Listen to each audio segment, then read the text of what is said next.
What's in the satchel? Full of money. I'm looking for Llewelyn Moss. Do you want to leave a message? Yes. You think this boy Moss has got any notion of the sorts that are hunting him? I really ought to. He's seen the same things I've seen, and it certainly made an impression on me. Just how dangerous is he? Compared to what?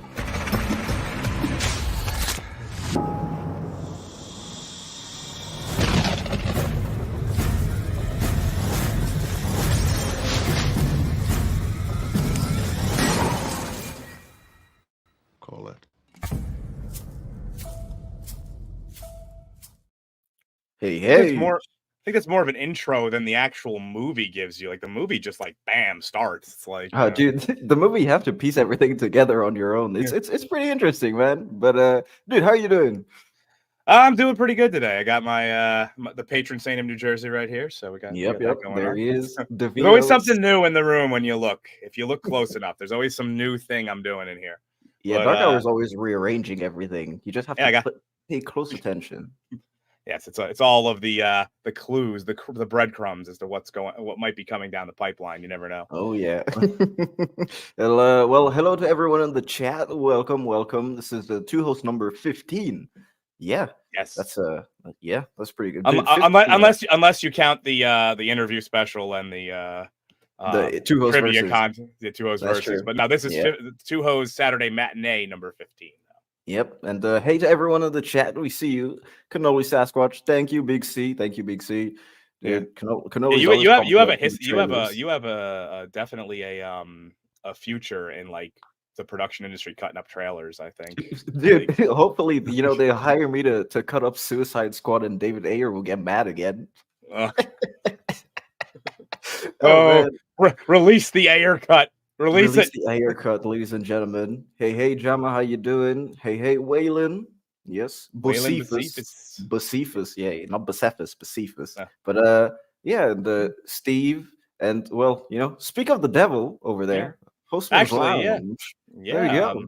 It's one of our mods who just happens to be on today, so maybe we should just bring him in, just to get him here. Here he is. This was his choice. So just because I'm a benevolent dictator of this show, am I not a merciful God? Am I not a merciful God?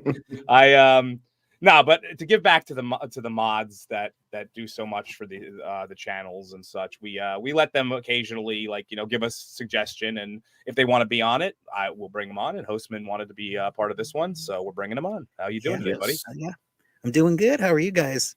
Doing good, man. Can't complain. Yeah, but I'm honestly glad you chose this movie. I'm pretty hyped for it. Yeah, I know. I feel like I'm surrounded by too many cats right now, though. What's going on? That's true, man. Meow. Well, it's slowly turning into a crazy cat guy. Well, just be thankful we're not furries. Oh yeah, you never know, man.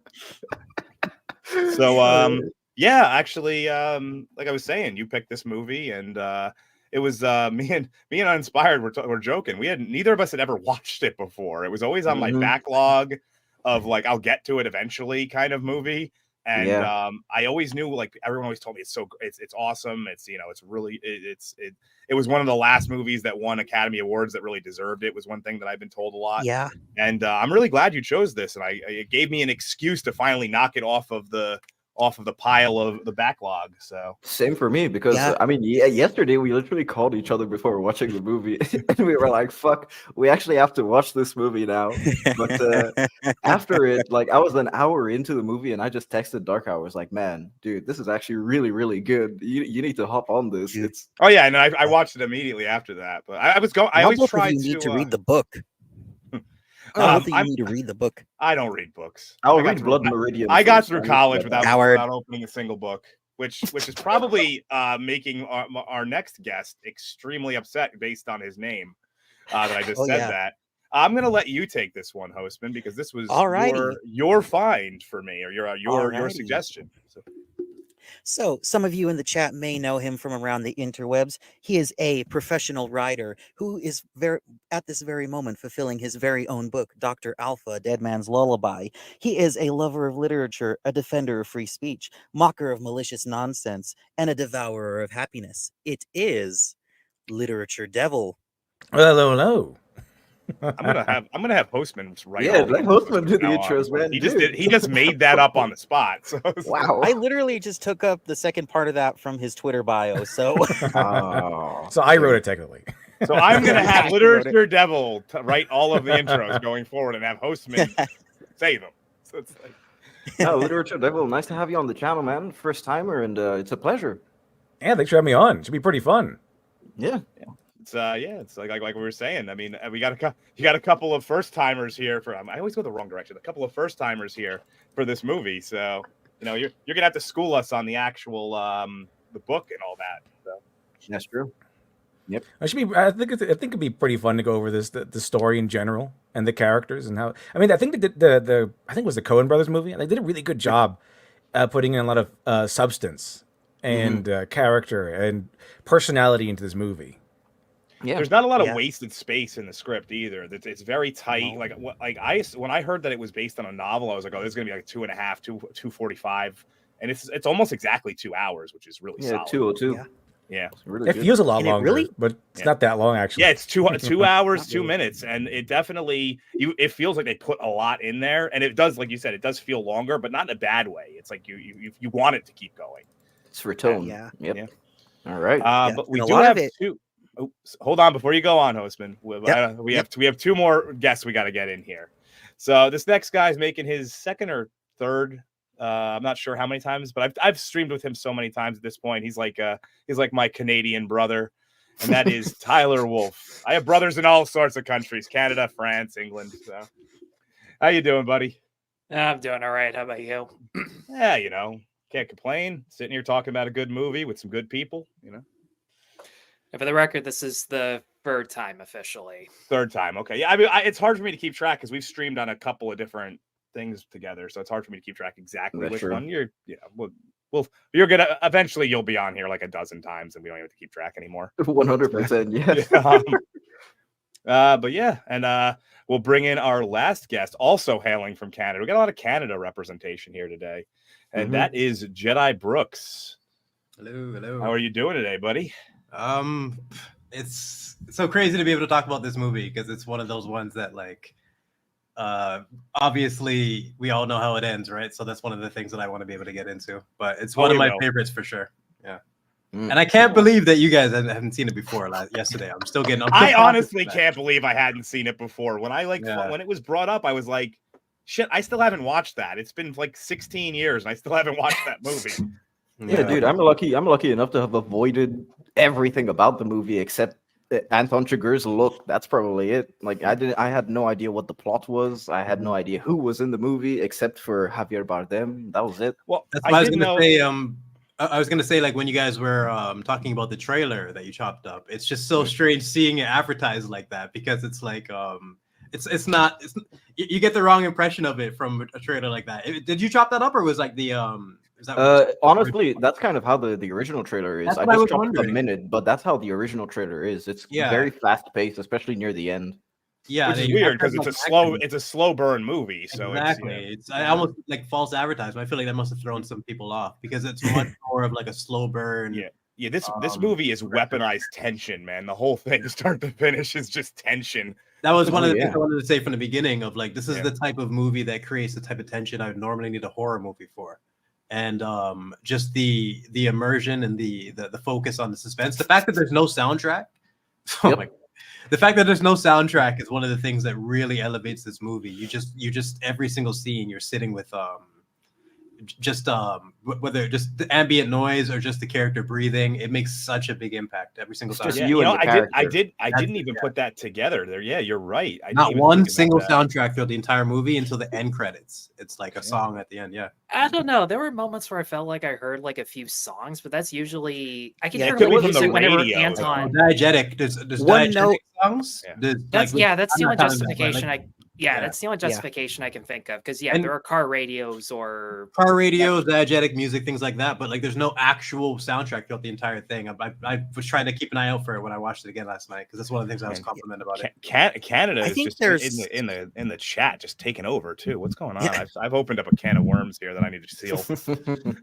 Dude, what do you mean? the other day seal? on Desolate Soul Studio stream, the chat was going off about gin and whiskey put together for some reason, just while they were reviewing Arcane. Like Stupenza was even and like, whiskey. I think chat just has us on mute. Chat can be really funny sometimes.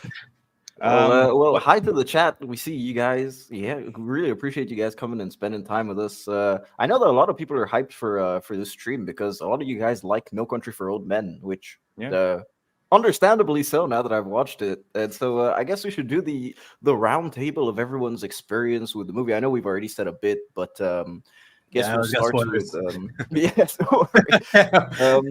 Literature Devil. What was your first experience with the film, or of course the book? Since I know that you're into, I think I read most of the book like a long time ago. Like when the first when the movie came out, I got interested in getting the book because I think I also had like The Road and Suttree from Cormac McCarthy. But that one, the movie came out of No Country for Old Men. I was like, oh, this looks cool. And I watched it. It's like usually that's kind of what happens when I'm unfamiliar with a novel. It's like they make a movie out of it, and I'm interested in seeing the novel when it's made out of a novel. That's what happened with Watchmen. Like the movie came out, I was like, oh, it's actually from a really cool graphic novel. And then I read Watchmen. It was really good. Yeah. So that was my first experience. Like whenever it came out, that's about when I watched it first. Yeah, so 2007, I would guess. Yeah. Oh man, you're lucky. As I said before, man, we've been putting it off for over 10 years. But Tyler, what about you, man? I think the first time I actually watched this was in my last year of high school, I think. And boy, did I pick a good time to watch it for the first time because my parents were gone for the night. I had the whole house to myself, so I just dimmed the lights, dialed it up on the TV, and I found out yesterday that rewatching it in the dark is basically the best way to get immersed in the experience because it really does put you in the mood and the atmosphere that the other characters are going with, especially because there's so many shots of characters just sitting in the dark waiting for something to happen with a gun in their hands, and it just made for such a good time because I actually watched this past Wednesday and I thought that was going to be all I needed to get into it, but I watched it at like 9:30 in the morning, and it did not give me what I needed. I couldn't think about anything that was going on, aside from like all those moments that everybody watches on YouTube over and over again. I wasn't as sucked in, and I just sat there and went, "Fuck!" I do need to start it again. And lo and behold, sitting alone in my room from like 9:45 to midnight last night, just on my laptop. Put me in the perfect new mood. I was just breathing in and out like per second at fucking everything. The tension it can create every single time. It definitely has like a late night movie feel. Yeah, it's about when I finished the movie at about 1, so I started at probably about 11. I did the opposite of what Tyler did. I knew I wanted to like lock in the suspense as much as possible, so I watched it like 1, 2 a.m., had a few drinks. I made sure everything was set the whole mood, and I'm just like amazed that this movie can like consistently create that tension over it. I know exactly what's gonna happen. I know what the scene is, but it's got that feeling every single time. It's so impressive. And the other cool thing is that you do pick up on like subtle details every time you rewatch it. Like certain sentences make more sense, or there's stuff in the background where you just sat there and went, wait, what? That wasn't there before. Oh shit, it was. Oh yeah. I think it's very rewarding on rewatch. I mean, I watched it 3 times in the past 2 days, so if I would know. I want to add one detail to that. They have the reoccurring sequence of everyone noticing the dog. Yep. First, why am I forgetting his Llewelyn the dog? Yeah, Llewelyn Moss. And then Chigurh notices it, and then the sheriff notices it. But if you use the slow deterioration over time, because you see like it's different time frames that they're coming from, right? So there's also entire setting changes subtly. There's also one thing though: the dead dog at the site had brown fur, but the one with black fur that was like limping from bleeding Did we ever even see that one again? No, that's or the did it one just- that escaped the crime scene. So basically, that dog made it out, probably bled out somewhere, and then he saw from that direction where it must have came from, and that's how Llewelyn originally found the spot. Yeah, that part I got, but I'm just sitting there. I'm like, what happened to that fucking dog? Like, Let's hope he made it. Let's hope he made it. There's a whole separate novel about what happened to that dog. The Coen Brothers have done enough cruelty to animals at this point. We need the lore. What happened to the black dog? Well, So wait, you're telling me the black get dog into got it. out? What's going on here? I don't understand. Well, yeah, it's not a horror movie, man. The black dog survived, dude. Oh, Come man. on. So, Hostman, what about you? What was your experience with the movie? So my experience with it was when I was around 15 or 16, I was really pretentious and tried to watch every single movie that was ever nominated at the Oscars ever. But my parents were kind of strict. So when I asked them if I could watch No Country for Old Men, my dad said emphatically no. But then last year, I was working with my grandpa and I was looking through his DVD collection to find a movie to watch. And I saw No Country for Old Men. And so I asked him if I could borrow it. And he said, yeah. And my parents were out of the house, and were all of my siblings. So I was kind of in the same situation as Tyler. I just had the house to myself. So I put it on and watched it for the first time last summer. And then I got the book like a couple weeks after, and then I read it last fall. I think I finished the book in October. But I really love that movie. I was just kind of blown away at Javier Bardem's performance as Chigurh. There's this little detail I noticed with Bardem. One, he's talking to Carson. Carson tells him, "Go to hell," and he just kind of chuckles at it. And I think that's pretty funny because it kind of ties into Ed Tom's opening monologue where he's talking about the 15-year-old killer who just kind of said, "I'll be at hell Go in to 15 hell. minutes," and he didn't care. Yeah. Just kind of something that they have in common. I do. Psychopaths. One thing I want to just say on top of that is I like that the names are very distinct in this. Ed Tom, Llewelyn Moss, like they're very rememberable Carla names. Jean. Yeah. Carla Jean, Anton Chigurh. They're very. They're not like common names, so they're easy to remember. No, It helps when they put that effort in. Like Yeah. I don't remember which Saw it is, but there's a Saw where they have like two guys that look exactly the same in the movie. Does anyone know what I'm talking about? Yeah. Yes. I'm not a big fan of the Saw movies, don't but need to I'm be a not fan. shocked Like, by that. It's literally like one of the weirdest casting choices ever. They look. I think it's number 4, man. It's the detective and the the prisoner, man. They both look the same. and I actually have a really funny story. Go ahead. Sorry. I actually have a really funny story about one of the extras in the movie, but I'll get to that when we get to the scene. Yeah, sure. with him. Yeah, that's fine. Yeah. So, Hold on to that story. Dark Hour, what was your experience with the movie, man? So I watched it yesterday. I watched it actually about 12 hours ago. So, and I'm ready to talk about it. Same. I mean, I really thought that it was. I'm with Dark Hour too. I actually got Cormac McCarthy on my radar. I think it was last year when Copa Ex Machina. He told me to read Blood Meridian, and I'm gonna buy it because of next month. Wendigoon.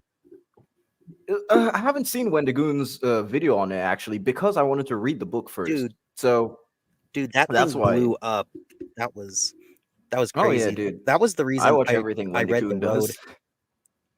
does. Yeah, dude. The Road is depressing as fuck. That's for sure.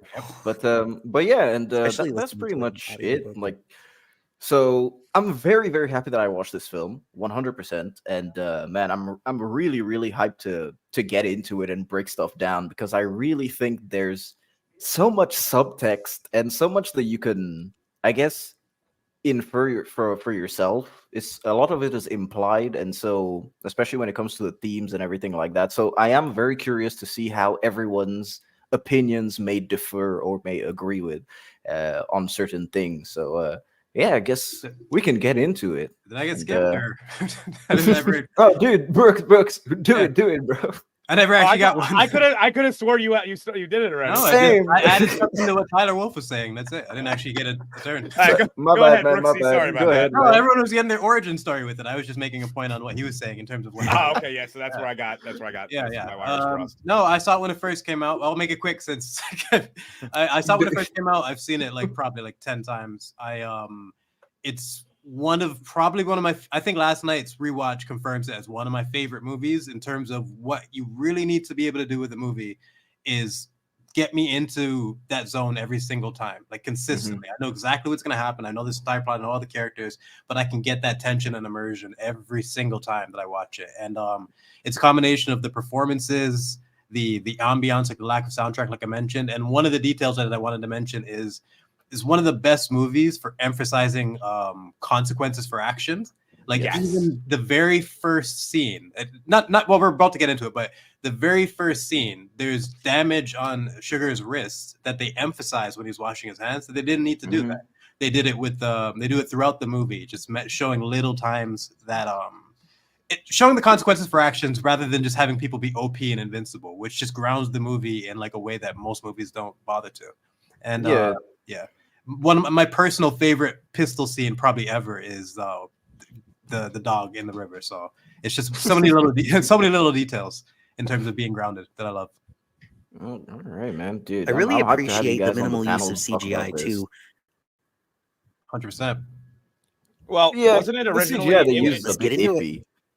Well, wasn't it originally like it was like an indie film, right? Technically, or it was like underneath like a much smaller banner or Paramount or something. It wasn't like their main. They didn't Maybe. get it. Paramount Vantage or Yeah, it was like their low budget like.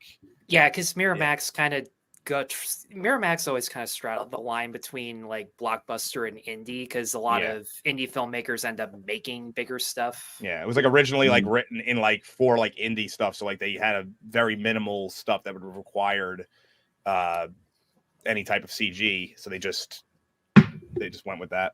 Oh yeah, and so thank you, Gord King, for pointing out how 2007 was a fucking fantastic year for movies. Ooh.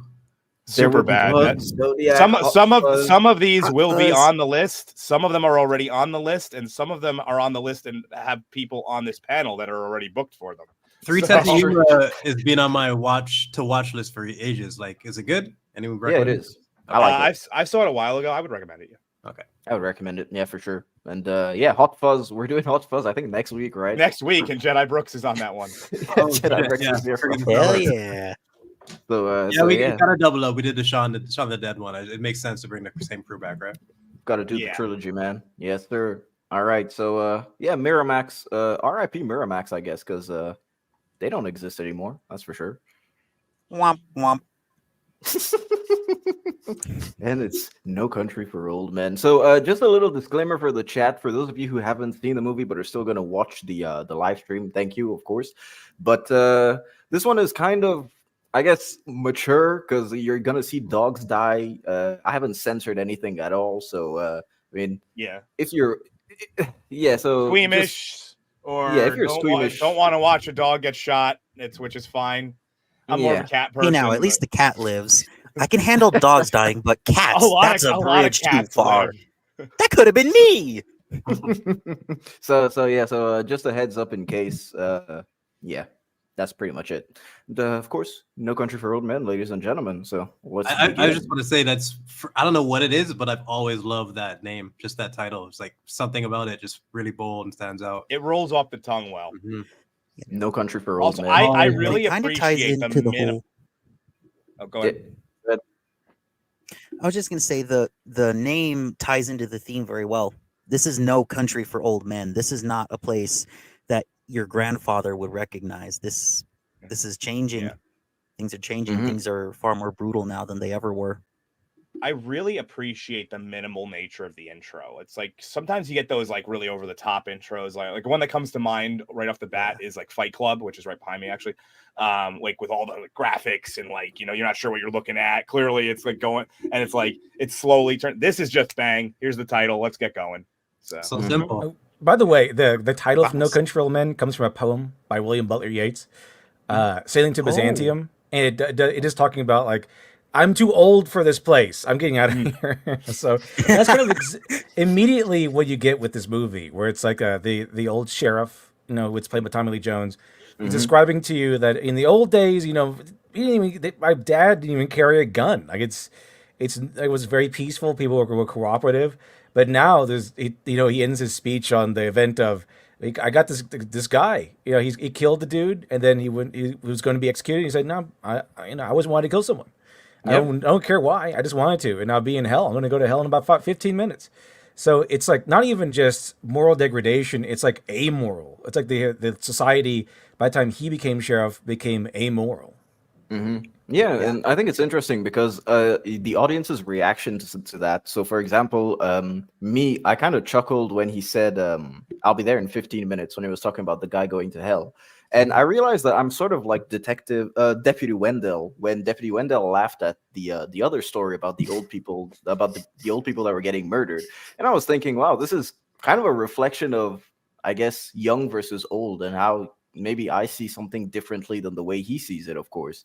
So it does lend to some introspection to the audience as well, which I find really interesting. Yeah. We've been talking about it for like what, 4 minutes? I want to rewatch it again. Already, Dude, I literally just rewatched it, and I want to rewatch it.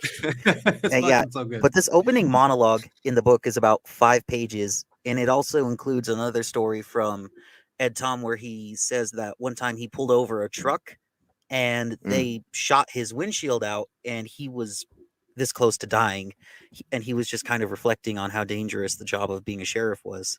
The book has opens with a monologue from Ed Tom on every chapter. So if you like the 2 monologues he gives at the end, read the book at the beginning and read the book. The book would be quite interesting actually to read. I would go back and purchase Cormac McCarthy books.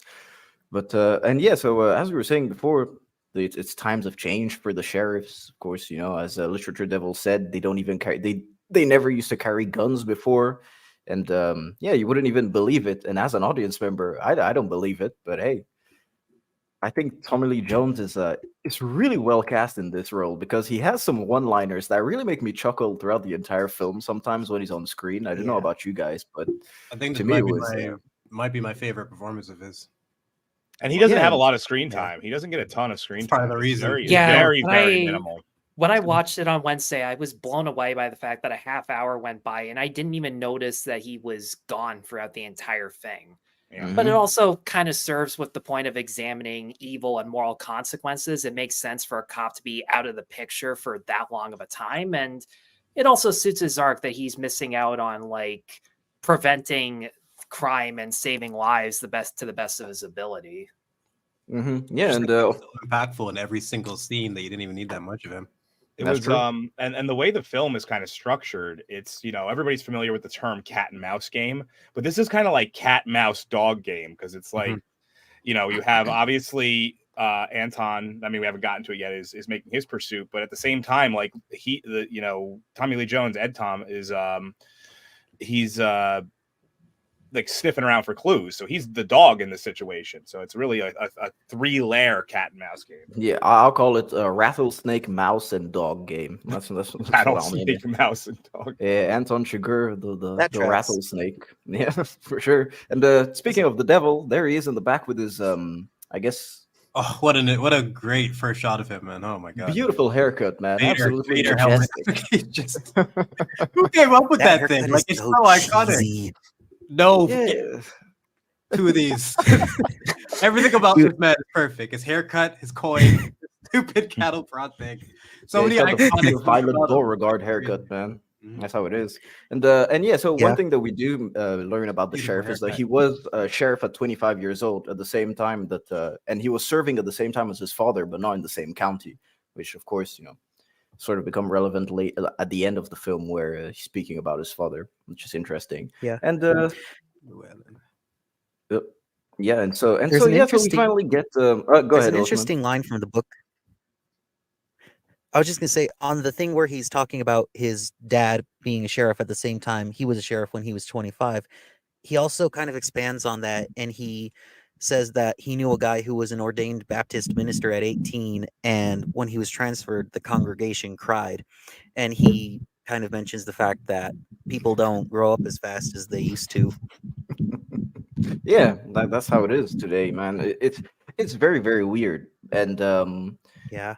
and then we finally get to see Chigurh, and he's at the back, slowly creeping, as I said before, like a rattlesnake. I don't know if in the book they sort of emphasize that, because I mean that's what I got. Because every time you see him, he's either hissing or rattling, which I don't know if you guys have noticed that.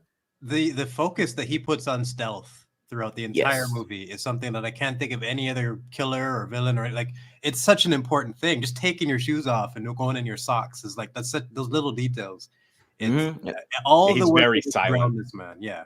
Even here, the way that he slithers throughout through the cuffs, I mean, he just puts them under his legs so that he can get free. And of course, well, I have the clip, so I warned you guys at the beginning. There's gonna be blood. I haven't censored anything. Be blood.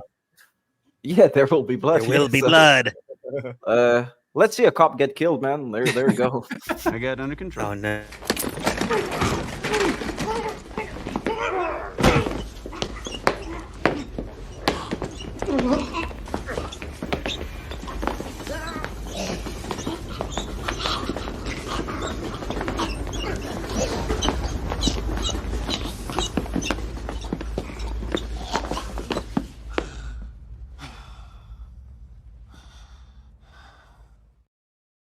It's actually kind of funny because I used a clip from South Park to open one of my videos, not realizing that it was like a recreation of this scene. Oh, Then when I saw that, I was like, God. this looks familiar. Oh man, that sucks. Now I know what the context Wait a was. That just ruined minute. it. The Country for Old Men copied South Park. That's what happened. Oh yeah. This is a scene that it would suck to have spoiled because it's so Well, I didn't realize it until after it happened. So it's still okay. like, It didn't like ruin it for you. Yeah, Okay. yeah, I didn't Yeah, realize. just that one shot of his eyes is like I wonder how many takes they did of that. It's just perfect. It's just perfect. Like his full commitment to this, like the absolute like just no fear whatsoever. Like that's one of the things that I like about every scene that he has where he kills somebody is just full commitment. Like he knows exactly what his game plan is, and then he executes. And like just that one shot of his eyes is just like perfect evil. It's amazing. Yeah, and just for the intro of a character, this is phenomenal to do because it just presents this to your audience, and you directly understand what type of person he is. Especially considering that the sheriff, not the sheriff, I think the officer at the time, he was on the phone with the sheriff telling him about the oxygen tank and the hose in his sleeve, which, of course, for you, it's another source of mystery. Nice setup. A little setup and payoff throughout this movie that I noticed is like super subtle. And I can't remember if I mentioned it at the beginning, but the character work, every person has a tiny bit of time, but they managed to get a lot of fantastic character work in. Yeah, I was literally about to click that one and the one right above it, but then I realized it was Hostman. So I was like, I don't got to highlight. He's here to talk about it. So. Tyler, you wanted to say something, right? I was gonna say, I'm surprised by how I don't know. hesitant Javier Bardem was to take on this part, because apparently I was when just the gonna Coen brothers went to him, he's like, I don't like violence, I don't drive, I don't do this and that, and they go, yeah, that's why we asked you. Wow. I read it the other day. There was somebody else who was lined up if he backed out. I think it was Mark Strong, I believe it was. Yeah, It was. was because I was like looking up like little details for the stream, and I was like, I don't know if I could see Mark Strong doing this. Like, I mean, Strong has the stoic look to it, and he has that don't give a shit attitude. Oh, wow. But at the same time, Did you do the haircut? that would be a they wig could've for him. Yeah, they could have slapped a I stupid. don't think there's toupee on another him. human on the planet that would have been better for this role. Making that haircut work, the eyes, the voice, it's all just perfect. Oh yeah, for sure. And I've heard some fan theories as to what makes Chigurh such a intimidating villain. And one guy compared him to the Joker, where Joker loves inflicting violence on people, and some others get this weird vibe about Chigurh where he doesn't like that he has violent urges, but at the same time he knows that he can't avoid it, which maybe is why he's this hitman / contractor, like to give him an excuse or a purpose to like live out violent fantasies. Because whenever he says, everyone always says you don't have to do this, and he for whatever reason has this conceived notion that he does, even if People have never seen his face, don't know his name, don't even know that they're after him. He could avoid it at all costs, but he fucking does it anyways, even though it makes no sense. That's why that's why I find him a little bit more similar to Dexter, someone who's really principled and but basically Dexter is like trying the urges that he has. He's trying to ground them in like a moral way by having the system that he has. I feel like Chigurh is like a version of that, where like there's something inside him that he knows is there, and he needs to channel it in the most efficient way possible, and has created this. Which is why that smile of his, like, you can't tell if he's enjoying it or if he's just like trying to force himself to like it, or if it's a little bit of both. He's obligated. He feels complete. Like when even at the well, not to go ahead, spoil anything, but like there's so many things that he doesn't need to do, but he still seems completely obligated, like almost by principle to do. And yeah, it's just interesting. Apparently in the book, he was arrested for killing a guy in a bar, and he wanted to be captured. So it has a very reminiscent feel to that scene from The Dark Knight, where it's like he wanted to be arrested kind of thing. Making that comparison to the Joker like you were. Chigurh does have like a lot of he does do a lot of social engineering. He's really good at that. So, surrendering peacefully, and then get your guard down so you can just sit there, and then you won't suspect that he's going to get out of these handcuffs or get free and then start strangling you from behind. He does it a lot. Like almost every single time he does that, where he's like he steals a second car and he's like, "Excuse me, sir, hold still." So calm. And then he just kills him. Like he's very calm about it. He's not like threatening about it. So it just you're dead before you know what happens with Chigurh, because he's very calm and he has like no emotional like kill. He doesn't even like have this urge to kill. He doesn't have a bloodlust. He'll just kill you, so you don't sense it coming. So, but there's both. I'm like 99% there with you, because I agree with all that, except why does he shoot the pigeon? You know what I mean? Like there's times where he shows he's kind of like that crow. Times where he's a little bit more calculated. It's strange. So he does it so well. So when he like drive-by shoots a fucking crow. It's harder to define him, because like I don't feel like Dexter or Joker would have did that, but Chigurh is just like a combination of all of them. Honestly, he's got those principled moments and those impulsive moments. And it may be because of the fact he uses a coin and stuff, but I do get like a sense of like some Two-Face in there as well, where it's like it has to be this way. I don't choose it; it shows itself. Well, he's like an embodiment for that reason of the theme of the movie, which is kind of like fate. And you get a sense of that all throughout this whole thing, where it's just like Llewelyn Moss just sort of happens to run and see that dog one day, and he sort of happens to stumble onto this deal gone down, and he happens to find the money. And then we had the whole speech with the sheriff later, where he goes like, even a contest between man and steer, it's still uncertain. So it's about like uncertainty and fate kind of determining things. Like, even if you're the best in the world and you're just on edge all the time, and you're just completely 100% focused on being the best of the best, you're an absolute legend like Anton Chigurh, fate can still just out of nowhere hit you in the face.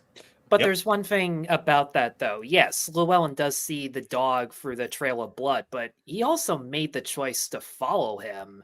It's like a mix, yeah. Because, the best stories about fate tend to be like, yes, fate is inevitable, but you still have a choice on like what to do with it. Wait, follow who? The dog? Yeah, if he chose... He didn't follow the dog. He basically deduced where the dog came from and then found the crime scene. Right, but he still like could have just left it. He could. I get what Tyler's saying. He could have easily just been like, something bad happened over there, and I'm not interested. I think that's one of my favorite parts, is because it's every time you watch this, you ask yourself, Aqua, would you have gone back? Would you have gone back? I feel like I would have fucked up too. I think I would have completely. And that's just it's a really good point. It's a really good point in that sense, because it is fate and choices, and that's kind of what one of the major conflict between Chigurh and some of these other parts of the movie is like, is it fate? Is it easier to leave it up to fate? Because sometimes it feels like Chigurh is just leaving it to fate so he doesn't feel the consequences of his actions, or is it his choice? And so like the last confrontation is like, okay, you don't have to do this, but I do because it's fate. And then she's like, well, no, it's just you. So it's kind of like, is it fate or is it choices? And that's kind of the major themes of the movies. Yeah, fantastic. Point there, just everybody, hey, just give us 1 second. Okay, Hostman, we can't hear you. Okay, good. Go ahead. All right. That was we weren't sure. We might have had some. I didn't even see that. You don't need to see that. That's as the host. That's my job. You guys just keep talking. Yeah, but I had the. I'll cut you off when I need. I'll cut you off when need be. So I don't know. I don't know if it's just Um, my kind of religious background because I grew up in a Catholic family, but I kind of thought the killing had a spiritual aspect for Sugar, both in the movie and in the book. In the book, when he kills the guy to take his car, it says he raised his hand over him like a Baptist minister blessing someone. And it kind of seems that way too. Like he feels he's sort of honor bound to fate, I guess you could say, or to God to carry out his wrath upon those who deserve it, basically, whose rule leads them to an ill fate. If that That makes any does. sense. Oh yeah, that definitely makes sense. I mean, everyone's made a case about Sugar being a literal embodiment of evil, in case like him using an oxygen tank where oxygen, something that gives you life, and he uses that instrument in a way to literally kill people or Yeah. to bring upon death on But others. my one That's thing also that I feel like I can't really call him pure evil because of one moment. It's Mhm. I feel like we're getting so far ahead, but I just want to mention Yeah, 'cause yeah, you're don't on worry.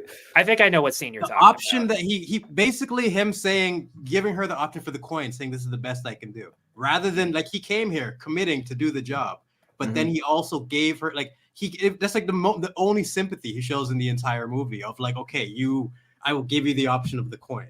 Like that's Yeah. I find that really really fascinating in terms of like what the fuck is this guy's principle? What is this like? You know, I mean, to me, Chigurh is kind of like the chance. embodiment of certainty because he is absolutely certain, and he has his own sort of principles, and his principle is you have to kind of I don't know what's the word you have to take accountability, and if you take accountability, that's where he'll give you the chance of life or the chance of death. But if you don't take accountability, that's where I've seen him kill, or you know. As we were saying before, with how Literature Devil was saying this, and he was saying that you're dead before you even know it when he uses the hose on you. That when he kills you, and I think it just goes into characterizing Chigurh as a sort of animal. So, for example, to us we see Chigurh kind of like an animal. As I was saying before, I see him as a rattlesnake. The film sort of tries to imply that he's that type of animal.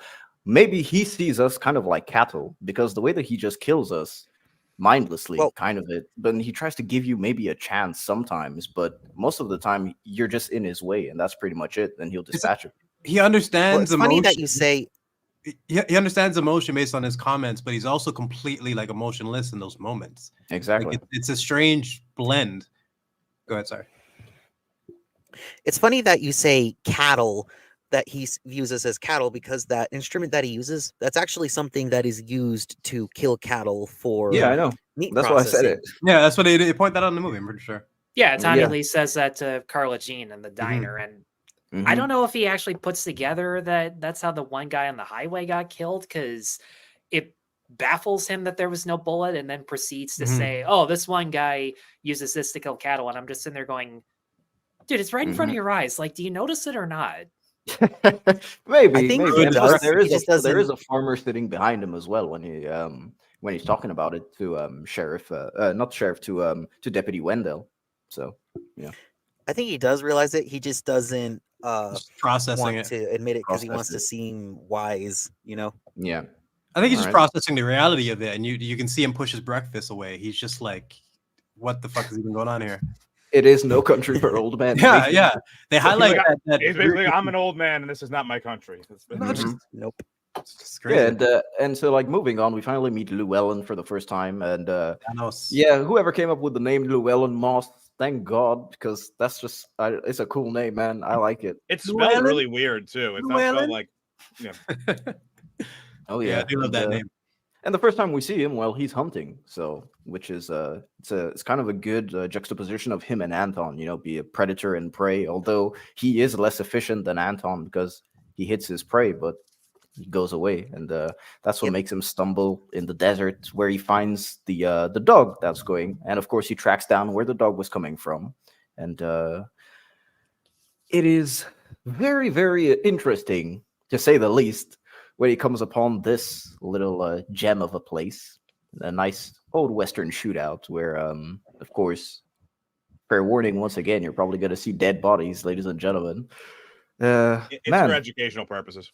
And It it's is one for of the things educational I wanted to purposes. point out. We get several shots of this scene, and like every time, like the dog looks a little bit more weathered. Like it slowly changes the details. Man. And everyone pays attention to the dog. That's one of the only things that links the three different perspectives of this same scene that's being revisited. Is everyone says something different about the dog or has a different reaction to the canine. It's very interesting. There he is, the Agua Man. And if you guys know how this guy dies, right? Just because you get the detail of it here. Yeah. Yeah, because the window is not okay. shut Yeah, out. because I think I'm not sure if I noticed that last time, but yeah. No, the window isn't shut up, but he does say that. Well, you would think that he'd get eaten by wolves because he says close the door because of the lobos, wolves in Spanish, but. No, what does sheriff says they don't eat Mexicans, I think. And, those coyotes specifically. Yeah, he does. Yeah, the coyotes, they don't eat Mexicans. Well, how come the coyotes didn't get him? Well, this is kind of where you get the first time you get the thematic conflict, I guess, of this movie, where it's like Llewelyn goes back eventually to give him some water because I guess he feels bad or something, and then he goes back, and like the other guys come back and the bad guys come back and they hunt him down, and that's kind of where the trouble starts and where it begins. And the thing is, he chooses to go back, but you can also go back and say that, it's like fate that this happened. So, as we mentioned before, and with Chigurh and the conflict with Chigurh as well, where he uses fate to kind of like mystify his actions, where I want to kill you, but like is it his choice or is he using fate as an excuse? Now, sometimes in this movie, you get like the sense of maybe it's getting at fate does not exist, and fate is just something we say to excuse our own actions. Like, it wasn't my fault. It was fated to happen. It was meant to happen. Where Llewelyn goes back to save this guy, and it could be fated that it was fate for me to get into this conflict, but he chose to go back. The way Chigurh conducts himself throughout the movie, with the fearlessness, he acts as if he's bound by like destiny. Like he knows exactly, like, even the comment of saying, "Oh, the money will be brought to my feet." Like he pretty much lives that day to day. Like certainty. We get to see that. We get to see like pretty much the sum of his philosophy in that first mundane kind of encounter he has with the store clerk. And he's like, this call. He asks him all these questions. He's like, call it. He's like, well, what are we calling it for? Well, it's it's everything. You put your life on everything. That's kind of what he sees. How he sees life is that you live everything to the fullest. You don't stop until you keep going. You don't stop. You put every single choice you make. It's putting everything on the line, and it's like it's fate that all of this stuff happens. So he'll take everything on the chin the way it's presented to him, and that's why Chigurh is always prepared for everything. Like he's always like he's never really caught off guard too much unless it's like by Llewelyn during that shootout. But like he's not too caught off guard. He's been through this before, but. Through those actions, you could through that encounter, the very first encounter with the store clerk, you do get the summation of Chigurh's character in that one seemingly mundane encounter. The whole movie, like everything, even the way it ends, because like it's similar to how the movie ends, right? What's the word? Microcosm? It's like that, a miniature version. Yeah, microcosm of the entire movie, that one scene. And I always feel like that was because I do remember watching this with a girlfriend who like didn't like it, and I remember her bitching at that scene, and I'm just like, now it's his ex-girlfriend. Yeah, of course. But I just remember watching it last night, just thinking like, this is so fucking important. Like I know it's a little. If you're not into the slow burn aspect of it, you're not going to appreciate all the details. But that man is shitting his fucking pants over the entire situation that he's creating. The kind you can tell the actor sells it pretty well, man. And everyone, the performances in this movie is just top notch across the board. Great cast, top to bottom. What we kind of learn is that this was a drug deal gone wrong because there are tons of cocaine in the backseat. Heroin. Oh yeah, heroin. The brown what do they call it? The brown something. Dope. Yeah, the Mexican brown dope. Mexican brown. Yep, there it is. And so so what he does do is he takes the SMG that this person has that's asking him for water, and he goes and tracks down the El Último Hombre, the last man standing. And of course, this is where we kind of get a lot of subtle character aspects for Llewelyn. Go ahead, Jedi. You took it right out of my mouth. I feel like this entire fucking scene is probably one of the best scenes in terms of like character introduction with like minimal dialogue and minimal context. You get so much about him in terms of his not just his skills and his strategies in terms of using the watch, tracking on the situation, but his composure throughout all this. None of this is shocking to him. He's just like, yep, deal gone bad. Yep, there's got to be a last man standing. Yep, would have went that way. If he's gonna rest, Under the shade. Yep. Like the way it's like a detective, but it's just the composure he had throughout all of it is what always sticks out to me. It's Not like just- part detective. It's part detective, part hunter. So Yes. he's like using Two hunting tours skills. and Nam. But that's what I'm saying is the skills, like hunting skills, detective skills, a little bit of everything, but the composure was that like not even I don't think he has a moment of like a shocked face or anything. None of it is shocking to him. That's what I find so interesting.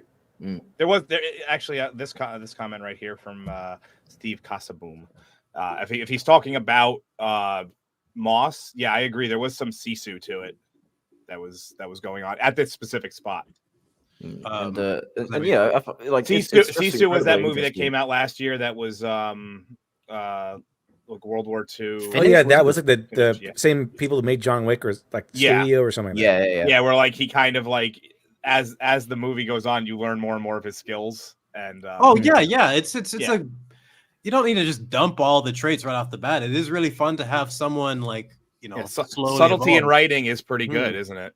Like not to go off topic, but Mando, stupid ass show. But one of the things that pissed me off in season 1 is if you're gonna make a stupid RPG, why don't we slowly get his armor and things over time? But instead, he just spends his first paycheck and gets like the best fucking armor you can think of, and then he's OP for the rest of the series. It's just stupid. But give me all the bullets, Shopkeep. All the bullets.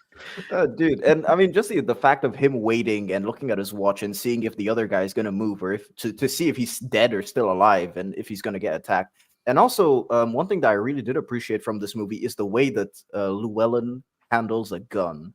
You never really see movies emphasize on how a character handles a gun. It's kind of just glossed over. But here they use it as actual character kind of exposition, basically telling you that he knows what he's doing. He's knowledgeable with every single piece. Immediately knows how to like just open it up, check them. Like he one of the biggest details for that is the fact that he's comfortable enough of putting his rifle down and using the gun that he just picked off the other guy to approach this dude, because he knows exactly how to use it. You can't do that unless you're knowledgeable about guns. Like just go from one to the other. Like put the one that you're hunting one down and this and even his stance. I don't know if you guys have seen a lot of.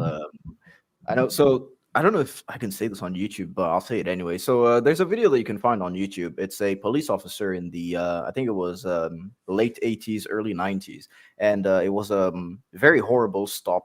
He stopped a Vietnam veteran, and of course it was the car in front of him, and the Vietnam veteran was basically having a sort of PTSD flashback, and he was armed as well, and so he does eventually pass away. The cop gets shot, and so but if you see the way that the Vietnam veteran moves in the video, it's almost the exact same way that Llewelyn Moss moves. And so as someone who didn't know any of this, I watched it and I was really thinking that this dude was probably in Vietnam, considering the movie is based in the 80s.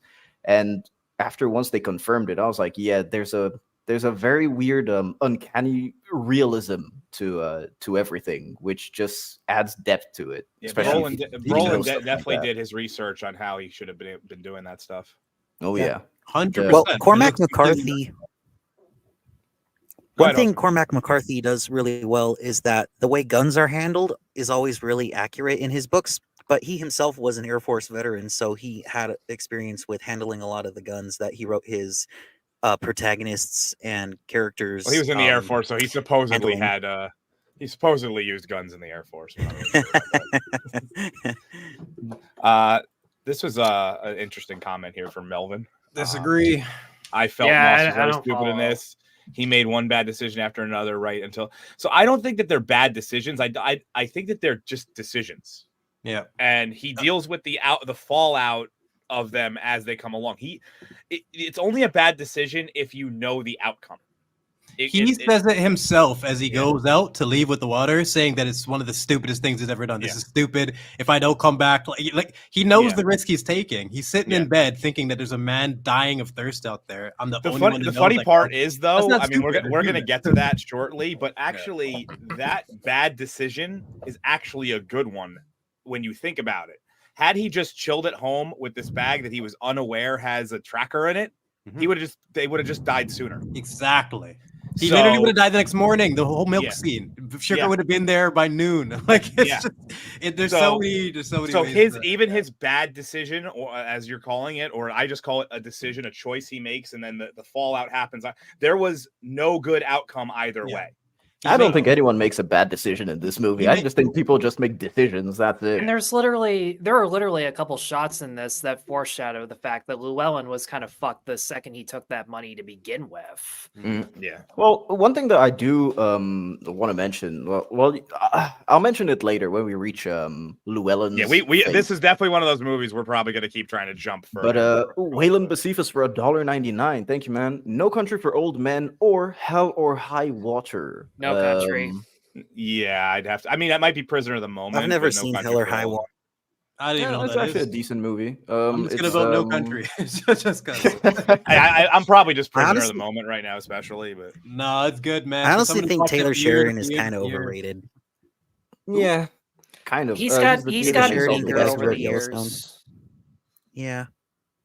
Like he started off great, and then I think as he got like more and more projects, his writing just got, for lack of a better term, more conventional. Yes, yeah, but for me, it's gonna be No Country for Old Men. I like Hell or High Water. His best. Yeah, I think so too, actually. So what did I miss when I left? We were just talking. It was that we didn't really. Oh no, Dark Hour! You guys were just talking. Who would have guessed, man? We didn't move on anything. It was you were only gone for a minute and a half. No. And so we were just talking bollocks.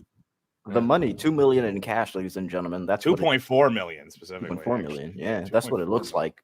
And of course, so he decides to take the money because what would you guys do, actually? This is what I'm saying. I'm still reading this guy's comments of like he should have emptied the bag, blah blah blah. He should have done everything perfect and not made a mistake. That doesn't sound like a human. Nobody, I mean, everything Llewelyn did was in line with his character and understandable with the situation he's in. You see about big thing of money like this, the very first thing you're gonna do, I'm gonna check for a tracker. Like when the moment came that it deduced he came to that conclusion, it made sense. Like, how the fuck are they? Like, that's not the first thing you're gonna jump. And keep in mind, this is 1980s. So, exactly. There's it's not as common as today. Today, you would think, there's a tracker because you know that's the advancement of technology. But back then, this was the comment. You really wouldn't think that there's a. Yeah, that's the one where you're describing again. That's basically describing like he shouldn't have made a mistake. He did though. Like he made, you know what I mean? He made choice. Like even one of the lines where they cut away from as he's patching himself up, he's like, things happen, baby. You can't take them back, and then it cuts, and that's basically him summarizing his whole situation. Like he's in this now and he's committed, but it's all in line with his character. It's not. Brooks, it's funny you mentioned that one shot, because that one scene in particular, because I just recognized there's that one shot where Llewelyn and Carla Jean are in the mirror and it's a clear reflection. And then about a couple scenes later, you get Chigurh who just looks at the TV and his reflection looks like a silhouette. The sheriff sits down in that same spot and his frame looks again like a silhouette. And I'm just sitting there and I'm going, okay, so like the people who make it out of this like have no reflection and the ones who don't do. And I'm just sitting there going, you just foreshadowed that like right in front of our eyes. And it's not even the first time they do that. Yeah. It's so interesting how they play with the reflections in that scene. It's like subtle but effective. Yeah. In fact, when Uninspired was putting up slides of like the scenic shots of Tommy Lee Jones's monologue, there's that windmill that's going over and over. And as Tommy Lee's describing like the signs of evil, I'm just sitting there going, yeah, and that wheel mill is just a endless cycle of bloodshed and violence that he slowly realizes up until the very end was always there. It just hadn't affected him up until that point. Yeah, that's a good point. That's really I hadn't thought of that before. I'm just better at picking up visual cues as opposed to like analyzing dialogue. That's always been more my thing. This is part of the reason why these things are fun is because everybody loves the movie, but everyone's going to notice, like, I didn't think of that. Everyone's going to have different things to add to it. And like, I hate when people try to make, like, put themes as a defense for bad writing But when you have a fucking good movie, you know what I mean? Then you can praise the themes like this that actually are like well thought out and like and. I mean, in all fairness, My themes. sometimes like that does go either way. Like one of the first live streams I ever did was for Beau is Afraid, and whether you love or hate it, everyone points to the themes because it really is that divisive. Yeah, but the themes are going to be something that you can appreciate for your own personal reason, but you can't use themes as a defense for crap writing. The story still has like themes. Oh, and I had to deal with that. I'm sorry, themes are icing. You still need the cake to be like well baked and structured. Oh, 100%. I mean, it's funny I mentioned Beau. I literally sat there. It was just my best friend and I in the theater. I loved it. He hated it. And we both just sat there and went, we know exactly why we did or didn't for the exact same reasons. There's no fucking point in arguing over it. I despise Midsummer, but the people who love it, I get why they love it. Yeah, I go back and forth on that one because the things I like and don't like keep changing every single Midsummer time. is stupid. Thank you, Catman and Tyler Wolf. I highly recommend my video for it. I highly recommend it. I will admit. I highly recommend my own work. Damn it! Yes, I highly recommend. That is kind of hour. That is dark hour. That is kind of what we're here for anyway. But I will admit, Brooks, Florence Pugh is the dumbest psychology student I've ever seen. Oh, she's a fucking moron. I like her, but she's played two characters that I hate: fucking Danny and Yelena from Black Widow. Dumbass. Roundhead. That's fair. I mean, I always forget she was in that. I just like Florence Pugh's tits. I think she's cute and she's talented, but she fucking fire her agent or something, man. All right. She's my age. She doesn't know any better. Okay. If we continue with Florence Pugh, we're never gonna get done with this. So. Yeah, let's do this. Llewelyn end up being an Oppenheimer getting bogged down. Dude, don't worry. It's been only an hour that we got sidetracked. Back to Llewelyn. Llewelyn finally goes home, and of course he stashes the SMG under his trailer because he does live in a trailer. And we finally meet Carla Jean, who I think Melvin told me before that she's Scottish. So. Is she? Pretty interesting that she nailed the accent really well because I would have thought she was fully American. Accent sounds pretty good. This is their only couple scene where they actually get the chills, like 30 seconds that you feel like their whole relationship is summed up right here. Just the comfort with each other and just the quips and like, you know, just the exchange of what's in the satchel. What's in the satchel? The instant curiosity. That'll be the day. Yeah. I just love that he can say the truth and she wouldn't catch on to it just like that.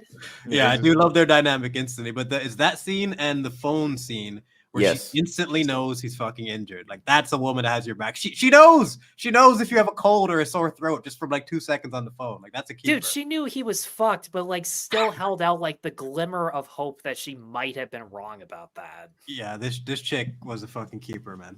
Oh yeah, for sure. And yeah, so he's finally he can't sleep and he's decided to go and give him some agua, which skip the bed tension scenes. Well, I mean, that's all good. He can't even see her in the bed. It doesn't even matter. You just see like her back. That's pretty much it. No, you see him. You see his face. Like keeping with the amount of silhouettes that are in the movie, like the other half of him shining on, saying like, "Give him something." Oh, and so yeah, so he finally decides to go back and give him some of the agua. And man, it's a bad situation because someone's already been there and people are there and they find his truck and what do? They punch his tires. Yeah, they slash his tires. The way they do this is seeing it go from the first scene where it's bright out, it's like jackpot, it's like looting the place, and then now it's like a horror scene. The tension of as soon as he opens it up, he knows that he's coming for nothing, and as soon as he turns around, you see the truck in the background. The way they set it up is so fucking scary. You don't need any music, you don't need any big sound cues. Just this is gonna be a weird comparison that I drew in that scene, but do you remember in Signs, the M. Night Shyamalan movie? When he looks out the window and he sees the alien on top of the barn, and like he immediately realizes like something's fucked up. Like he wasn't. It works. Well, it works. It was a very similar cinematography of the scene, and I drew a comparison on that. And I mean, horror thriller wise, it works the exact same way because on the one hand, they're so far away, but on the other, shrouded in silhouettes, you don't know what they look like. You don't know what they're armed with or capable of the entire time. I was going to say, this is one of the few horror thrillers that can create the type of tension I would normally need a horror for. And one of my favorite things in horror is that subtle shot of someone like way off in the distance just peeking or anything like that. You don't need a big sound cue or a big jump scare, but just the fact that fuck, who is that? Well, all the possible ramifications of the situation. And as soon as you hear the tire pop, the adrenaline spike of that man, like, just what do you do? And I think he does it perfectly. He just puts his head in his hat and he's just going through all the possible options.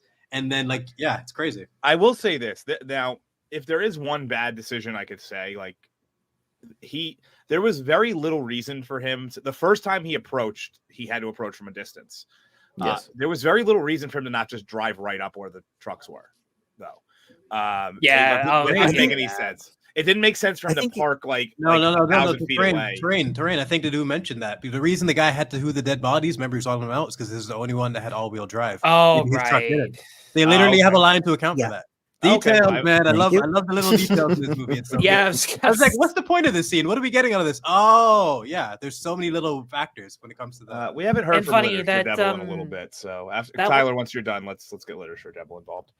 Oh, sorry. No, go ahead, Tyler. Yeah, shut up, Tyler. Let's get Literature Devil. Let's get it. I was going to say that one slide that Uninspired showed where Llewelyn is running through the desert. I love how on the one side is this truck that is chasing him with a shotgun, and on the other side is lightning, just showing that no matter what direction he goes, his journey is completely over, and he won't admit it because he just keeps running and running no matter what. Oh, yeah. Literature Devil, we haven't heard from you in a little bit. Do you have anything you wanted to talk about with this this sequence? I mean, well, this sequence is really interesting because of one of the things that it highlights one of the things that makes the movie so great, and that's the tension and how you like Llewelyn. Yeah, he's a lot of skills, but he's basically just like an everyman in that respect. Because he's not living in a mansion or anything. He lives like out in the desert. Like he lives an ordinary life with an ordinary house, trailer, and ordinary wife and everything. He's like an everyman, and so you can kind of feel empathize with him as he kind of goes through all this. And like if you ran across $2 million or so, and like it looks like no consequences, you can just take it and run. A lot of us might say yes. A lot of us might just take it and like, okay, well, I mean, no one's going to catch me, right? Yep. Yeah. And then even with the whole thing where it's like, okay, we leave that guy to die. Then it's like, oh man, that sucks. That was a terrible thing to do. A lot of us might make the same choices. Llewelyn has like a parallel with a lot of like ordinary people. Like the regular person will have kind of like make the same choices or the same temptations. Like you take the money, but he's not evil, so he goes back to give the guy some water because he's not heartless. So he kind of has a very everyman vibe to him. And so when you're having this moment where you're being driven down by these guys with a shotgun and everything, you can kind of feel the terror that he's going through because we can empathize with him in that manner. Like it's just like you're running for your life from these guys and you're just an everyman. This could be you running from these gangs. You're living and dying with this guy from the very moment you see him introduced, and you're completely with the tension. I know exactly. Such a good point.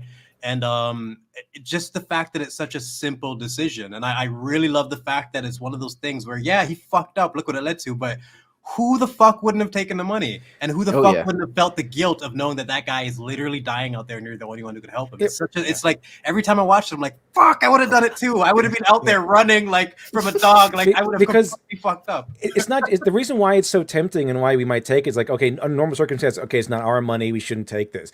But the story takes away all moral quandary by taking the money because this is not like some widow or something or somebody inherited this stuff. Yep. It's money from gangsters and murderers and sickos. Mm-hmm. So there's like, you take the money, you might as well use it. You're like, everyone's a better person than these people. These are evil, psychopath, murder, drug dealers. So there's no downside. There's no like, I stole money from somebody good. You stole money from criminals. So it takes that away. So a lot of people, a lot of ordinary people might be faced with that, and they might take the money. The fact that there's no moral downside to it makes his decision with the water even more like impactful because we know he's like there's no guilt here. It's not like we watched him rob it and maybe we'd want something bad to happen, but he was completely clean, hands-free, went home to his humble little wife and life. And like you see the first, remember you mentioned that he's just like, you know, Everyman. The first shot of his trailer is just the cheap little TV. We just know that he's just like a regular dude, right? He's a very regular guy. Just makes it so much little more house. impactful. Very modest. Like nothing about his life is extravagant. He goes hunting for his food. You know, he has a rifle. He's just an ordinary guy living in that area. I mean, he's like every Texan. Yeah. But the retired welder, Vietnam vet. Yeah, he's like blue collar guy from the ground up. But that's why he's such a great opponent for Chigurh, because Llewelyn Moss is like the everyman who like we can all understand, and he stands opposite to a man like almost no one understands. Yep. That's true. And I mean, it's interesting because Chigurh wears. Yeah, go ahead, Hostman. I was just gonna say Chigurh wears like fancy black dress slacks and clothing, denoting that he has at least some money and can afford to look presentable in public. But Llewelyn, he just wears clothes that I might see my dad wearing at church on Sunday. Yeah, utility basically. focused. He just wears a flannel and jeans. Fashion guy. I mean, it's funny because it's kind of the immoral act, I would say, of stealing money. You know, even if it's dirty money, as we were saying before, it's the immoral act of stealing money that doesn't get him into this situation. It's the moral act of going back and saving someone that gets into this to this situation that I find very interesting. And I will get into that a bit more when we reach, you know, his demise, basically. But so we finally get him chased by the dog, and I think he gets shot with birdshot, because I 100 that wasn't buckshot for sure. No, either that or it was just because of the insane distance. No. It lost some of its momentum. They were firing from pretty far away. I've been hunting in a 1-ton truck off road, and especially in that kind of terrain where it's desert terrain, you're just going to be bouncing around all over the place. So it was probably really hard for the guy who was shooting at him, even just to aim while he's standing up, because I've literally hit my head on the roof of a truck just because we hit a rock that was a little too high up the ground, and it was a big old heavy 1-ton truck. Oh, dude. Yeah, go ahead, Tyler. I just assumed that like the bullet was one that like kind of spread out into tiny little pellets, because a minor detour into the adaptation of Fargo, like that one season where Billy Bob was a killer. In the very first episode, he shoots someone with a shotgun, and like the bullet, I don't know how, like it turns into multiple different pieces, and it actually hits another guy right in the hand, and the whole gimmick is that so basically it's packed with a bunch of small exactly small pellets. That was the vibe I got, because it looked like there were tiny little incisions when he was picking them out and fixing himself up in the trailer. Yeah, I don't know. It's either buckshot or it's birdshot, but it's kind of stupid that the cartel would be running around with birdshot instead of buckshot. So. No, I think, and Lord Toxic said it here. I'm assuming in the book they mention it. They were just firing from really far away. So, and buckshot after a while, it does start to lose momentum. Like since it's not rifled. A shotgun shell is packed with pellets, according to Toxic. But it's not rifled. So like an actual bullet that's rifled keeps going with because it's spinning. It's like a football. It's got but like buckshot is just it has a lot. It's like 1,000 small pellets being launched at you at full force. That's why a shotgun blast is so damaging, especially from close range. I don't know if you guys have seen like autopsy pictures of stuff like that, but man, that'll do some damage, some really, really hardcore damage. But it's strange. I have a completely different question about this scene. Everyone's concerned with the buckshot. What the fuck? How long has this guy been running? Because it was like dark as fuck when he went out. We saw one sprint. It's almost morning time. By the time he shoots the dog, it's like time for breakfast. Like it's like how long was he actually running? Is it a montage? Like I'm fine with it being a montage, but I want to know exactly like because I feel like it goes from night till day. You know? Yeah. Well, the thing about the desert though, because there's no tree line for the most part. As soon as it could be from 10-15 seconds. In 10 minutes. Okay, that's all I need. I'm not saying 10 minutes it can be full sunlight in the desert. Yeah. This is more so like curiosity than a nitpick, because I'm just like, what am I like? Am I missing the fact that this is like But yeah, that could be a so factor. when it comes to desert, like a lot, since it's mostly, I mean, this is a hilly desert, but once it breaks the plane of the horizon, the sun, it just lights everything evenly. Everything. Whereas, like, if you're in a wooded area, it would be, you need to wait for, like, there's a lot more shadowing and stuff. Yeah, man. Trust me, I know, dude. My mom is desert people for real. Honestly, half of the country is the Sahara, man. So they're used to that. And well, Brooks, this is what you were saying. One of your favorite scenes. Yeah, this is literally a dog getting killed. Come on, ladies and gentlemen, we have to. Yeah, I love my doggos. I'm an animal lover, but like, I would have shot that fucker too, man. He's coming for me. Like, look at him. Well, the tension that they create in this tiny little scene, and the detail of him, and his, not just the fact that he's willing to clean the gun and the fact that they actually showed it, but his composure to get down, like he's done this a million times. Like, he knows the consequences of, like, another thing from Lord Toxic. I had starred this one, that the detail of him clearing it for the is one of those. Let me play the clip. It's probably my favorite gun scene in terms of, like, minor details. All right, well, let's check it out.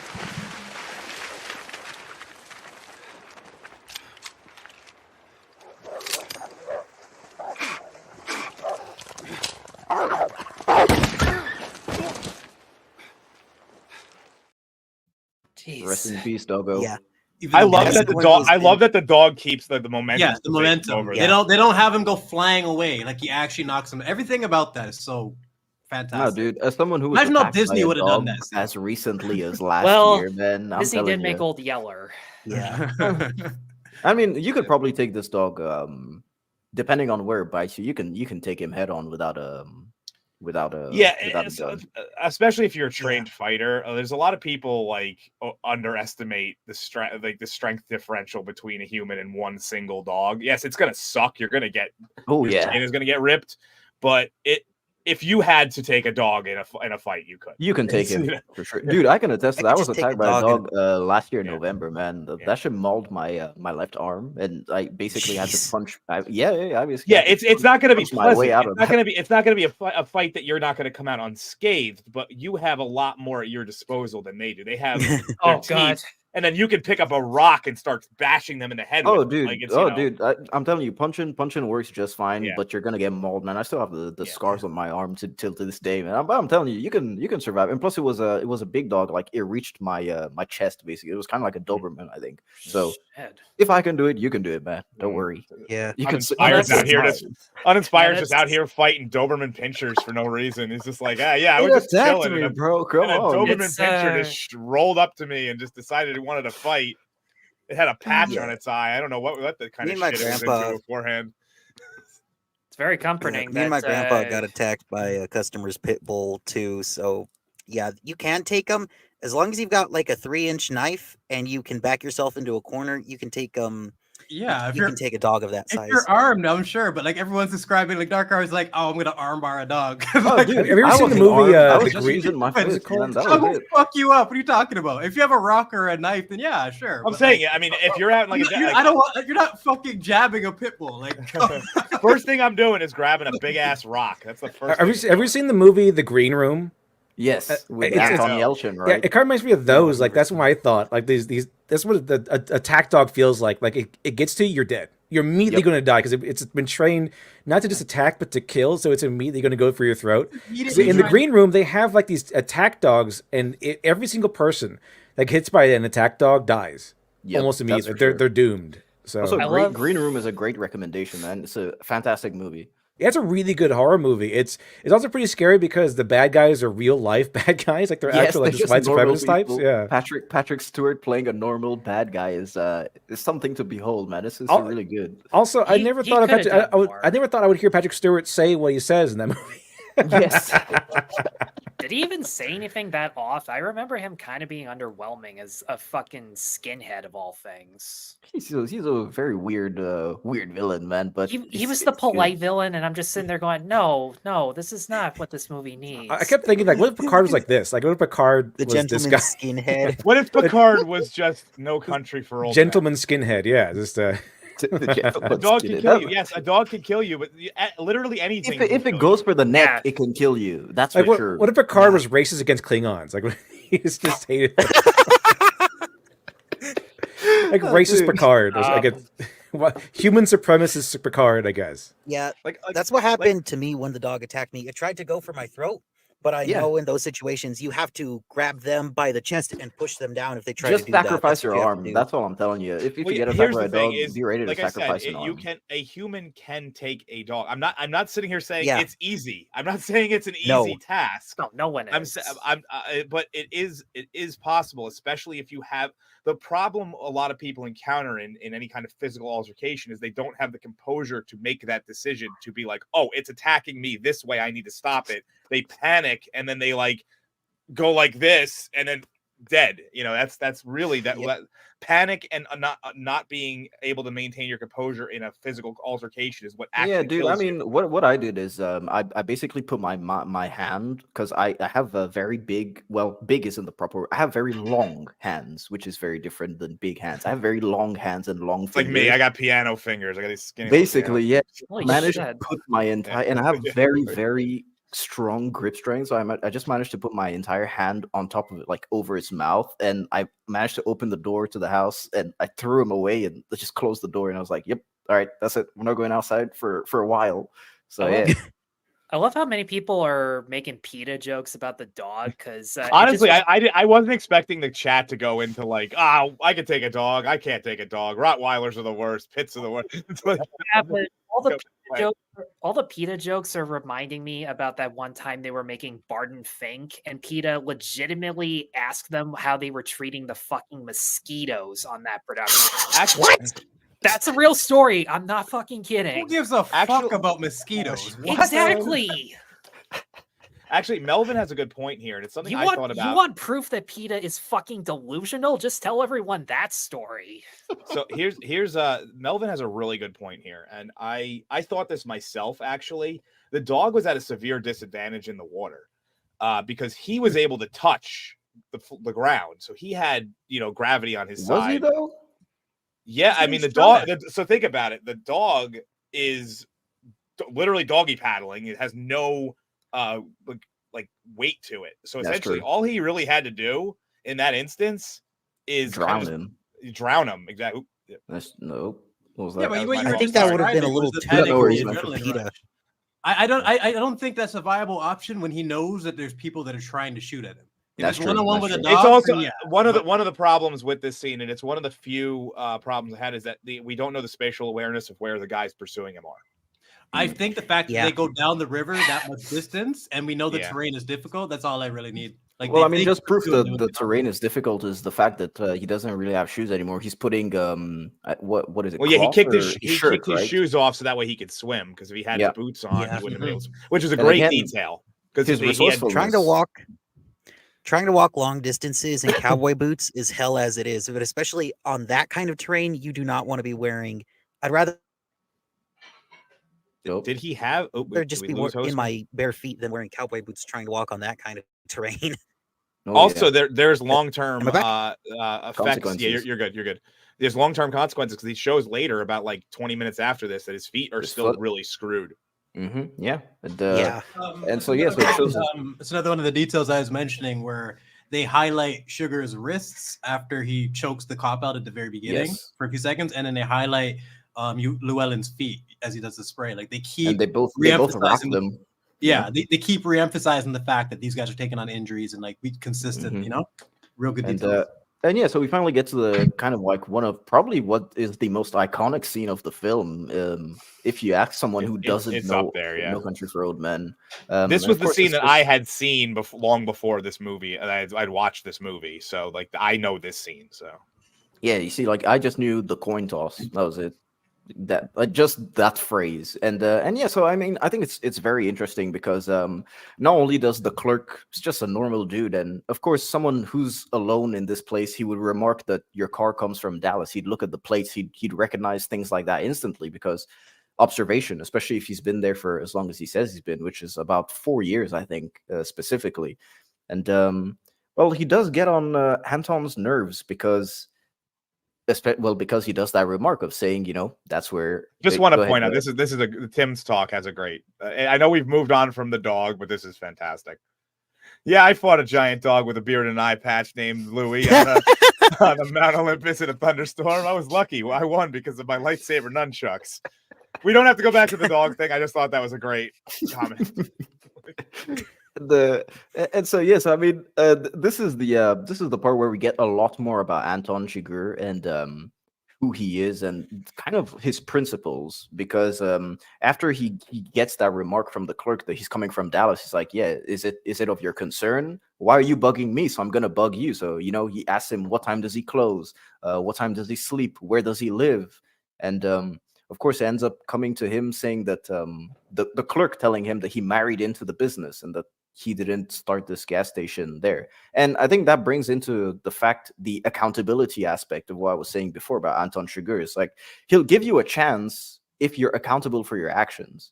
He'll do the coin toss if he thinks that you're accountable, and you just admit that you're at fault. And it's something that we will see progressively throughout the movie. For example, well, I'll say when we get there, but what do you guys think about Anton Chigurh and what we get revealed through here? Brilliant. I wasn't really 100% certain, like, why, like, he's like upset with him for like inheriting a business that wasn't his family. It's like weird. This scene is like really strange to me in a good way. It's good strange because it kind of like shows his like sociopathic nature. That like the thing that sets him off is like this guy didn't build the thing. He's like he kind of goes into, he starts the conversation assuming that this man started this business and he and this is his baby, and then like as soon as he flips on quite literally flips on a dime, as soon as he hears it's not his he chokes on his peanut. It's like he inherited it. Yeah. He's like shocked. Yeah. Also, just one visual I want to point out, and then I'll back off, and everybody can have their moment. I loved, and I don't know if it was intentional or not, but it almost looks like a bunch of nooses behind his head. Fuck, I was just about to say that. I'm sorry, Tyler. No, that's a good point. Trust me, that is a valid point. Yeah, and I wasn't sure if that was. There we go. Lord Toxic said it exactly the same time as me, almost. And it was almost like this is you're kind of screwed almost. And I just noticed that while I was watching the scene. It just every time it was like as the guy's head moved, I was like, yeah, his head would actually probably fit in that noose. This is the thing. So based on the opening things where we talked about it, I think I've probably seen this movie the most amount of times. I've never even thought about that because you're so focused on the acting that's going on in the scene. But that's like probably that's got to be intentional. Yeah. Yeah. I'm just remembering that clerk is actually in the movie of this poster right behind me, and a movie that has a similar vibe in that it's about a bunch of stone cold killers and that there's no background music and it's just utterly moody as hell. But in this one, he's just a complete and utter dweeb, and I'm just sitting there going, does he actually even does he even catch on to the fact that this guy is basically threatening him just for recognizing? Oh, I think he does. I think he does. I really do think that he does. That's why he's telling him that, I need to close up shop. Because, I mean, you're in the middle of the desert. He's probably encountered his fair share of criminals or very shady looking people. And of course, at that point, you'd realize, hey, if he's asking you, what time do you close? Like, where do you sleep? Do you sleep here? Do you sleep there? Well, I'll come back at 9:30 when you're closed and when you're asleep. It's like, yeah, something's going on. Once again, in Chigurh's social engineering, he's just asking these questions normally, and this guy really shouldn't be answering these questions at all. Yes. Like, why would you say? Why would you answer have any a of shotgun? This guy should have a shotgun behind the counter. I'm kind of wondering why he doesn't. Yeah, he's a Texan. He should have been like this. He should have had like a revolver, a shotgun, a bulletproof vest. Like, he should have everything.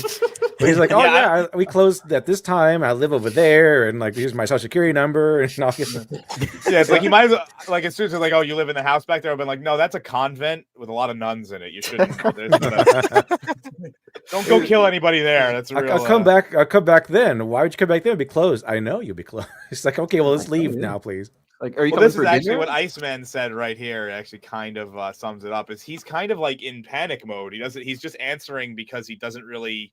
He's probably never encountered this exact kind of situation before. I feel like he's regretting every word that comes out of his mouth, but he's panicking and happening anyway. Yeah. By the time he realizes he said it, though, it's too late. And everybody has been in a situation like this where they were maybe not like fearing for your life in this. Thank God.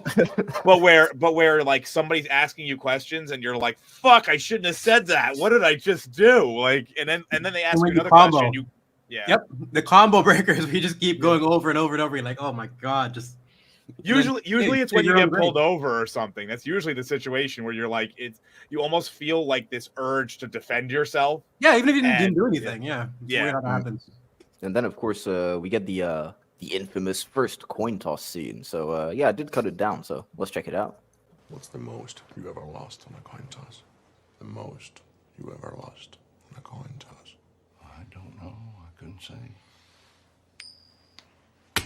Just call it. I can't call it for you. Well, it wouldn't be fair. I didn't put nothing up. Yes, you did. You've been putting it up your whole life. You just didn't know it. It's been traveling 22 years to get here. And now it's here. And it's either heads or tails. Well, look, I need to know what I stand to win. You stand to win everything. Call it. Heads, then. Well done. All I could think during this scene was like Oh, you people didn't put the placing Empire. people placing prop bets on the Super Bowl. So Oh, the coin God. toss at the beginning. Like, how much can I put on a coin toss? Damn it! Everything. Yeah, because that's and the scene was shot so well because all throughout that the tension builds and you can feel it build. You can feel the fear of the clerk, and then the moment he goes, he calls it right, and he goes, "Well done." It's like, oh, it's like It's catharsis. such a relief on both sides. You can even like he's genuine when he says "well done." Like, yep, you did it. Like he's it's something so powerful about his demeanor in that. It's like, oh yes, I don't have to kill you. Awesome. Yeah, it's not like a relief. Don't put it back in your pocket. He's almost proud of him for calling it and calling it right. Like, you did it. Like, good for you. But like, it feels so genuine. And the whole part of like, don't put it in your pocket. It'll become just another coin into your lucky quarter. Well, Like, it's because I think Chigurh has like the viewpoint he has is that he's ambitious and that he believes that everyone should live life and taking risks and everything. So when he hears about this guy who's never taken a risk in his whole entire life, to where the point where he's running a store that his wife's dad made, and he's just kind of like he's just going with the flow, never have done anything in the world like at all. It's not his store. He's not done anything. Then he forces him into a situation. Okay, here it is. Here, fine. I'm going to make you make this choice. The first time in your life, I'm going to make you make a choice in which you can risk and win everything or lose everything. The first time in your life. And so I think Chigurh might be like thinking he's doing him a favor. Like, if you do this, and if I kill you, there's like no loss there. But if you win, maybe you might change your life in some way. kind of like Jigsaw, even though Yeah, a little bit like Jigsaw kind of Jigsaw, ordeal. like, he kind of cheats. It's kind of bullshit, but Well, like back when ideal Jigsaw was version of actually Jigsaw, giving you a chance Would to you like to survive. play again? yeah, they fucked that up completely. But the You can never concept win of any of Jigsaw- Jigsaw's games. They're just that stupid. No, Amanda's games. That girl's a bitch, but Jigsaw was actually a little bit, Jigsaw would give you a chance. Amanda would be like, nah, fuck your Yeah, organ. you lose, or you lose worse. It's Well, one of it's the- even what he says after. He's like, he says, yeah, it's like, don't put it in your pocket. It's gonna be just another coin, That's which my it is. favorite thing Which he it said. is. I think that's my favorite quote of his, and it's the quote plus the expression, like the look he gives them, like, bro, this is your Yeah, life. that's- Do you realize do- what this quarter is to you? Like, you need to absorb this moment and fuck it. Don't put it in your we pocket. do have a relevant super chat. Would you like to read this one, Uninspired? Yeah, sure. Let me go to the comments. Oh, damn. Mo Sizlak for 19.99. No, thank you for your generosity, man. Sizzlack. Yeah, Sizzlack. true. Yes. Mo from Mo's Tavern. Mhm. Yeah, Mo from Mo's Tavern. Yeah, of course. Dude, I don't watch The Simpsons that much. You showed your age right there, son. Well, dude, I grew up in Africa. We didn't have The Simpsons on TV Oh, over They, there. ju- they man. just That's got why. they just got Simpsons season 1 last week. Go ahead. I will not have your. Thank you so much, Mo. I interpreted his reaction as one of disgust because of the clerk's prior remarks about the station, as if he went from annoyed to pissed, then gave him the ultimatum. Yeah. No, I agree. I think it's something that we also see reflected later on when we get to the scene when he's asking the woman who's at the trailer park where Llewelyn stays the first time he goes there, and she kind of reciprocates what he's doing to the clerk right now, which is kind of interesting, where he's asking the clerk all the questions, and then she's just kind of back at him, barking back, and it's kind she's of the only. She's sticking to the principles and the Exactly, yeah, principles and he's doing. I don't know. He's kind it's of like weird. I think her defiance, and we'll get to that eventually. I think her defiance and the fact that she actually sticks to what her like, oh, we don't do this, and this is it. He respects that. Yes, that's I why think that's one of the ones I'm most curious to analyze in terms of you can analyze every single interaction he has in terms of why he does and why he doesn't. But I think that's one of the most interesting ones in comparison to this. Like something about her composure and like just the fact that she stood her ground. I feel like the fact that she stood her ground is why she's still alive. Yeah, something about Thank you more for the super chat, man. Thanks for the generosity. Yeah, definitely. And yeah, so anyone want to say anything else about this peculiar scene? I was gonna say one of the reasons it's so well shot is that one of the great things about Coen Brothers is that they always get Roger Deakins as the cinematographer, and he just knows how to make like the most simplistic shots look amazing. And here, last night I had noticed that the clerk is always on the left side of the frame and Anton is on the right. So even when the camera switches angles, like they're still technically in the exact same spot as before. So you're still looking back and forth, but they're in the same moment, and it's just good composition. Really hard to find in movies nowadays. It also couples with the fact that the questions get shorter and the answers get shorter. So it's kind of this like ticking time bomb feel as you go along, where it's like it starts out with kind of like general bullshit, oh, how's Texas? How's Dallas? What's the weather like? And then it's like you don't own it, like you inherited it. Yes, it's like it becomes very like bang bang bang bang bang bang after a while, and it's almost like you get the tension ratchets up as it goes the domino along. effect for the tension, and when because people you think and then it stops. It's like it stops for the coin toss, and then it's like and it goes right back. This probably felt like for sure. This probably felt like 20 minutes for this guy. Like it just would. Oh, yes. It's like, and just leave, please.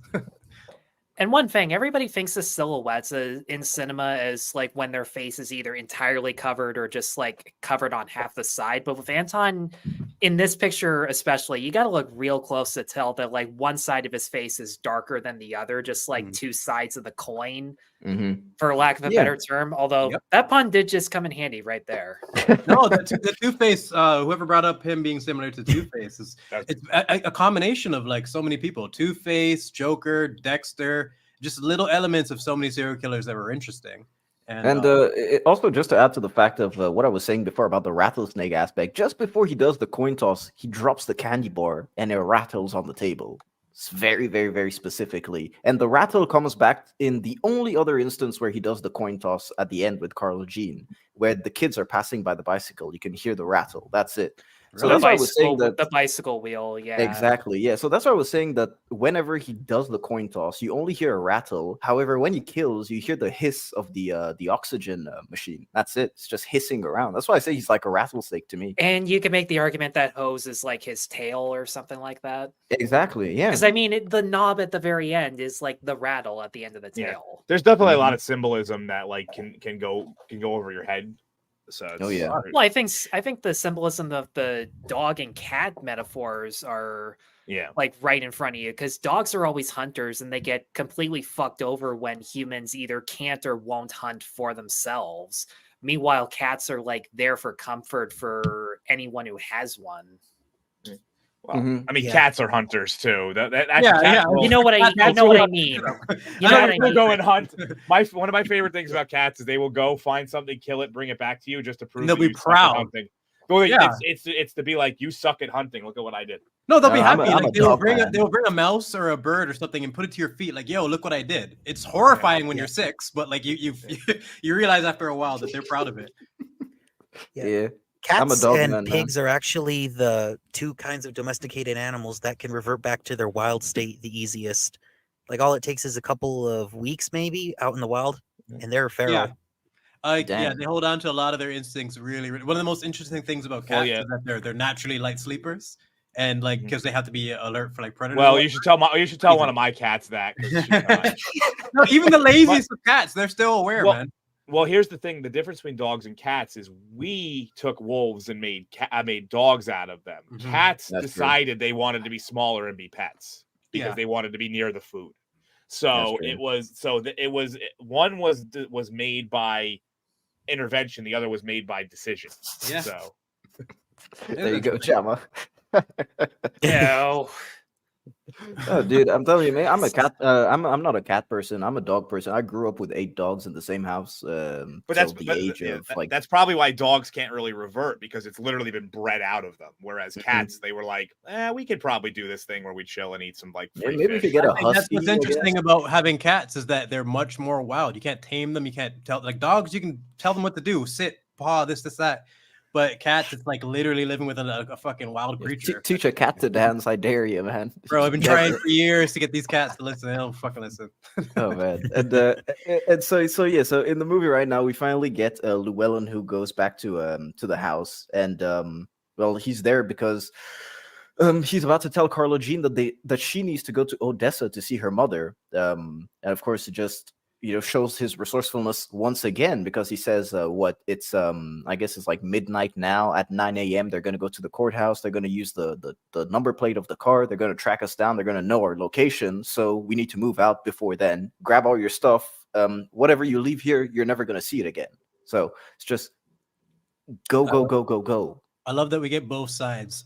We get his resourcefulness, like you mentioned, just like, and again, another highlight of his composure in this whole situation. But her, I think this is one of her best character moments, because instead of yelling and panicking, whatnot, she's leaving her home and having her life uprooted, but all she cares about is her man. She loves this guy. Like, she really, really loves this guy. If we're leaving in the middle of the night because something happened, all right, I'll pack my bag. She trusts him. All she says is, "Oh, don't kill yourself apologizing." Like, that's it. She's just the sweetest of the sweets. It's crazy. Oh, dude, I'm telling you, she's great. And as Tyler was saying before with the cinematography here, you can clearly see them in front of the mirror. Yeah, there they are. They're not silhouetted. That's good cinematography. The way they play with reflections is like, beautiful. Man, Roger Deakins, thank God that he's here, man, on this earth. Because No kidding. man, so many movies would have been ass if he wasn't doing the cinematography for them. So this is Anton Chigurh, and so I still don't understand who these two guys are for. They work for the company that hires him, right? I guess they're Oh, go ahead, Tyler. I guess they work for Stephen Root as the boss of whatever fucking company that's like. He's under the impression that he's the only one who has a tracker, and that's why he goes back to kill that guy eventually, because he gets the Mexican one as well. So who the fuck are these guys? Yeah, I've been trying to figure that out for years, dude. This is probably the one aspect of the film that isn't hammered out very well, is this like hierarchy within the cartel. 100%. I wish I had a little bit more. I wouldn't be shocked if that was just a choice to make sure the movie didn't draw out too much. I would anybody who's read the book, either on the panel or in the chat, do they hammer that stuff out more in the book as to like who some of these minor characters in the cartel are? Kind of.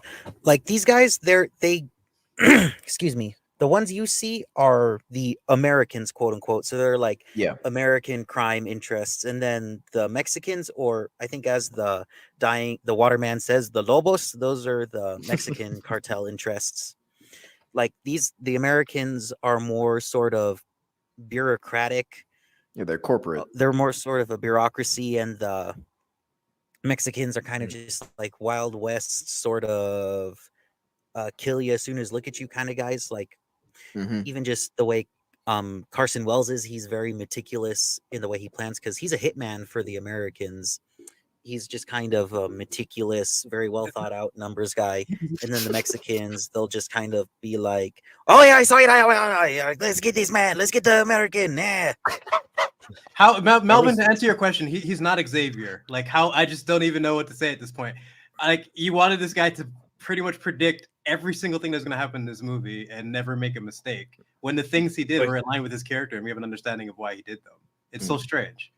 Sorry, I'm reacting to a comment that's. Don't worry about it. No, we were all thinking that. And so we finally I get like the Melvin's super- like concept of like of the guy should have a like basically a precognition for the whole situation. Every single comment is like, you shouldn't have did the wrong thing. You should have did the right thing.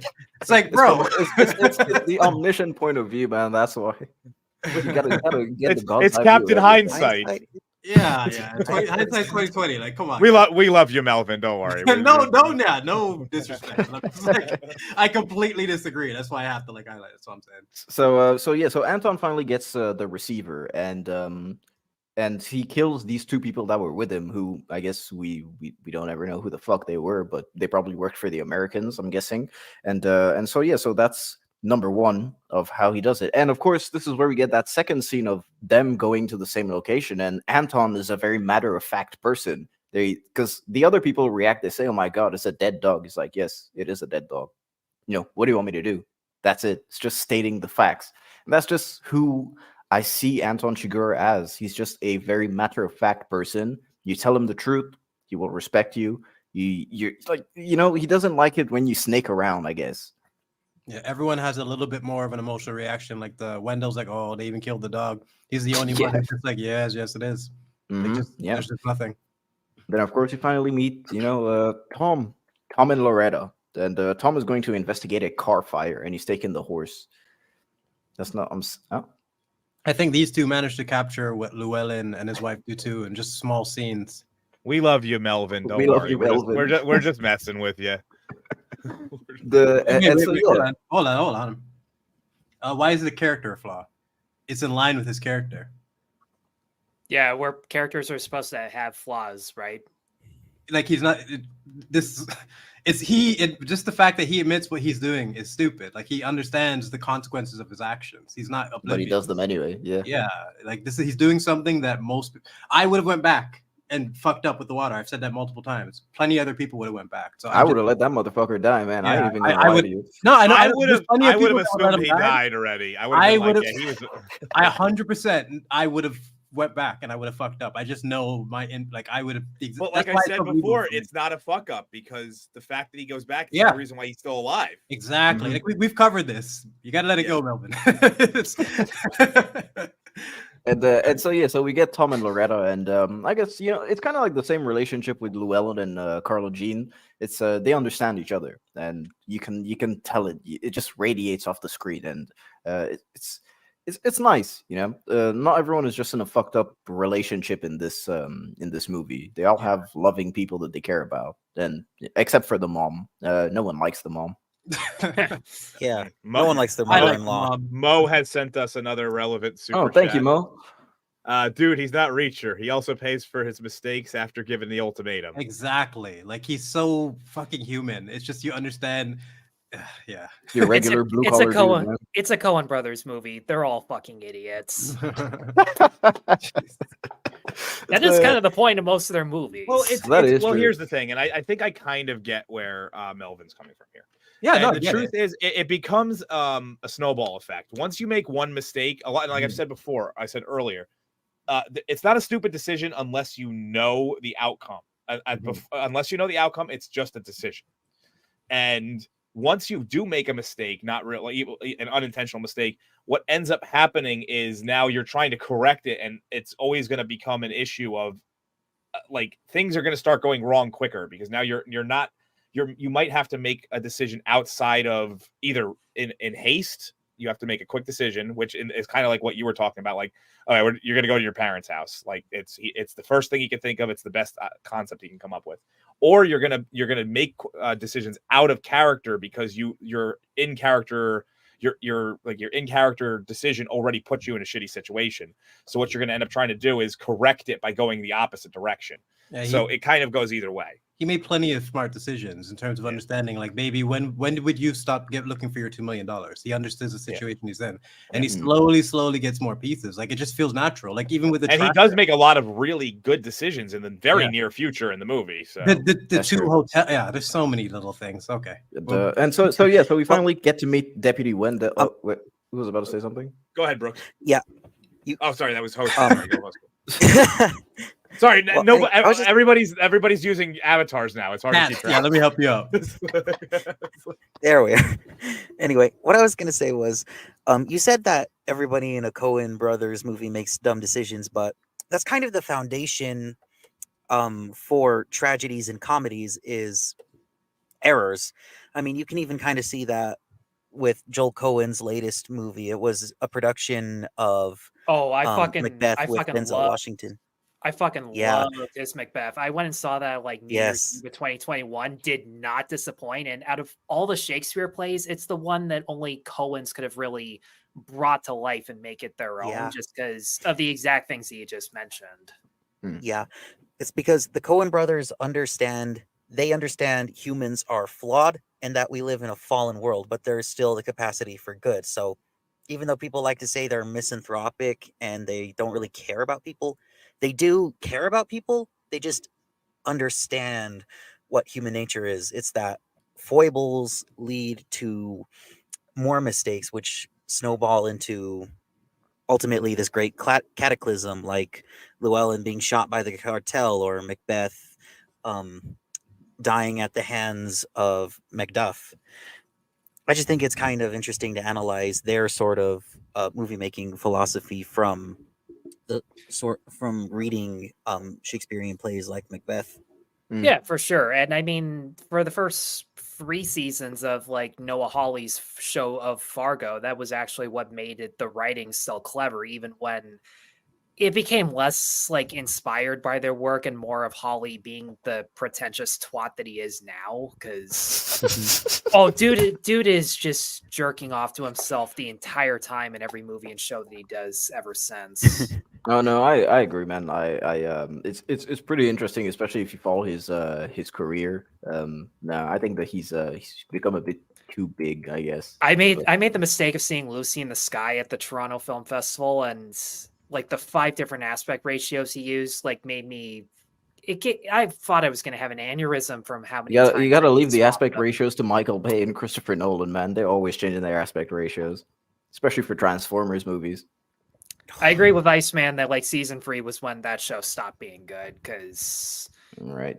even then it was losing a lot of steam. But And most shows have about three or 4 seasons worth of material, and they. I agree. Four is like usually where they start to fall off. Yeah. I was just gonna highlight a quick comment that gets us back into this. Sure, I which think one? the Gourd King. I think it's difficult for non-criminals to think like one. I got it. It reminds me of like if anyone's seen Game of Thrones, there's a character named Olenna whose family is basically killed by a character from Cersei, and one of the things she says is like, my biggest issue was a lack of imagination. I never imagined she would take it that far, like what she does to actually get her family killed.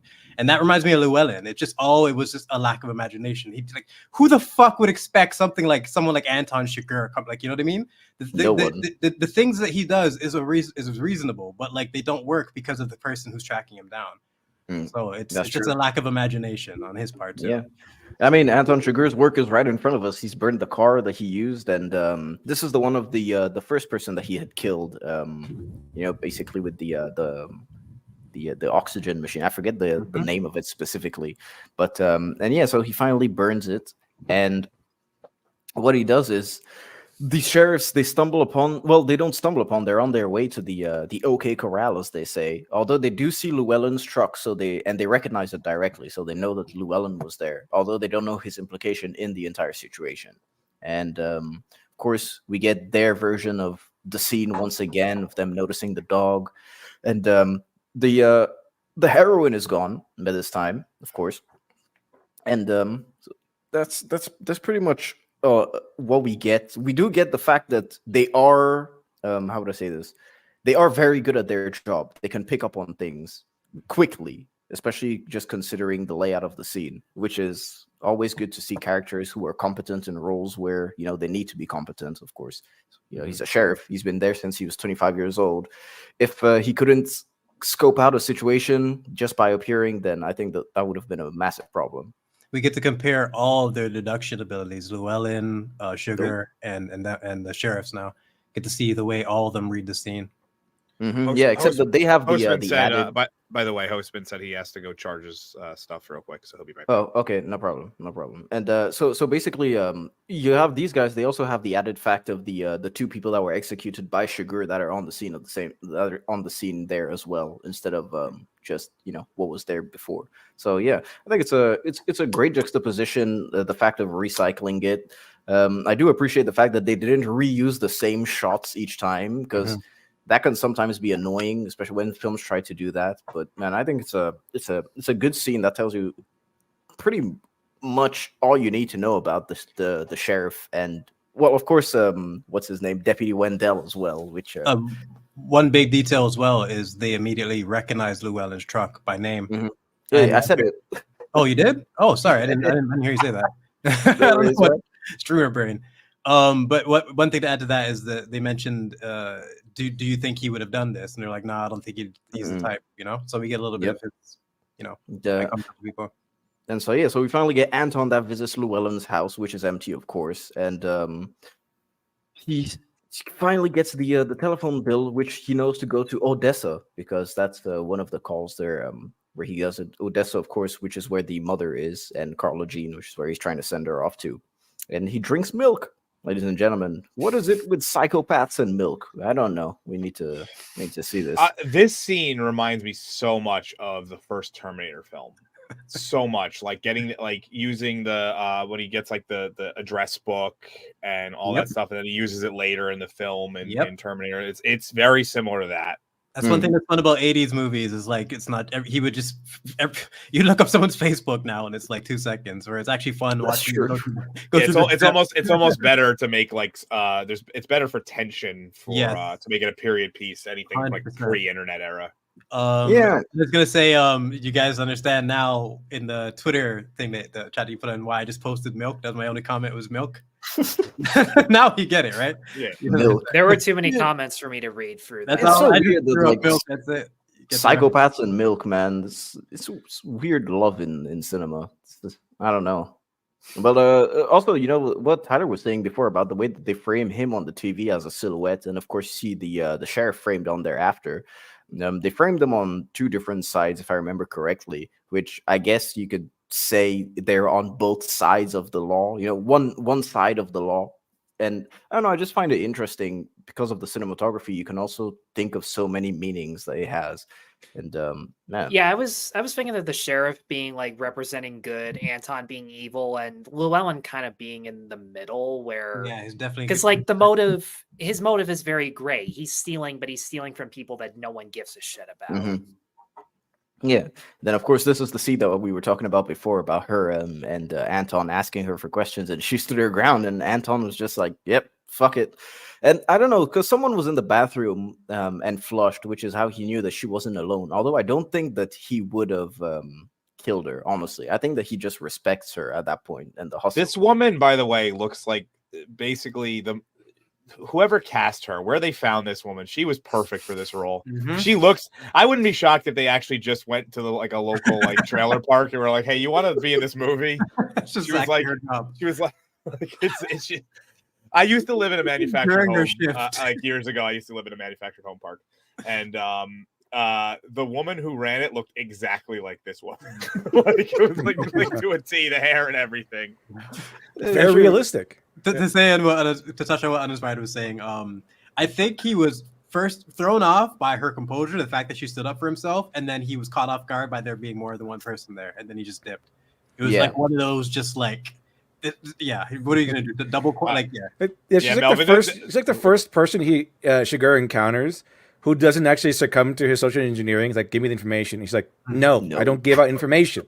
I could leave him. You could leave a message, but I'll give it to you. I'll give it to him then. But no information. Sorry." And he's like, "Huh?" He's like confused. Yeah. And even when he was talking to the gas clerk, he was telling him, he was like, "Yeah, did you not hear me?" And she tells him, "Are you deaf?" You know, it's kind of the same. She's standing up for herself, and like Chigurh respects kind of that kind of attitude. So it's kind of why she's not dead. Also, there's another person in the room, but I'm not really sure if another person being there would make him not kill them. So I think it's because he shows later he doesn't care if there's people around. Yeah, he'll just kill everybody. You just nailed it for me though. Like he turned into the clerk here. He's just as shook as that fucking clerk guy, and this bitch is just like, are you deaf? Like, can you not understand to the clerk, he says specifically, "Did you not hear me?" And she just says, "Are you deaf?" That is such a good point. Yeah, and I love the fact that she basically.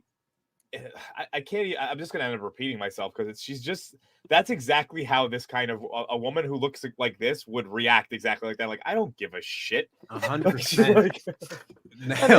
When he looks back at her at the door, Melvin Deeply's. Sorry. Go ahead.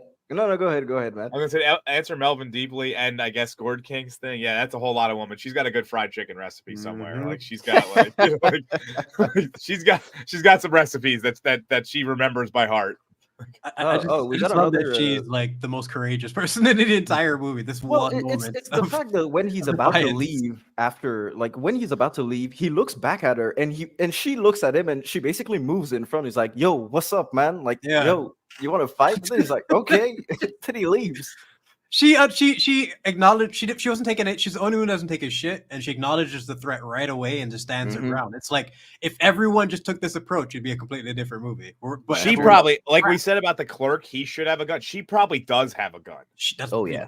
Like she has the attitude that like if he would have continued to if he would have pulled out his gun, she would have pulled out her gun. Like she's filing her nails. Look at her right hand. She pulls like a peacemaker out or something. giant revolver. Yeah. She's holding a nail file. Like she's casually filing her nails, like as this is going on. Like she just. Oh yeah. Yeah, I can just see it. She just tosses the nail file, reaches down, fucking. It's like, sir, you need to leave. Like, yep. Just before we continue, another super chat from Mo for $4.99. Thank you, Mo, man. Being really, really generous tonight. Really appreciate it, man. He's even told, in a manner of speaking, that he's out of his depth with this guy by Woody's character. Gotta go. Yeah. Great show, guys. Thanks for stopping in, Mo.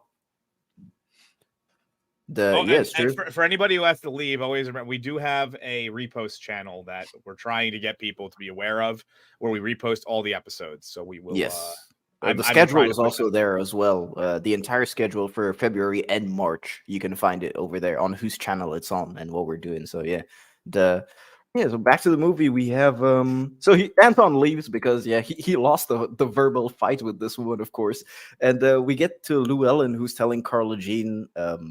Like he's basically putting her on the bus to Odessa, which she's kind of scared, of course, which is normal. But what does she say? She works at Walmart, right? Yeah, not anymore because she's retired because of the $2 million in cash. So he just drops her off, and it's a good departing. However, this is the last time that he sees her alive, right? Mm-hmm. Yep. They have that moment, the look back, the classic look back, like you never see each other again. And he says, what's the last thing he says? Like, I shall return or something like that. I shall return. Yep, that's it. He doesn't return, ladies and gentlemen. Spoiler alert, he fucking dies. But who did return is Hostman Socrates. Oh, nice. Hostman, you good? I did return. Nice. Yeah, I'm good. I just had to... I was streaming from my truck to avoid fire alarms, but my laptop was running out of battery power, so I just had to find a place to charge it. Fun story about the fire alarm. The very first time that Hostman ever did was it a stream or a recorded thing? Fire alarm. It was a recorded video with Stupenzo. Yeah. So a little paranoia settled in. He was like, "I'm just gonna do this from my truck instead." Oh, dude. Yeah. We appreciate the hustle, man. The sheriff and his deputy, of course, they come in and. Just want to say Wendell. I love the name Wendell. I think it's a very interesting name, especially for the way that the mannerisms that the deputy has. I really like it. There it is, that shot, the silhouette that Tyler was talking about.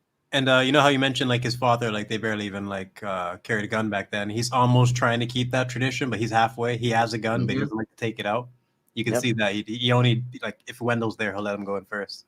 Yeah, he says, "I'm behind you, aren't I?" It's like that's it. That's all I need. I mean, it's also the observation factor that this guy probably isn't here. If he was, I know there'd probably be noise or something. And of course, the sheriff drinks milk, kind of like Anton Chigurh, and make of that what you will. Maybe symbolic or not. Who knows? Possibly a special milk that some people have too. I think he's trying to. Well, it's two things. Doesn't want the milk to he knows that they left and the guy left, so this milk is just going to waste. Doesn't want to go to waste, and he's trying to get inside his head as much as possible. And literally, this guy was just here, just taking a sip. He was just here in this exact moment drinking milk. Where do you go to? Trying to get inside his head. One trick that always gets me is like, "Oh, sheriff, it was just here. We got to put out a bulletin." He's like. And tell him what? Like a guy just looking for a suspect who has just recently drunk milk. That was probably my favorite line in the whole movie. Calm down, rookie. That's not just the line, but the fact that he just calmly goes down. Like he's so ahead of this fucking rookie. Like he's panicking and shit. His heart's racing, and he's just having a glass of milk. But just the difference in the I can't remember, I think Dark Hour mentioned it, but the difference in the generations, there's different scenes throughout the movie that they just highlight, like, and all Wendell scenes you can see completely, like when he laughs at the joke and then shit. Yeah, that's what I was saying. It's like that was uninspired. Yeah, it kind of reminds me of myself. You know, he was saying something incredibly morbid, and Wendell let out a laugh. I let out a laugh exactly at the same time as Wendell. So I was like, oh shit. It sucks when you get caught in that, because you just feel, you see the generation gap of like, yeah. Yeah, and especially, you know, considering, you know, the No Country for Old Men, he doesn't really understand, which would probably go into the factor of, yeah, he's trying to get into this dude's head because he's so far removed from what Chigurh is capable of that he's just trying to understand stuff, you know? Yeah. And, I think there's among Christianity, there's the saying that you have to live in the world, but you cannot be of the world. I think it also kind of illustrates the sort of spiritual divide between generations as well. Ed Tom is more, he's less of the world than a deputy is, so he doesn't laugh at the morbid detail about the people being tortured, but Wendell does. yeah, and I mean, even the fact of Anton being someone who is you know, filled with certainty, as we see like the entire movie. He is a certain man in an uncertain and unpredictable world, which is, you know, kind of reinforced to us many times across the film, especially from the sheriff, who is saying that, you know, the power of unpredictability, and even Llewelyn, he stands for that, you know, the power of unpredictability. I don't know the outcome, although I'm trying to understand it. And you know, Anton was over there. He's like, I know the outcome. That's it. So he's like a straight man in a narrow world. You're so right. One of the only times they talk on the phone, Chigurh asks him, "Do you know how this is going to end?" And Llewelyn says, "Nope." Like he knows he's going to keep fighting, but he's not like delusional enough to say he knows what's going to happen. It's a really cool change. It's really interesting in movies, the one or few times where the protagonist and the antagonist actually have to have a conversation, and they did that one perfectly. And so he finally goes into I think it's the Regal Motel, and he checks in, gets his room. Yeah, that was the most French pronunciation of Regal I've ever heard in my life. The Regal Motel. Yeah, Regal Motel. Wait, how do you say it? Regal? Regal. Wait. Where are you at, Melvin? Regal. Where are you at, Melvin?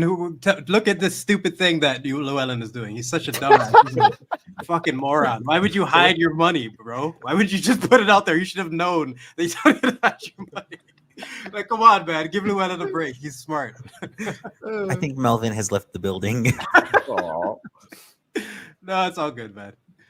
That's my first lieutenant right there. No, I'm just teasing him.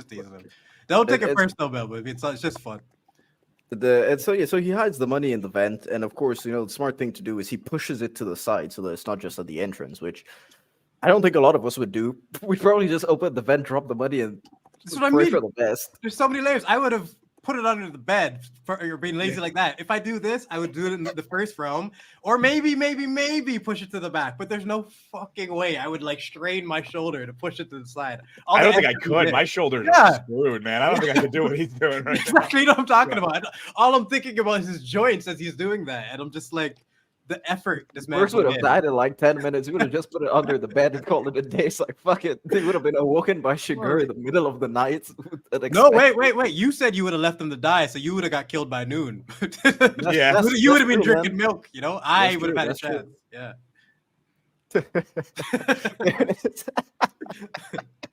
What's the question? So here's the it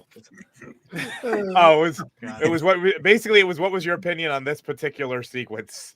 That was basically that was the breakdown of it. But see, I would be in a completely different situation where I probably would have wasted most of this money already on dumb shit. You know what? I may have found the tracker by accident because I would have been pulling money out. Let's meet him halfway for the sake of discussion real quick. Is there anything that you completely disagree with in Llewelyn? Like you just said, what would you have done differently so far? And I think Llewelyn says that he doesn't spend the money specifically because he doesn't want to. I forget it. He says it to Carla Jean when he's putting her on the bus. He doesn't want to use the money because he doesn't want to put it in circulation. Oh no! He's gonna get a rental car, and then she says, "Oh, you can't afford one," and he says he doesn't want to register. Exactly, he doesn't want to register. That makes sense, but That's what I was gonna say. Is there anything that you completely disagree with? Like I don't think he's made any massive mistakes, but is there anything like you disagree with? Empty the bag to count the money. I don't know, man. I just say it's a fuck ton of money. That's probably it. Yeah, I don't need to know how much money there is. No, in there. okay. So it's very simple. Why would he? There's no reason for him to think other than it's a big bag of money at this point. And money is heavy as well. And when he does have that revelation, remember, this is the 80s as well. And I think he's because of his army background, he's one of the few people who would even think that way. Most people, like the average Joe, would not have deduced the tracker at any point. So this is actually what Stupenzo just said was my original thought. I would have assumed it was all counterfeit. And that's why we see him check. Once we see him check the top layer and you spend the cash, I think that's enough for you to see like it's just This is what I was saying earlier about like a lack of imagination is the only thing that he imagined. Like the type of maybe Chigurh in his situation would have checked the money. Chigurh would have checked every single bill. And I just don't think it's in line with Llewelyn's character. I think it's also the fact that on the bills, like in the packs, it's written 10,000 on them. So you just see so many. You're automatically in your brain, you're just like, this is more money than I've ever seen in my life. Fuck it, I'm not counting it. That's it. Yeah, you're the only reason you're saying that is because of what happens. But like, I just feel like 90% of people wouldn't have checked it in that situation. Honestly, I would have probably been assassinated by Chigurh at the casino, taking the money. Like literally. Dude, for real, I would just be spending the money. They'd be like, "Oh my god, sir, how much are you putting on?" Yeah, let's put 500,000, no problem. Chigurh just walks in. It's like, boom, I'm dead in the bathroom. Put my money. It. You don't even hear him because he's in his socks. Oh, geez. Oh man, and so yeah, so Anton there, the man himself, he's on the phone and he's calling Carla Jean's mom on the phone in Odessa, of course, and she doesn't want anything to do with the Llewelyn, of course, because I guess what they try and tell us is that they don't have a good relationship. I guess she doesn't like him. That's what we know, and she has cancer. That's it. I got the cancer. Yeah, I'm sick. It's like it's like Uncle in Red Dead. I got lumbago, man. That's it. She's so memorable for a character who had like 2 or 3 scenes that were like 30 seconds apiece. Like, and they're all pretty important too, because she makes some bad mistakes. But think about it. Melvin is probably gonna dunk all over that lady. Oh, she's an idiot. Why would she do that? Because she's an old lady who won't shut up. And like this, you know what I'm saying? Like every scene with her character was to set up that moment. She's just clapping her mouth up. Like, I think we have our pair up for the next 2 hoes versus. It's going to be Melvin versus Jedi Brooks. Yeah, coming from the Southwest, I know Melvin, at least 3 old ladies you who would act count the exactly money. like Llewelyn's mother-in-law. Yeah, that's true. This is my favorite part of this is this like random pseudo rivalry that has developed between Melvin. It's not a rivalry. It's just like his perspective is like. I mean, Melvin, 100 grand. You just count a few like you have the number in on the packs. It's packs of 10K, 100 grand. You can eyeball that. Yeah. You would just be like 10. I think just the top layer. He has no reason to doubt the money or count the money. You have to defend. He also really hasn't had a chance to count. Exactly, and he's literally someone's trying to kill him, bro. He's injured. There's true. so many reasons why he wouldn't. And you haven't given us one reason why he should stop everything and count it. You got to give us one. No, you wouldn't, Melvin. I disagree, Melvin. Yeah. I would have just taken. If you wanted to take this seriously, you have to. Sorry, we're here to talk about the movie, right? Yeah. No. This has now become the Melvin Deeply Hour. Fight! No, that's what I'm saying. This is already answering. He's got to actually make a point. Like you're just saying he should have make a point, and then. And so we got Llewelyn that's coming back to the motel and to the Regal motel. Is that how you pronounce it? The Regal. The Regal. Not the Regal. The Regal, bro. Stop being so damn fancy, okay? And so he suspects that someone is there, but he doesn't know who. And I think maybe at this point it's the Mexicans who have the other tracker, which we don't know of yet, of course. We only know that Anton Chigurh is chasing them for now. So what he does is he just continues, and I think he goes to another motel for the night, and then he comes back the next day. But at this point, we have sheriff and deputy that are discussing the case of the second killing that we saw, which was the man on the side of the road whose car was burned down, and they discuss about the fact that it doesn't have any bullets. And he does put that gruesome image of what did he do? Did he shoot them and go in there digging with a knife? Yeah, it's like, yep. And so yeah, so well, it's kind of like a stalemate for the sheriff's office at this point because they don't know what to do with the situation. There's so many moving parts as well. So, and DEA isn't actually doing anything. They're just going back to the site where the shooting happened, and it's not really advancing the thing. They even asked the sheriff if he wants to go back, and he said, "What's the point? You know, I've already seen it. Are there any more bodies there? No, there aren't. So I'm not going back. I've already inspected it." It's just So he's just trying to wrap his head around things, and at the same time, Llewelyn is out here purchasing shotguns and tents with the most poles from the most annoying tent salesman ever. Just, dude, tell me the tent, Shut up man. and just give me the poles. You know, it's funny that you say that. The contrast between the two salesmen. This guy is like the guy you want. Like he's just so efficient and just like this guy right here that's on screen. And then compared to the annoying camp guy, I wonder if that's on purpose. Like No, I mean, in the defense of the other guy, every gun I ever buy ever. in the defense of the other guy, it is a very strange request to come in and be like, "Can I just get some tent poles?" Like, what? I agree with you, but I still feel like this guy, with the strangest of requests, would still have the same demeanor in terms of just like serving the customer. And Yeah, being it'd be like, "Can I get some tent poles?" Be like, "Got about a whole tent." Well, look at the dude that from the clothing store, you know, right after. The dude walks in just in boots. He's like, "How the boots holding up? Good. All right, cool. Let's dress you up, man. No problem." Yeah, no questions asked. Like Do you got any socks? Only white. Only white. Yeah, I'll wear. That's all I need, man. Who gives a shit? It's below a boot. Like you can't, like, you know. And so yeah, so Llewelyn does his prep, and he goes back to the motel, of course, and he does his prep. So he preps his shotgun and makes it sawed off. I don't know how efficient it would be to actually saw off the barrel of the shotgun. It would be smarter for him to use an angle grinder, especially because they mentioned that he's a welder.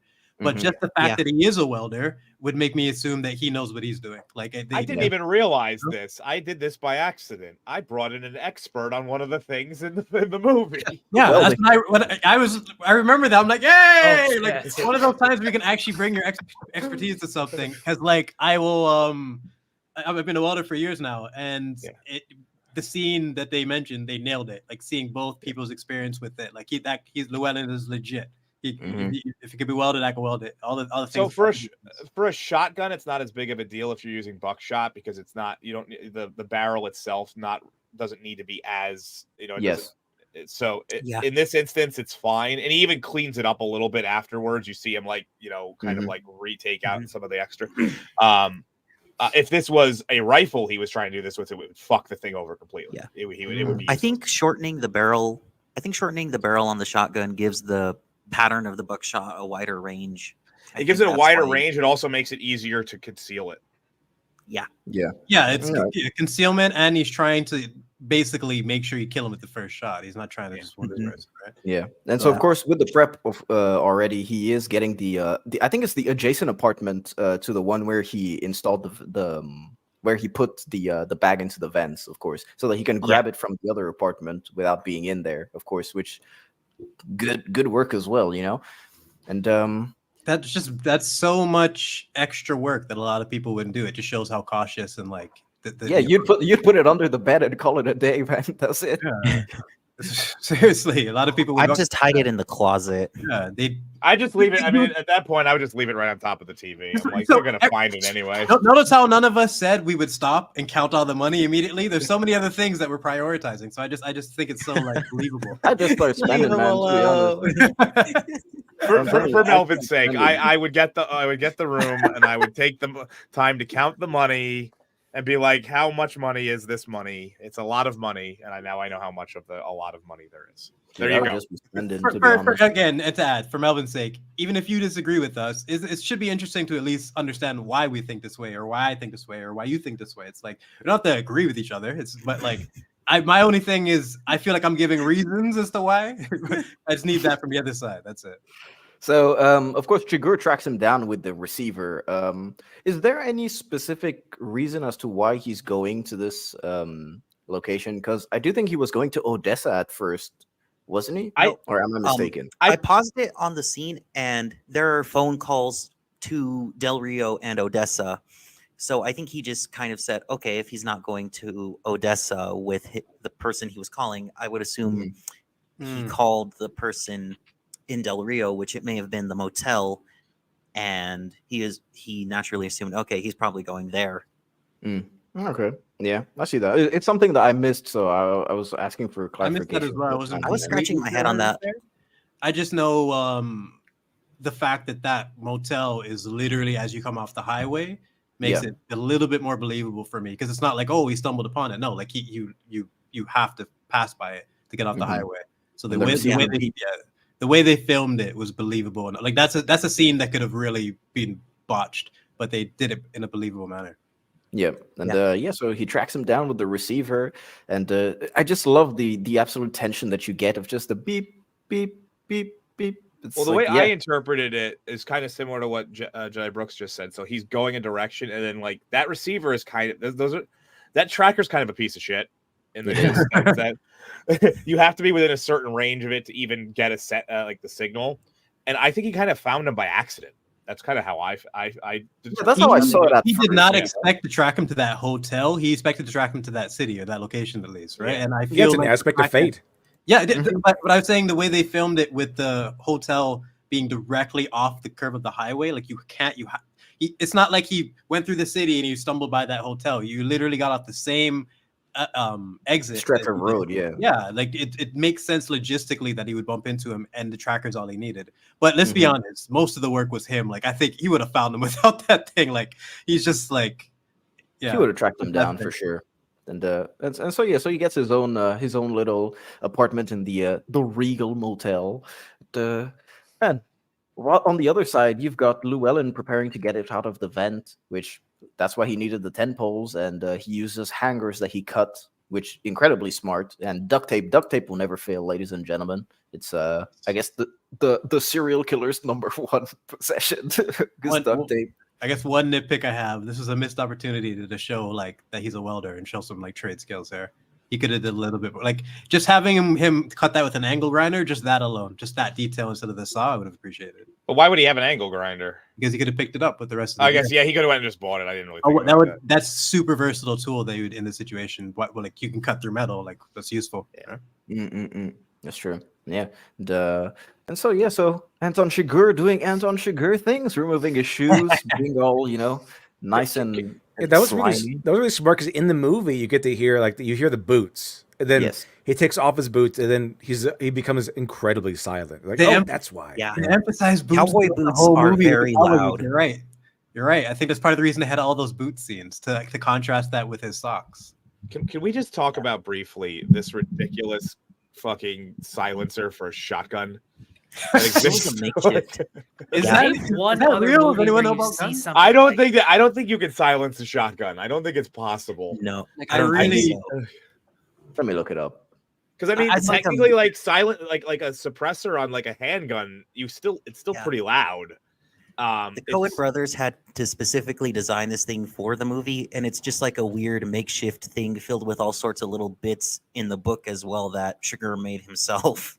I could see this being custom. That does make sense, because he uses a cattle prod thing too, right? He's obviously got strange methods, and I just think this is one of, other than the eye scene at the beginning, and like this is probably my favorite visual shots of him. Just like the the Coen Bros invented it basically. You have suppressors for shotgun. That one I know, I'm familiar with. Except that they still make a lot of noise, man. Yeah. Well, even in this, it makes a lot of noise, like that weird. I love that sound. No, it's such a great sound, man. That's another thing I forgot to mention. The sound quality in this movie is like really underrated. Dude, when I was watching this, I was thinking this is some of the best sound mixing and sound editing that I have genuinely ever heard in a film, especially considering the fact that it doesn't have sound score. So it just emphasizes everything around you, especially if you have like a good surround sound system or headphones on. And when I was looking up just an hour before we went live, I saw that it won the Oscars for best sound mixing and sound editing. So thank God for that, man. They deserve it. 100%. One of the things I distinctly remember with this movie is it's like there's a lot of different elements that added to it being so immersive, and that's one of the things I'm really appreciating last night, because I've watched it so many times, and like every time the tension is like it's there all over again. They really masterclass in tension. Chris Nolan should hire the sound editors for this movie. Oh, dude, for real. If only that would ever happen. Chris Nolan should fire all of his sound people. I'm not even gonna lie, man. Yeah, sounds but think about it. make or He break a hires project. people to intentionally do something that fucking stupid. We have a couple of super chats from Lord Toxic. Oh. I'll take. You want me to take them? Yeah, sure. Let me go to the comment section. I'll do this one first because this is the shorter of the two for $2. Have you ever stolen money and put it in a dryer on no heat? No, and no. Can't say I have. I've stolen money. I've just never put money in a dryer on no heat before. I've never stolen dare money. you. I've never stolen money. I've stolen a Lego Batman. That's it. And my issue with Moss is this is for $5. Sorry. My issue with Moss is that he overestimated his own capabilities, former sniper, and underestimates how to use the money to escape. Yeah, I agree with that. There's definitely he could have been really using this money for some different ways of he could have been a little bit more creative with the money. Yeah. It's not trackable cash, so it's yeah. That's why I was asking the question if there's any mistakes that you think he's like, what else could he have done? Like, what else should he have done with the money? Because the reason him not wanting a trailer secondhand, but he even established why he didn't want to buy one. He doesn't want to register. Yeah. Well, yeah, So you the don't one line have he to gave. register a truck like if you just buy it with cash. Yeah. Unless you're doing something stupid on the highway, you're not likely to get pulled over. And as long as you got license plates, the cop's not going to be like, this guy looks suspicious. My problem with any of the criticism of him not buying it is I feel like everything we say he could have or should have bought, he was going to buy immediately after he got out of this hotel situation. Like he's right in the middle of this of someone trying to track him down and kill him, and it's slowly getting revelations about him. So I just feel like I can't really think and be like, what should he have done with the money in this situation? That's true. Yeah, because there are so many regulations that you have to go through, especially if you want to leave the country or something. Like, I honestly, a lot of people say, yeah, I'd leave the country. Yeah, there are some countries where you need a visa to leave. You can't just up and leave, And of course, you also don't know the stretch. I mean, the reach of the people that you're fleeing from. Well, he sort of does that a little later. I mean, we'll get to it in probably like 7 hours from now. But traveling was really different in the 80s as opposed to now. But even then, it was kind of difficult to travel between countries. Yeah, exactly. It's like and so yeah. So well, I guess I've got the clip of Chigurh in action, man. So I'm hyped. I like it. After you play this clip, I have a story about one of the extras involved with this scene. All right, no worries, man. Well, let's get to it.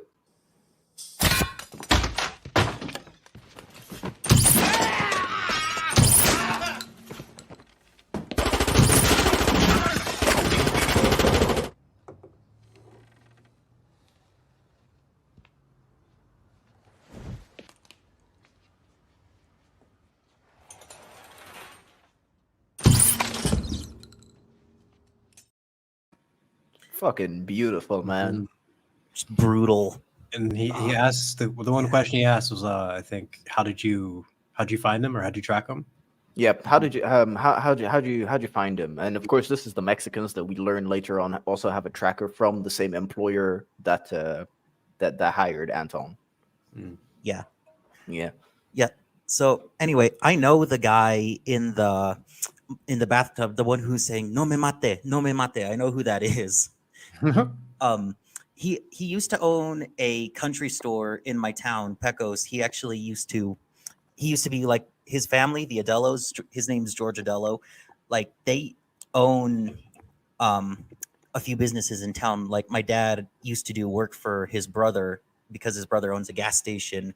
And it was funny because after I returned the movie to my grandpa, he's like, "Did you see George Adello in there?" And I'm like, "What?" And he's like, "Yeah, George Adello. He's the guy in the bathtub going, no me mate, no me mate." He's the guy in the bathtub. which out of context is even funnier. I know. My grandpa even said that he thinks the two guys who were in the bathroom were gay because why would they be in the bathroom? Yeah, they were in the bathroom already as soon as he walked in, so it's not like they hid in there. Yeah, that was like, yeah, they were like in there. One of them was getting in the shower. I do love how like it doesn't draw any attention. So like, yes, he has this overly large and practical suppressor for his shotgun, but then the guy just unloads an entire magazine from his submachine gun and it attracts zero attention. I think that's my biggest nitpick of just delete that one scene Because you have the, like you said, what's the point of showing that he has a suppressor if we're gonna actually have a shot that goes off and like not have any reaction other than Llewelyn noticing? I think that was one aspect of the movie that I found was weird. Is that a lot of it kind of seems like a ghost town where only our characters live in. That's it. No Country has the ghost town problem, and Blade has the Vice City. Yes. I was thinking about your comment when I was watching this. I'm like, oh my god, where is everyone? Like, what's going on? It's a tiny detail that I wished was accounted for, but other than that, like, not much to complain about. And then, of course, Anton, he uses the coins that he keeps in his pocket. One that kind of looks like it's bloodied up a bit, but he uses them to unlock the vent, and so he does see the marks on the vent, and by that time, of course, Llewelyn is gone hitchhiking. He's not looking back. That's for sure. It's pretty. That's an old school trick too. The dime to unscrew the large screws. You use it all the time. They're useful. This wait, don't skip that scene in the car. This is another microcosm of the whole movie. Like, you shouldn't be doing that. And even a young man like you hitchhiking. The difference in generations. Like, I just tiny little scene, but it's another one that just like sums up the whole movie, what the message is trying to say. Yeah, I do like. Yeah, he just says like, you shouldn't be doing that. He's like, doing what? He looks at him, shakes his head, and then says it. Like, he's so principled on it. Like, you shouldn't be doing that. Even a young man like you, and someone referring to Llewelyn as a young man is like pretty cool at this point. Like, just seeing the different perspective each time. He pauses though between like what he actually says. So if you're like, all the stuff you've been doing that the whole movie, you shouldn't be doing that. But he goes, hitchhiking. So like, you shouldn't be doing that. He's like, doing what? Hitchhiking. But it feels like he's like, you shouldn't be doing any of this. You messed up, bro. Taking that money, man. Yeah, they need that little gap. That little gap leaves it like open to interpretation for a split second until you actually like know what he's specifying. But you can take it any way you want. Like, you shouldn't be like all the things he's done. Like, just are you riding with the decisions he's made? But it's led him to hitchhiking in the night. One little visual detail I like in this is it briefly cuts back to the driver's face, and his face is completely obscured except for his eyes, which have light reflected in them, like a predator or an animal of some kind, like kind of to bring it back to what Uninspired was saying earlier. Are you able to show that? Is it there? No, I don't have the slide. No, we don't have it. Yeah. I take your word for it, man. I maybe it was because the driver was black and shadows. That could have been the reason, to be honest. But yeah, so we finally meet Carson Wells, which I guess a late introduction to the movie, about an hour into it, and it's kind of interesting. His character, I didn't even know that Woody Harrelson was in this movie. I was very shocked to see him. Strange. I wasn't really shocked to see him play a cowboy, because I was like, yeah, it's Woody Harrelson, man. That's pretty much it. That's how he is. I always wonder how much you get paid for a role this small. Like, he's got like 2-3 scenes. It might have been wasn't Woody big at the time as well, or something too. Like, sometimes that's what happens with these like small parts. It's just like, hey, remember I did that thing for you. Yeah, probably got paid around like $7,000 or something, because I don't think he was that big at the time. Yeah, it probably just took like sometimes they just take like the minimum for the for the role.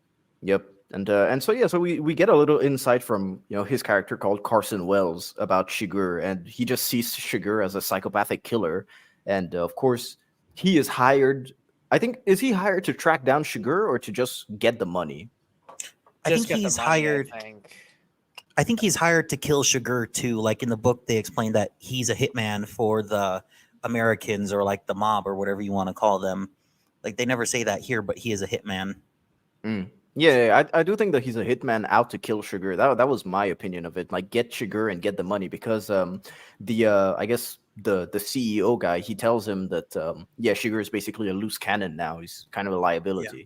We need to sort it out. And what was that thing about the number of floors on the building? Yeah, I don't know. I am with you on that, Melvin. I'm so confused by that. Like, what I want to think that's like one extra floor that Chigurh would have to go through in case shit would hit the fan. But like, that's the closest thing I could think of. Actually, it's right here. This is actually probably the answer. It is what I thought of. In more superstitious areas, there's no 13th floor on buildings.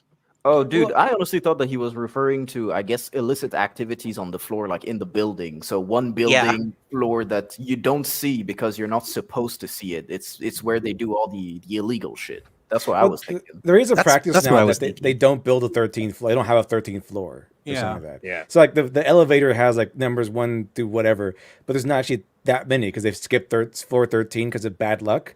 And I think the whole thing with bad luck kind of chimes in. Like you can't escape that. You can't escape bad luck. That's you can probably the try to best hide thing. from it, but you can't escape because this guy just ends up dying anyway. That's true. Yeah. If something happens on the 13th floor, you're fucked anyway. If If- 14 are up. If that's Like- true, I wish they were actually a little bit more explicit with this. Like instead of leaving it up to interpretation, because like that could be that's pretty potent if it is true. But I feel like 90% of the audience would just be like, huh? Yeah, me this completely flew over my head. I was just like, I don't know what he's talking about. I thought, yeah, that's what I thought. I thought it was like referring to an illegal floor that you don't really mention. But hey, and so Llewelyn, he basically just goes, yep. I just had one really quick question, because some of the people here know the books. If I get a little bit more detail on the guy in the chair, because he's the one who's sending Woody Harrelson, he's sending the Mexicans, and he sends Chigurh, right? He's like, who is this guy?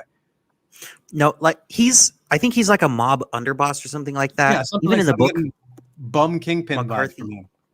Yeah, McCarthy never gives too much detail on who the hierarchies are, but the Mexicans are kind of, or the cartel are kind of independent from the Americans in that after those differences at the border, they're both kind of racing to get the money. Like the Mexicans want the money and the Americans want the money, and they're kind of in conflict now. Like I think even in the scene where Chigurh in the book, where Chigurh is chasing Llewelyn outside of the hotel, I think it attracts the attention of cartel who were in the area, and they start a shootout with the police. And Ed Tom kind of goes and inspects that crime scene afterwards in the book. All right. Well, I guess he's kind of like a discount kingpin, maybe. Yeah, it's just some type of like lower level mob boss, but he's for the American side. So like it's just a follow of them trying to get the money. It's just there's like Darkar was saying, I just wish we knew a little bit more, just even from throwaway lines. Like they probably didn't add it for pacing sakes, which makes sense. But just a couple lines to get an understanding of the establishment involved. Like the cart, like that's one of the things that Breaking Bad did so well in the first 2 seasons of like that's true. Before we got into like the big cartel area, we still knew that there was more world building out there. We had an understanding. Yeah, we saw the street level thugs first. Yeah, foremost. It was all connected, like every single thing, and connected in an organic way. It wasn't contrived. So yeah. And so Llewelyn finally goes to the new motel and he asks the clerk to tell him if anyone checks in because some shady people are after him, not police. And he does give him, I think, $100 because he only has $100 bills, anyways. And we finally get the first proper encounter with Chigurh because he finally finds out that there is a tracker in the money. Nice, and yeah, I think we'd all be long dead before we knew this, but hey, the tracker is there. Well, those are $1 bills right there. I don't think so. Are they? Yeah, they are. Yeah, look, $1. I don't know American money, man. Okay.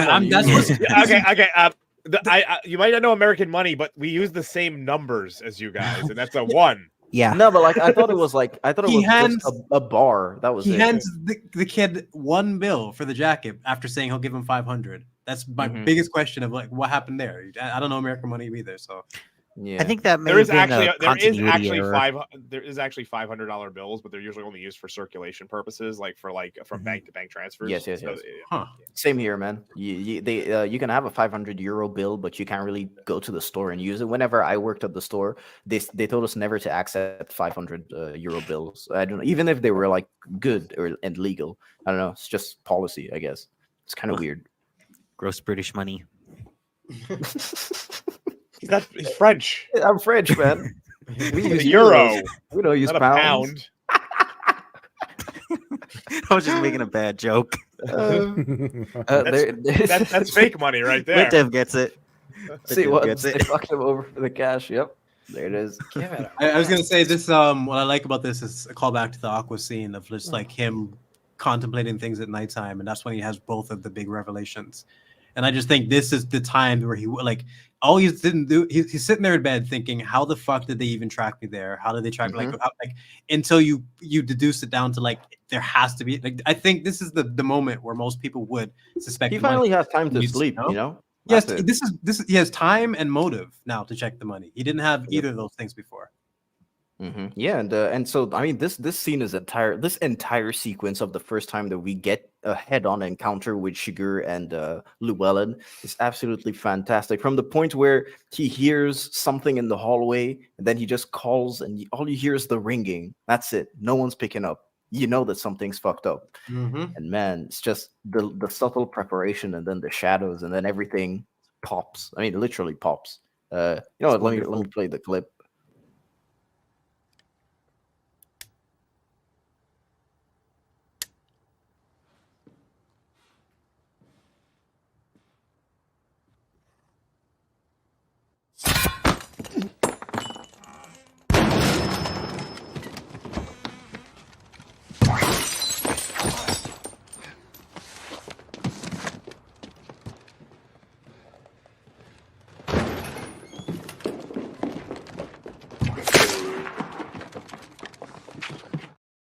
Dude, that Dude. shit still makes me jump, even like after Brilliant. seeing that so many fucking times. It's that's like just masterpiece. That whole sequence there, like the everything about it, the way You it's could have shot, the watched sound this. quality. Yeah, you could have just watched this scene in the theater, and it would have been worth the money. It could have been its own. It's no, a, really, it's it could the have been. showdown. It's like the conflict we've been building up to. Where okay, he's been tracking Llewelyn. Llewelyn's been running, and finally we get to see the showdown between the two. And it's like, and it's exciting because they're both really good at what they do. Like Llewelyn, we've seen his skills build up. We've seen them animated as we've gone along to the movie. We've definitely seen Chigurh's.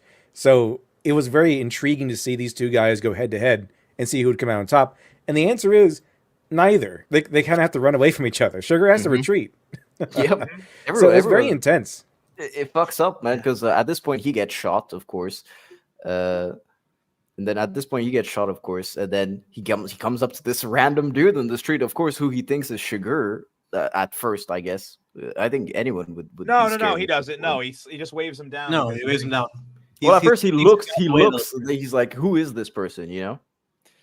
Well, he Someone waits in the who, corner to make sure he's alone first.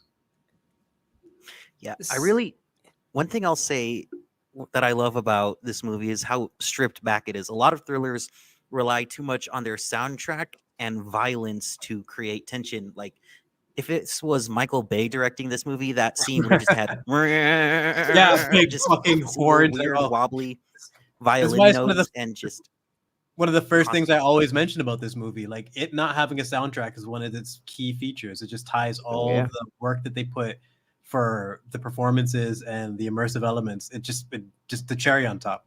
I feel like a soundtrack would have ruined this scene. Well, yeah, I mean, just look at fantastic. the subsequent scene, man. Let me play the clip. Let me make sure that it's the proper clip. Yeah. Need you to drive me on out of here.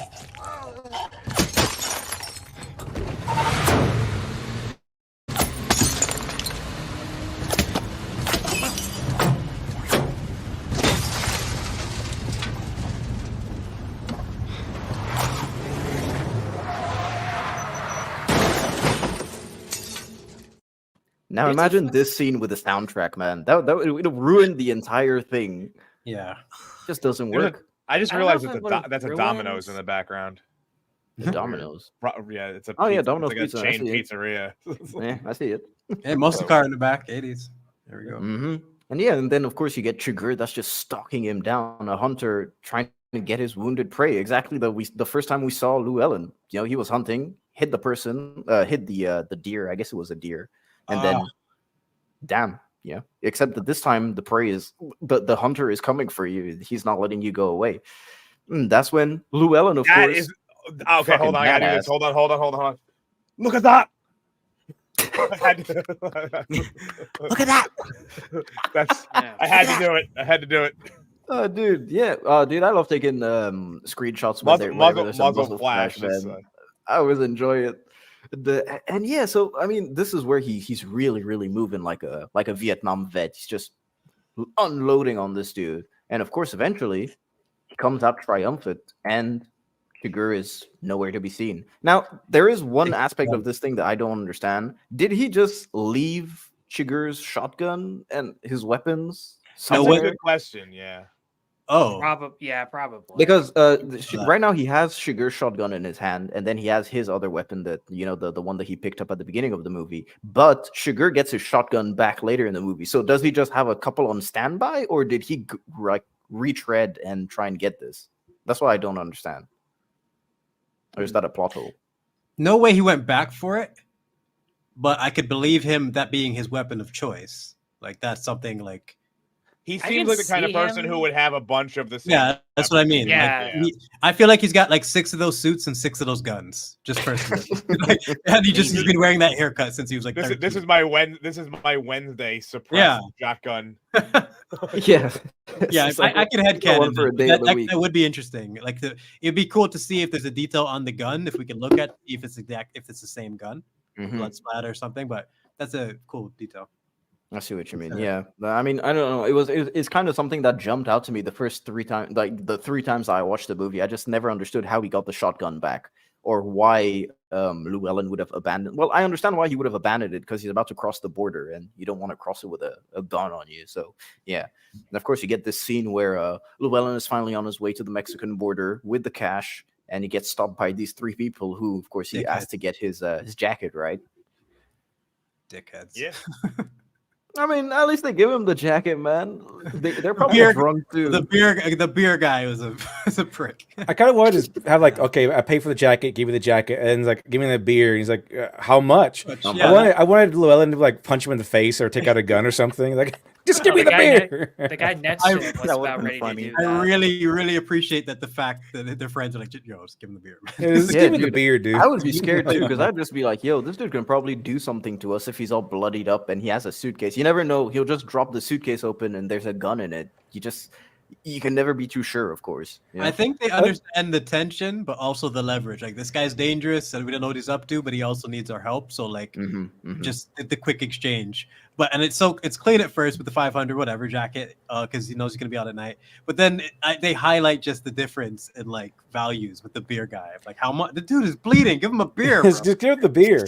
I like how this parallels what happens to Chigurh at the end, where he also needs help from people, but those guys are just nice. It's just like, yeah, whatever, man. Just want to help people out. These guys are dicks. The kid who gives the shirt is a nice guy. The other they had the both just contract. like the other kid is just like, hey, you know that money's half mine. Half mine. Well, they didn't demand it. Like, neither of those kids demanded it. Like, this guy's like, oh yeah, you want a beer? Well, how much? Neither of those kids were like, oh yeah, my shirt. Well, how much? So like I love Llewelyn is like, he's kind of like the good guy or the protagonist, as close to protagonist we can get in this thing. But he's the one that runs into like these jerks. While Chigurh is like this evil maniac kind of guy. He just runs into the kindest people. One of the most powerful, I don't even know what the right word is for it, but just well executed part of the movie is those 2 conflicting scenes. Like, that's just life sometimes. Sometimes this terrible monster will run into the kindest, sweetest kid that'll give you the shirt off his back. And Llewelyn, who's just trying to get a life for him and his wife and get out of this crazy situation, runs into these assholes.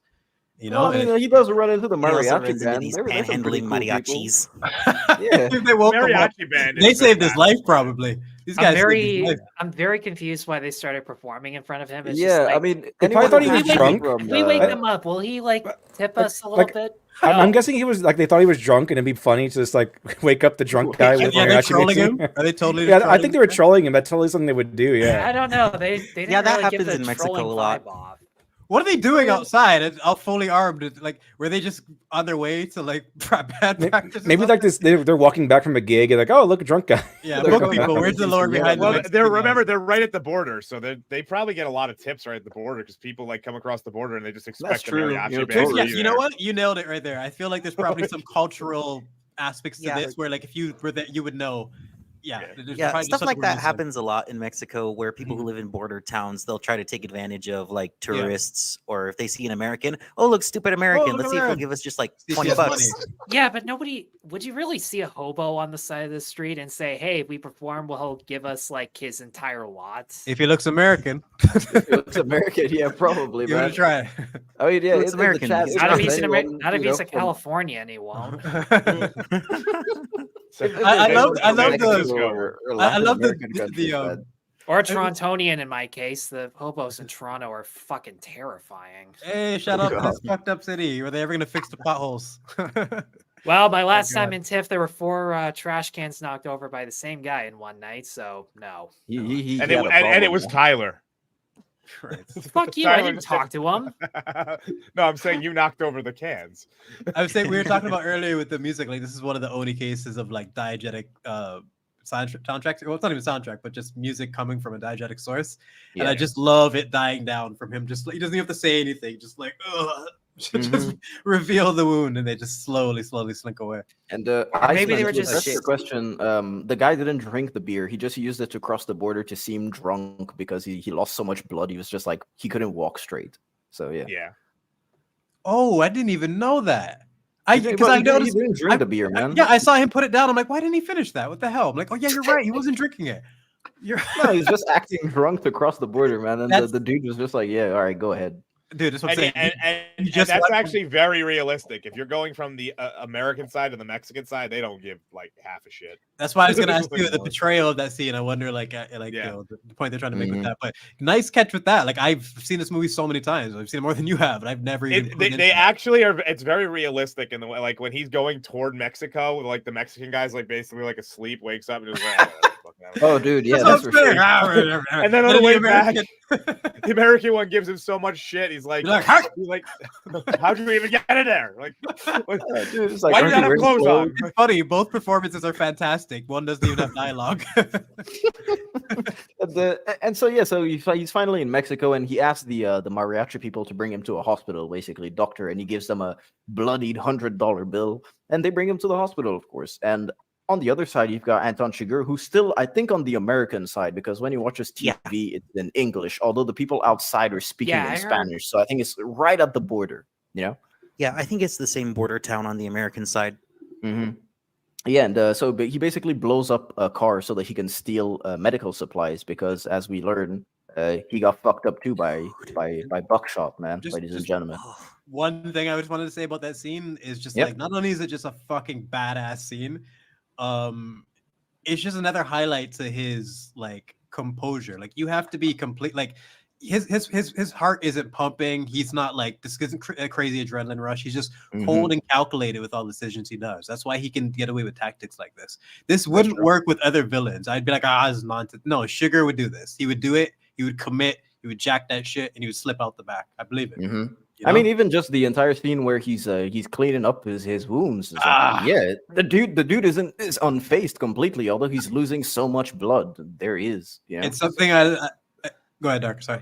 I was gonna say this is that very like interesting like Oppenheimer style censorship too, where he's like sitting cross-legged. So yeah, it's funny how they do that. This is the perfect camera angles. This is peak male physique, ladies and gentlemen. Yeah, dad bod for the win. I was gonna say it's one of my favorite things to highlight, and it's one of the most important details for me.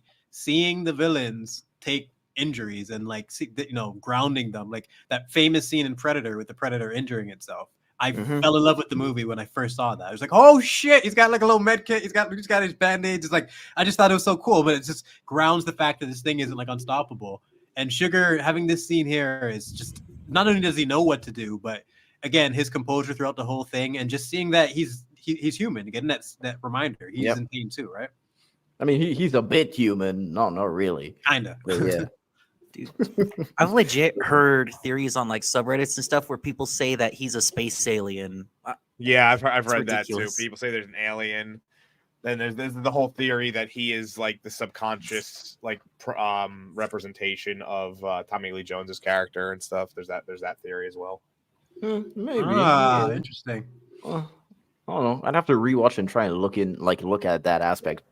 I didn't personally get that as I was watching, but I always did like the scene where you get to see Chigurh patch up his wounds because he goes in there and he kind of just makes a distraction, Hitman Agent 47 style, and just walks into the pharmacy to get a bunch of stuff that he needs and just walks away. This is calm and cool and collected. Yep. And we can see him patch up his wounds, and he's just like putting painkillers and cleaning it with like majorly cleaning it, and as you can see, like even he's himself, like he knows that he's done this before. This is not his first rodeo. The experience, that's why I highlighted that with I think with this and the Llewelyn scene at the beginning is like just the fact that they're not shocked by this situation. They're just like they've handled this, they know how to deal with it. They know And what every the next step is. like every other movie, like you see the anyone gets shot, it's like, oh, it hurts, and then next scene they're fine. Or I they might can't. have they might have a bandage or something like that, and they're fine. Not even like Yeah, a this one dirty- they actually take the time to show the Like how excruciating it is, like how this they have to all the pain it takes, how painful it is to Yes, recovery dress injuries. these suck, wounds. man. This is why I'm like, even just the little details of showing the feet and the wrist and like dressing the wounds, like you said. So many movies skip these details when like this is a universal thing. We all understand injury. Take the time to fucking let us experience it, you know. And he lives till the very end of the movie as well. You know, the injuries The scene don't makes just me disappear. wince every time I watch it. You can create drama with it too, especially like if you see them yell out. If you see someone wince like and fall down, after a scene like this, it's gonna hurt you. It's gonna sit with you so much more, like in terms of the pain. You know. By the way, since he's in Mexico right now, Are you a cocktail man or neat? What are you doing? I'm just gonna do it neat for now because that's all I got on here. And so at this point we going back to the sheriff. We know the rare screen time that Tommy Lee Jones has. And what we essentially learn from this scene is that the cars at the site, the initial sites at the beginning, where we saw the deaths, all the cars are registered to dead people that they've been dead for over 2 decades at this point. The DEA isn't really doing a proper job except for revisiting the site over and over again, which the sheriff declines to do one more time. And he also decides to go to Odessa to speak directly with Carla Jean. And he doesn't want the secretary to tell his wife, you know, because he just doesn't want her to worry, I guess. Because he says that if he calls his wife, she'll want him to be home for dinner, and he can't just take that time. Which, he does his job. And of course, this is the so I put this slide in here because I didn't understand why this scene was. But then Brooks, you said about the 4-wheeler and the terrain. So I now Really good understand scene. why this scene is in there, man. Real quick scene to accomplish something that's actually pretty key, and like we get an idea of the world building here in terms of how the sheriff handles it, his demeanor with this guy. It's just quick, and we get so much out of it. Really, really quick, man. It's like less than 45 seconds. About Efficient movie, man. And finally, we love have this Carson. That's just here. He's in the hospital with Llewelyn. I brought you some flowers. Oh, I fucking love this conversation, man. Every interaction in this movie. I just love Woody Harrelson. Like anytime he shows up in a movie, Anytime he plays a Western dude, man, he just nails it. That's he basically just plays himself. That's why he's fun. Exactly. Yeah, but he does it well. Like you can get away with that if you do it well. He's entertaining, you know. Woody Harrelson brings me flowers in my hospital bed. I'll die a happy man. I'll be like, hey, I got a box of Twinkies if you want them. You're like, take the Twinkies, man. Wait, what? Woody's dad was an actual hitman. Gord, we need you to fact check this, man. You can't. Yes, we need a fact check on that one. Yeah, that's we need Melvin, fact check it. And so what we learn in this scene is that Llewelyn is a welder, of course, and that he served in Nam, which eventually gets expanded on when he's talking to the border patrol, where he says that he served 2 tours.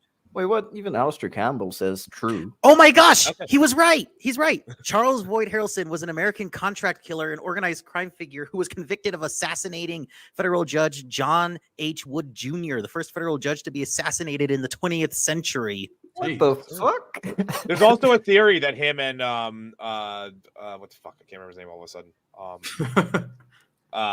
I get older and they stay the same age. Fucking who? Matthew McConaughey are brothers. Matthew McConaughey, There's a theory that him and Matthew McConaughey are brothers. Probably, man. Look at them next to each other. One looks like an attractive version of the other. Yeah. Do they though? Oh, man. I didn't say which one it was, but and so in the scene you get thanks for the fact, Gord King, man. And so in the scene you get the fact that they know Carson knows that he's informing Llewelyn that he and Anton Chigurh know the location of his wife, so he knows that they're in Odessa, which of course Llewelyn didn't know at this point. And so he's saying that Chigurh is probably going to go after your family, which he doesn't understand why, because he has the money, but at this point it's kind of one of the only ways to get to you. And so we do get more insight of Chigurh from Carson, of course, because he does say that Chigurh has principles that transcend, I guess, money, drugs, and all the other usual things that we're used to. That's pretty interesting as well. And then we finally get the sheriff speaking with Carla Jean.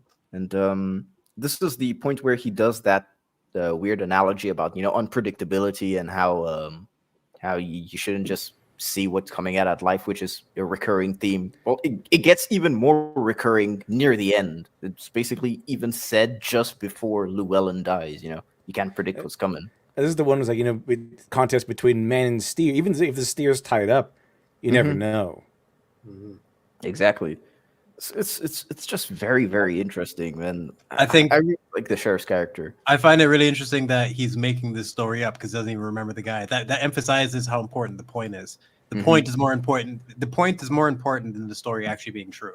It's like, is the story true? I know that it is a story, and it is true. I made it up or some shit like that. So, yeah, You got caught so hard. I love it.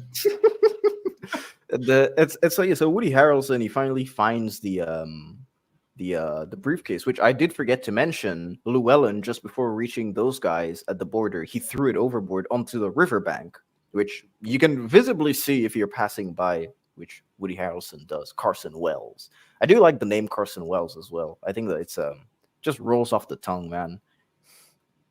And there he Cormac is. was really good at naming his characters.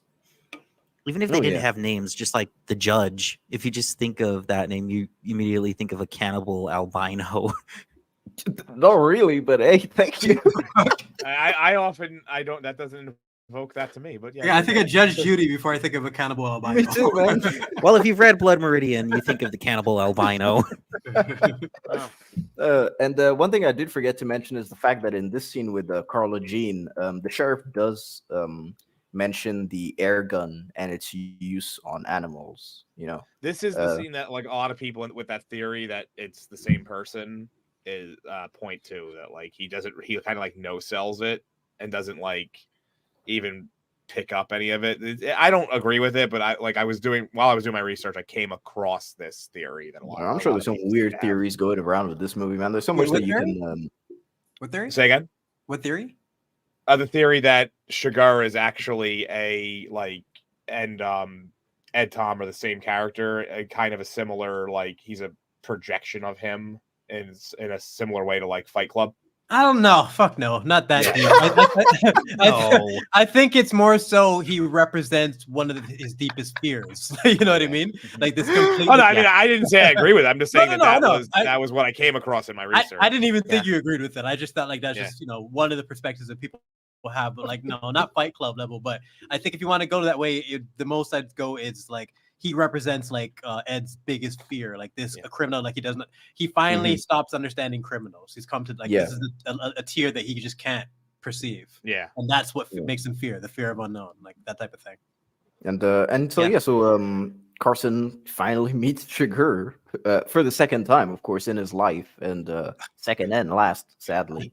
And I mean, this entire conversation that he has with Chigurh is look at that little demeanor. I'm not trying to extend every scene, but I'm just so interested anytime he's on screen. Why does he have that little smirk? Like he's so excited to like catch this guy. Like it's like one of the first times you see him excited. Well, like it's also the fact that it's what I was saying before. With I think that he'll give you a chance if you're accountable for your actions. I think if Woody Harrelson had told him, "Yeah, I'm here to hunt you and I'm here to get the money," maybe he would have given him the coin toss. But what he first tries to do is he just tries to bribe Anton with $14K. Then after that, he tries to bribe him with the location of the money. It's like begs. Yeah, so he's trying to bargain with him, but I don't know, man. I don't think the old lady at the desk who stood her ground. Like compare those two scenes. He probably had the worst approach. He literally just folded where she stood her ground in 1 second. Like it was literally the first thing he said once he sat down. It's like, yeah, if you want, we can both walk away from this. I'm just a contractor. There's $14K in this bank account. Use it as you please. And it was his first instinct, yeah. Exactly. So I don't think that he respected him in any way. And he even says it. He says, if only you took accountability, or if only you accepted your fate, it would have been more honorable. I think that's what he says. Does he? Yeah. Yeah, he does. He does say that in this. He does say it to Woody Harrelson. And I think exactly, if he was more honorable and accepted his fate, he would have gotten a chance at life with the coin toss. Yeah. But there's also the fact of the matter in that, like, dude flat out said to Llewelyn that he knows all this stuff. He knows he can't argue his way around Anton, but he fucking tries to anyways, just because. I think it's just this sense of I think it's just a sense that Carson just finds Anton's philosophy to be a crock of shit and just wants to argue with him about it as a last word. At least that was the vibe I got from him. There's no other reason he would say, "Do you have any idea how crazy you are?" He's fascinated and frustrated simultaneously of just like this fucking, like, you can see it in his face of just like, I'm talking to a fucking maniac, damn it. Like, what do I do? And he's panicking of which direction to go. So he goes from you know? When you're talking to someone who's legitimately insane, your brain can't comprehend what their brain is comprehending. So not to mention, no matter what you do, to Gord King's point, who the fuck would accept this situation? I mean, really? Well, I mean, if he didn't accept the situation, he was going to die anyway. So look at Carla Jean. Carla Jean accepted her situation, and why would she have done it more than a professional hitman whose line of did she though? Like, I don't. She did. She said it straight up that she knew what her fate was as soon as she saw him standing there. Like she accepted it. Yeah, but that also begs the question. That also begs the question: why not just say? Why even bother saying the coin don't decide, you do? Same reason he's saying this, of just they're in the face of utter insanity and they're just baffled by it, of like, you don't have to fucking do this. What are you doing? You're trying to wrap your head around what they're trying to, like, they have nothing else to do other than to wrap their head around. Her saying I won't call it, knowing for the fact that he would have killed her anyways, like that I completely understand and would agree with. But well, it's accepting your fate, you know. That's it. You know that he's here. You know that you're gonna die. Why would I even bother entertaining your idea of, oh yeah, you know, why would I entertain you before I die? You get what I mean? Even the curiosity and just the frustration of like dealing with this person, like it could just take over in that moment. I think both Carla Jean and Ed, what's his name again, Carson Wells, expressed that of just they're trying to negotiate with him and they're realizing the basic reasonable things that they're saying that should work 100%, like their go-to tactic, is just not working because we're not dealing with a normal human here, and it's just interesting to see. Yeah, so the point that he kills him at is when the phone rings, and on the phone is Llewelyn, of course. And after I jump every fucking time I hear that phone ring, and then for the next 10 seconds, I'm just waiting for that shotgun blast, and the timing always just is off every single. It's when he moment. Looks back at him. That's what he does. I was listening for that, knowing that it's such a good jump scare, even though you know it's coming. I'm like, why does it work so well? The reason they do it is they get you into the rhythm for listening for the phone call, and right before the next one comes, he shoots it. So you're expecting the phone to ring, but it's the gun. They time it like perfectly. That's the other thing. What you said about jump scare, that's the thing. No Country for Old Men is like a 101 instruction on how to do jump scares. Yep. Because at the end of the day, like, there's buildup, but it also just pops out of nowhere. That's why I kept saying it's the type of tension I would normally need a horror movie to get in terms of the elements that they play with. I get more tension out of this movie than I do most like modern or even older horror movies that I watch. Most of them just kind of rely on gore and their soundtrack to create tension. That's one of the reasons why I'm not a big horror fan. Most horror movies suck, as someone who loves horror movies more than any other genre. I feel like especially in the last 20 years, they've gone. It's true. We have a point of reference. It's very, very true. Like, most horror fans will be like, "Oh, I love horror. Here's my like 3 or 4 that I'd recommend." Because it's a genre that is extremely difficult to do properly. Tension. Well, the other problem is it depends on like everyone's individual taste. Exactly, it's difficult. That's true. What I said about Bo, I can't recommend it to half the people who I know to be horror fans, let alone just a fan of movies. Well, why do you think there's so many different subgenres of horror, man? It's probably the genre with the most subgenres ever. Trying to find the specific taste for certain people, you know? It's really but at the same time, like, one would think that would make it more versatile, or it would just make it more niche. Yeah, that's true. I mean, the thing for me is that I think horror, people who know how to nail horror are the most versatile creators, because horror, the aspects of horror is something that you can translate to every single genre, whereas other genres you can't really translate it to horror specifically, which is why you see a lot of these it's the same with comedy. I think that if you know comedy, you can probably translate to a lot of other different things, because comedy and horror have a lot in common. If you can write comedy, you can write anything, and horror can basically can be supplemented into almost any story. Like you can add horror elements into it. Like Game of Thrones, horror elements was a big factor for me too. A lot of people. Yeah, I remember saying that about Edgar Wright doing Last Night in Soho. He had done so many comedies that he has like the timing and the energy and the delivery to do something so different. I was one of the few people that flat out loved Soho, but I like it. Yeah, I was the first shaking. The first half of Last Night in Soho is really good. It's a really well-paced, really subtle ghost story, but then it just kind of turns into like generic scarefest towards the end. After this moment, like it did jump the shark, I'll admit. I agree. And yeah. Don't worry, Dark Hour, you can say this out loud, man. Just say we're getting bogged, bro. Get bogged down, guys. I had a ding, ding, ding. You need to get a little bell for when we're bogged. I had a bogged. moment of clarity when I found out that no, I didn't have to leave like 5 minutes ago, but then I realized everyone else does. Oh, dude, we're here, man. Next time you guys get bogged, I'm just some gonna of mess us. around with my voice sounding, like my voice settings. And so he does kill him, and of course he goes onto the phone with Llewelyn, and the subtle detail of him raising up his shoes because he doesn't want to get blood under his shoes, which may or may not be relevant in the last scene, depending on your perspective. So yeah.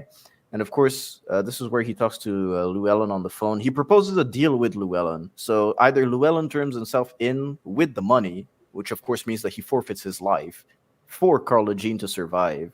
And if he refuses, he holds both of them accountable. And of course, Llewelyn, the stubborn man that he is, he refuses. And I don't think he ever looks at the camera throughout this entire phone conversation. It's I just think they made a point of it. They made a point of not showing his expression, I think. And I just find it incredibly interesting, man. It's like he knows that what he's going to do is probably wrong because he's forfeiting 2 lives instead of his own. So it's just another wrong decision because he's overconfident. Even though, he's kind of been fucking up this entire time. But it wouldn't be in his character to give up at this point in terms of... Of course. No, I agree. At Sugar's perspective, this makes sense because he's a madman, but... he hasn't showed enough leverage for him to just get Llewelyn to just give up at this point. Like he's not going to, even his wife said he's not going to stop fighting. Yep, I agree, man. Unfortunately, I have to get going. But yeah, no worries, man. Thanks for having me on. I had a lot of fun. This movie was really cool. Great comments, man. Really good conversation. I will reach out to you about possibly getting you back on. That sounds good. Yeah, sounds man. good. Is there anything that you want to, shout out to the people who are watching us? Not really at the moment, but I do have my channel, Literature Devil, on YouTube, where I go over like a narrative structure and movies and kind of debunk all the weird, the themes kind of thing. Yeah, so, I go over that kind of thing. But thanks for having me on. I'll talk to you later. Pleasure, man. Thank you for being on. Thank you for coming on, man. Sorry we couldn't do the entire movie with you, but hey, man. I blame Jedi Brooks. Were you on the? Oh yeah. You blame me. Come on now. I think that's the point of a podcast, man. You're gonna have to have anything to say. Thanks for coming on, man. And no problem. Ask real quick before you go. Were you on the EFAP anniversary stream? I can't even keep track of who's on there. I don't know. I haven't been on there in I think the last 2 years, but okay. I was on there before. But thanks for having me on. I'll talk to you all later. Man. All right, see you, man. See ya. All right. I couldn't figure out if I had met him this whole time before. Like, if I met this, I'm just losing track Dude, of people at this point. I love his channel. He basically taught me all the basics of writing that I know. Nice. Oh, dude. No, he always had guys clever in the things. chat. Check out Literature Devil. His link. I still don't know the basics of writing. Dark Hour is just Thank you, Melvin, for plugging it in. Yeah. So guys, check And him out. If you haven't noticed the pattern, I'm not gonna say much in the Twitter chat thing other than just throwing up some milk. But then I'll charge it up and save it for here. So get ready for that. I can see that. Plenty of things to say about this movie. So I'm not gonna let these details slip. And Melvin, shout out to Melvin. I'm coming. He's coming for you. So no one's got any more time restraints. I guess we can push this for 5 hours. No problem, man. All right, we're good. Tyler. Tyler has a time restraint too. So let's try to get through as many of these slides as we can. I technically do. Like go.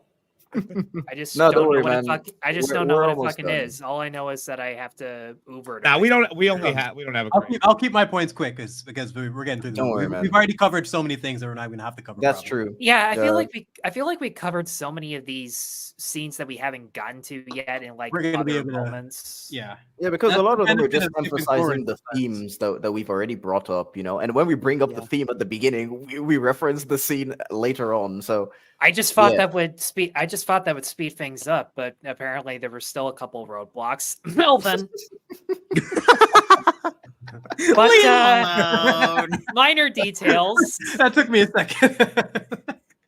No, it's good. Melvin checks out my stuff. He's gonna kick my ass for saying that, anyways. I would rather someone be like Melvin and want to argue their point and like be passionate about the scene than someone just like not care. At all. Also, I mean, is your it's name no really Melvin, man? Because I can't say your name without thinking of that stupid Jeff Dunham puppet. Jeff Dunham. Wait, what? Yeah, he had that superhero puppet with the big nose for like a year or two. Oh God. No. It wasn't that funny, but it had its moments. You see, Melvin, you know, Tyler is bogging us down with puppets. You see, Yeah, don't blame me. you can call him out for it now. Yeah, as everyone hides under their icons. Yes. I'm Oh, dude. getting wrong it. Don't blame me. That's true. Continue, Yeah. Cat. Dark Hour just disappeared, man. It's like Yeah. into the shadows. And so continuing on with what happens into this scene, let me just look at my notes for a second. So we've got the sheriff and Wendell. I'm back. I Oh. heard you guys the whole time. I have wireless headphones. I walk away. I can go use the bathroom, go to the refrigerator. I just come back. Now you're bogging us down with your I envy tail, you. refrigerator tails. Go on. So we got the sheriff and Wendell, and of course, this is what we were referencing before about the sheriff who doesn't understand today's world, talking about the couple that used to kidnap and torture old people, and saying that you basically need something to shake you to your core for you to notice it. With the fact that I think specifically he says people were digging graves in the backyard and no one bats an eye, but a dude walks out with a dog collar, and that's when people start to lose their shit. It's like, yeah, man, that's how it is today. Anyways, I mean, really, really is relevant today. Yeah. So a lot of stuff that people won't nudge for. Yeah. Until Actually, something really shakes you Of up. course, Yeah, go ahead, yeah. Osman. There was a spot around the time in the book because another one of the themes that I don't know if people pick up on is the moral degradation of the United States. There's around this time in the book, the chapter opens up with another monologue from Ed Tom, and he says that he went to this conference in Austin, I think it was, that was between political activists and county sheriffs. And one of the women there said she was worried that her daughter wouldn't be able to get an abortion in 20 years' time. And Ed Tom just tells her, "Madam, I'm sure your daughter will be able to get her abortion in 20 years' time. And around then, I'm sure she'll be able to abort you once you're old and useless." Which I'm like, Yeah, I does she mean, live in yeah. Canada? It's kind of there's some nice like, you know, stuff that are relevant today, which Yeah. is very interesting. I mean, even the Cormac? well, we'll get to it later, but yeah. Yeah. Cormac McCarthy was actually a very conservative person, even if he like didn't outwardly state his political affiliations. Like his sort of inner values come out in his work quite a bit. Yeah, He seems like the rare. He seems like the rare atheist conservative, though, considering Yeah. how nihilistic his views are. And if you've ever heard of a play called Sunset Limited, I think that Tommy Lee Jones turned into a TV movie, it explores a lot of the details about religion and good and evil and things like that. Yeah.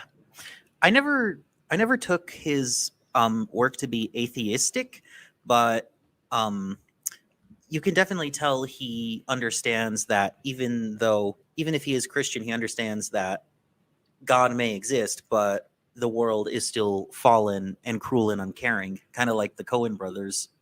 Yeah, it's kind of the themes that they put into all of their movies, which is something that I'll expand upon. That I've wanted to since the beginning, but I'll expand upon when we get to Llewelyn's death. You know, spoiler alert for the people in the chat. You know, he dies. But Womp, womp, but yeah, womp. so he's basically back at the U.S. border, and this is the scene that Dark Hour was talking about with the the U.S. man, and he only lets him pass after really being precise about how many tours he served in Nam and which dates were there, because he knows that he's an American. He's a patriot. They speak each other's language. It's not about voting. It's just the way he's able to like rattle off the details. You can see his demeanor just change. I really like this scene. Totally believable. Oh yeah, Wilson, and of course, find someone to get this man into town.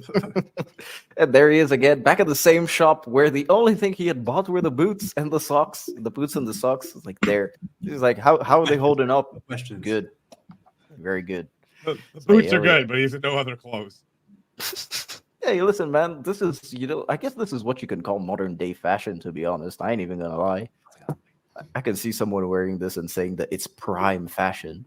And so, yeah, this is the second scene with Carla Jean. I think it's the only other contact that he had since he dropped her off on the bus, right? If I'm not mistaken. I believe so, yeah. I love the fact that they make the point of emphasizing the wound, even though he's changed his gear. Mm-hmm. Yep. And also her comment of like the fact that she can tell he's injured just gives you more about the relationship. So much about the relationship. Like it's the sign of infidelity. I feel like they've been together since they were teenagers. That's the vibe I get. Yeah, it's like his actually in high the school book, sweetheart, maybe. Yeah. No, actually in the book, Llewelyn, he was like in his 30s and he met her when she was like 16 working at Walmart. Oh, why you gotta ruin it? Why you gotta ruin it, bro? Why throw that in there? That happens in Texas. I mean, then she's been with him since she was in high school. What the fuck? Close enough. That was pretty common. You were in half Texas right, back in bro. the 80s. Damn. I can kind of see that demeanor. Like he kind of like treats her more like a daughter than a wife in terms of like their dynamic. But don't be saying stuff like that, man. No. I'm not saying he's a pedophile, but I'm saying like you can see the age gap. I mean, you can see he kind of is. Well, yeah. You can see the age gap with them.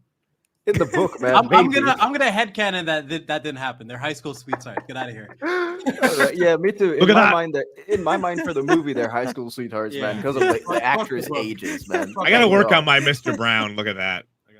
Yeah, dude. Look at him. Look at that. Look at that. Oh man, and so Anton Chigurh finally goes to the I guess the head office is what I would call it, and he decides to kill the the head of the serpent, I would guess, because he gave the Mexicans a tracker, of course. So that would mean two parties going there. And what I think he says specifically is that he only needed one tool, which I think he's referring to himself. Yes. Yeah, and so he's the ultimate killer, and he's all you need. And then this poor dude's like, "Do you see me?" But this is another case of like he just played his card right. He didn't panic or anything. I think his demeanor of just being like, "Oh fuck, this I'm not involved with this. I'm no one. I'm in accounting." Like I think not to mention he needs to deliver the money to somebody at the end of the day. Oh yeah, that's true. And of course, I really do think that maybe he would leave. So in my mind, this is maybe wrong, but based on what I've seen from Anton Chigurh, I think that he asked, "Do you see me?" If he says yes, then he's gonna let him live. If he says no, then he might kill him or give him the coin toss, because he is a very matter-of-fact person. So if you give him the fact that, yes, I do see you, you are in front of me, it's kind of like a reverse situation. If a robber is like, "Oh, do you see me?" Usually you reply no, because of course you don't want to be identified. How come you think it's the reverse? What? How come you think it's the reverse? Well, because Anton is a matter-of-fact guy. You have to just give him the facts straight. It's like, "Do you see me?" "Yes, I do see you. You're standing in front of me. I'll let you live. Or at least I'll give you a chance at survival." It's like, "Do you see me?" "No, I don't see you." It's like, "Why don't you see me?" Then he'll just enter his weird questioning phase. And then he'll end up doing a coin toss. Do you see what I mean? Do you think that's the direction he would take? I like how you said coin toss. I thought I was the only one who fucked that one up. Coin toss. You really are my little brother from France. I didn't even realize, man. Honestly, no, I wasn't sure if it was either. It could be either way, but I wasn't totally sure. I thought it was the first, like the original, like the classic way of like, "Do you see me?" And he's like, "Nope, no, I didn't see anything. Just back to accounting." But that's the kind of vibe. I don't know. That's like the way I saw it is the fact that Anton is just a very matter-of-fact dude. You just have to give him the facts, and the taking accountability aspect of the first person that he did the coin toss on, the gas station, where it's like, did you Oh, dude, I don't even fucking realize Relax, man. I think he's the only one who's noticing at that point. It's all good. Don't worry. We know what you mean.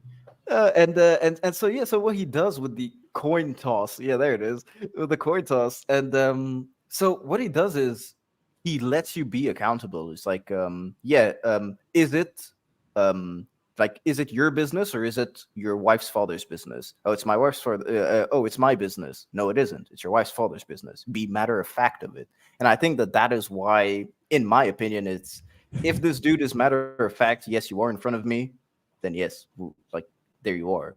Yeah. So I'm gonna let you live because you're standing your ground. You see, that's how I'm processing it, considering what I know from Anton Chigurh, what's been told of me. I'm also wondering if it could be.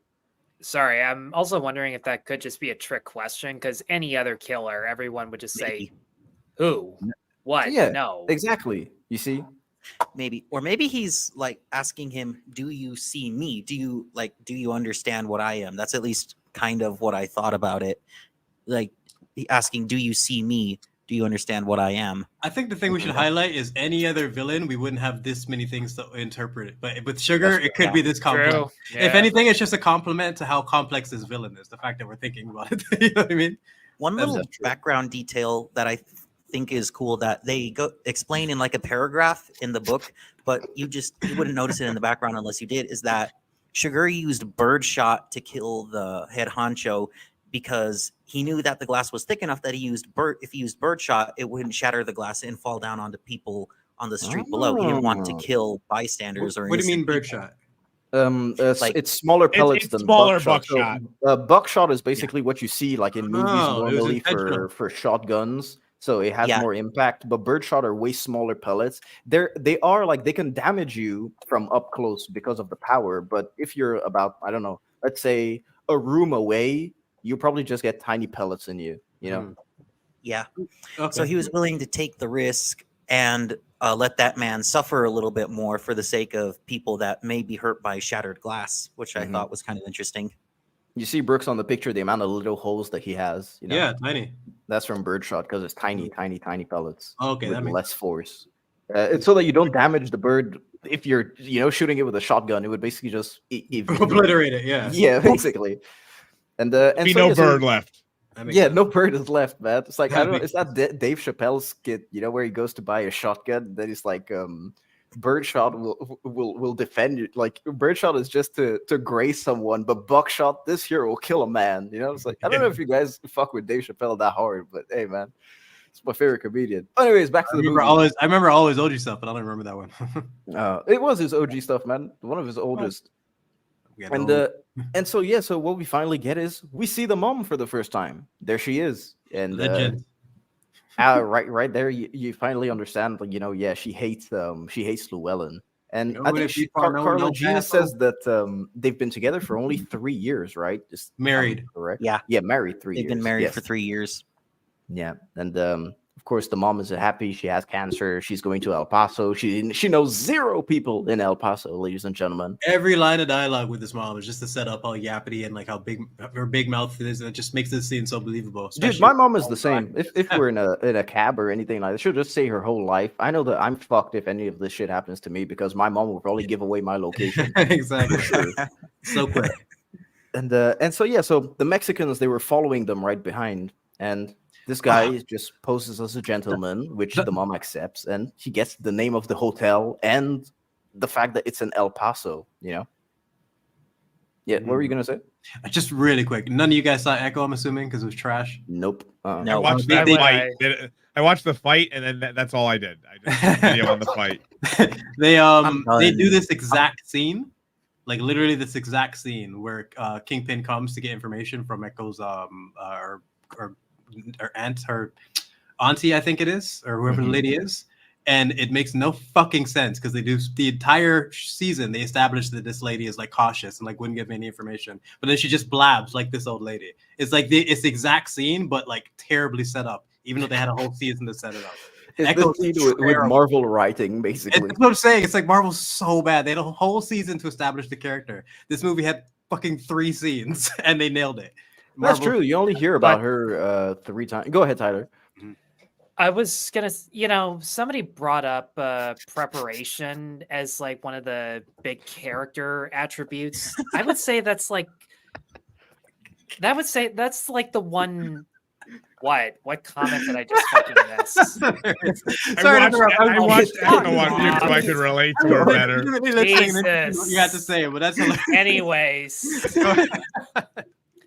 Go ahead. Anyways, what makes every character, the three principal characters anyways, so smart is that while they're aware of the consequences, they're prepared to accept them. But the one thing that Llewelyn was not prepared for was someone to inadvertently give away his location. Exactly. That's true. You're highlighting the point I was making earlier, or adding to it, I'm sorry, of the only thing he lacked, it was a lack of imagination. Who could ever see something like this happening? Like, Llewelyn did everything he could possibly do, but...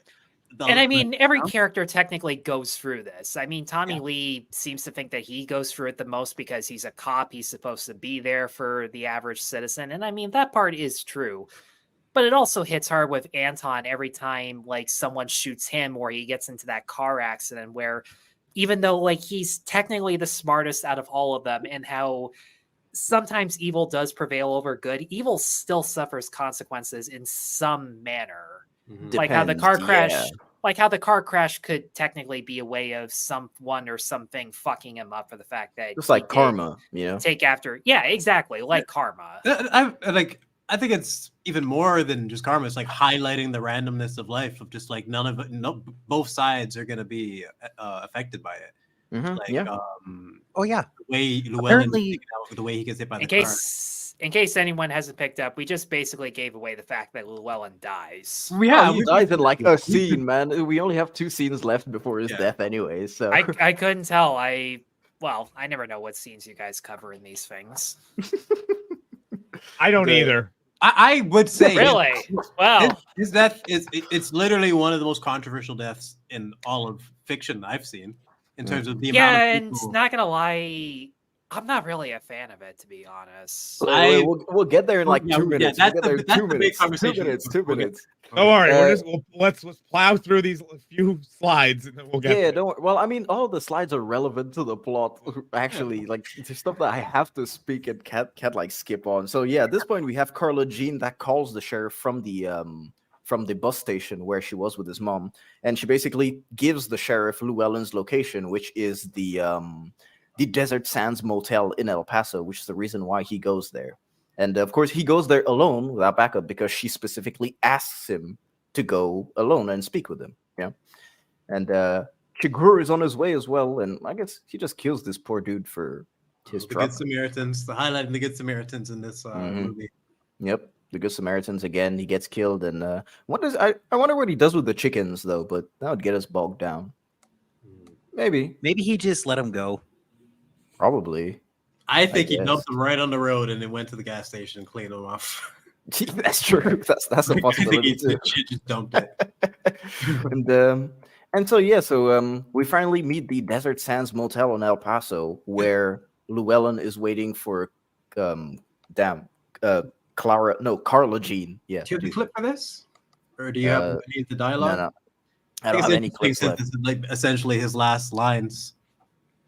Oh, I have. I actually wrote those down. Nice. The woman, she says, you always. She's asking him. Got beer in my room. Yeah, she's asking him if he wants to share a beer, and of course he says he's married. He's waiting on Carla Jean, which is his wife, and she says, "Is that what you're looking for? Out your window all the time?" And then he says, "No, I'm looking for what's coming," and she replies, "No one ever sees that."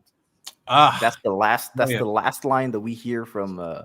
Last bit of dialogue we hear from Llewelyn before he dies, which I like how. Go ahead. Well, actually, technically his last line was like, "I know what beer leads to." Leads to, yeah, beer leads to more beer.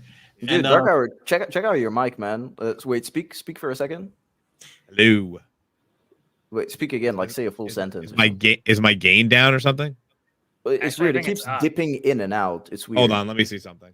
It goes up and down, up and down. Yeah. So it's kind of like you're walking away and coming back. So yeah. Are they implying? One thing I'm just curious about. Do they imply that he goes with her? No, because Okay, she's so found dead in the pool. Okay, wait, yeah, okay, that makes sense. So that's why I was gonna add to the point of like I do like this as a final scene of him staying loyal to his wife because I was always like hoping they didn't go just for like it not ruining that. And just to get right into it, yeah, I think one of the most controversial death scenes ever because the idea of after all this him being killed off screen, so many people fucking hated it. But by a bunch of Mexicans too, not even Anton, Why I've always been so fascinated by it is that like that they had the talent to give us that final showdown, but they specifically chose this to make a point about the randomness of the movie. Yeah, we had a couple of this is to me this is on par with like Ned Stark being killed off in the first season of Game of Thrones. Having a choice that's bold, doing a choice this bold to kill a character because you have a bigger picture there's a different story you want to tell. I don't have a problem with him being killed off. It's just the fact that what he just said at the very least, you don't even have to show like the Mexicans shooting him, but the fact that you don't even see his reaction or anything. Yeah, exactly. It was anticlimactic even by the themes of the movie, ironically. I think the fact that we got such a well executed showdown with him and Chigurh, I think we got our showdown in that. That was our showdown. The idea that we need it here because this was his showdown with the Mexicans. That's with him, and the showdown wasn't with Chigurh. The Mexicans were hunting him this entire time. We knew that there was a possibility. It's just that the fact that it happens off screen makes sense. And it's also the fact that most of their scenes were off screen. Exactly. Yeah. The fact is that the Mexicans themselves weren't really taken account for in the entire movie. Yeah, by Llewelyn himself. He was only taking Chigurh into account. They were significant factors throughout the entire movie, but they weren't established characters. That's why it's so off-putting to have it happen off screen. But it makes sense. We're not suddenly going to get dialogue and be introduced to two Mexican characters like 3 minutes into the movie just to set up the fight scene. I think it makes it more effective this way. But I understand completely why people hate it, or it's like the most anticlimactic. I was describing like my experiences with it. Most of the people I've watched it with are like, "What the fuck?" But I think it's just insanely bold, like to attempt this. But I know what you're saying. Yeah. It's certainly risky, and I mean, when you get the POV of the sheriff, where the truck is driving away and the guys are struggling to get back in, like that's effective. I love that. If we didn't have that, I'd be pissed. If we just cut to him seeing the body, yeah, that was I totally needed this by all means. But I needed this. And he could have been shot like. The killers could have been off screen, but like he could have been shot in the head, whatever. And I would have been perfectly fine with that because it still would have been random. It still would have came out of nowhere, and it still would have happened from people who weren't established. Sorry, yeah, go ahead. Yeah, no, sorry. I was just gonna say that I think killing him off screen was more effective because it may seem anticlimactic, but that's the point. It's not, this entire movie has been kind of stripped down. There's no soundtrack. It's about stripped down ground level violence. It's not going to be some great big Tarantino-esque shootout where there's tons of gore and blood and kind of sadistic and everything. The sadism isn't the point of the movie. It's to show that, yeah, bad things can happen to anyone. It's random. It's that actions have consequences. There is consequences to going out into the world and saying, okay, I'll be a part of this. Like it's not meant to glorify the violence or anything by having like this huge dramatic shootout. This is but I mean, I've seen Sopranos characters killed off with the most basic one shot ever and then just move on without it being such a big deal. And I felt like they could have just went that route, or hell, like it could have been like a gun flash from the window and you don't see anything, and it would have been a little more investing. It could have been like many different ways, but we're exploring why this specific way was effective in terms of this is them committing 100% to the grounded element of this movie. They're not going, like he was saying, they're not like, going. Don't get me wrong. I'm still the emotional effect is still there. I'm still pissed off that he died and everything. No, I'm not trying to defend it in that sense. Like I've started. No, I know. Yeah, I'm just saying to explore for the people who don't like, or just letting you know why I really think it's super effective.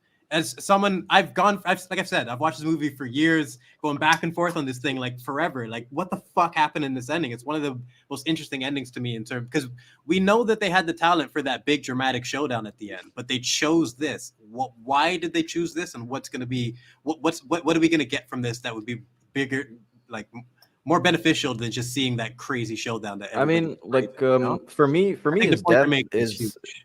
like for me, his death is very interesting because it's one of those aspects of this movie that makes this movie unique. It's the fact that it's realism instead of being a narrative. So, for example, what you get normally in the narrative is, you know, what Atom is saying is like you're subverting expectations, yeah. But this one doesn't really subvert expectations because throughout the entire film, it's basically been setting up the fact of unpredictability. That's what the sheriff represents. That's what Llewelyn himself represents.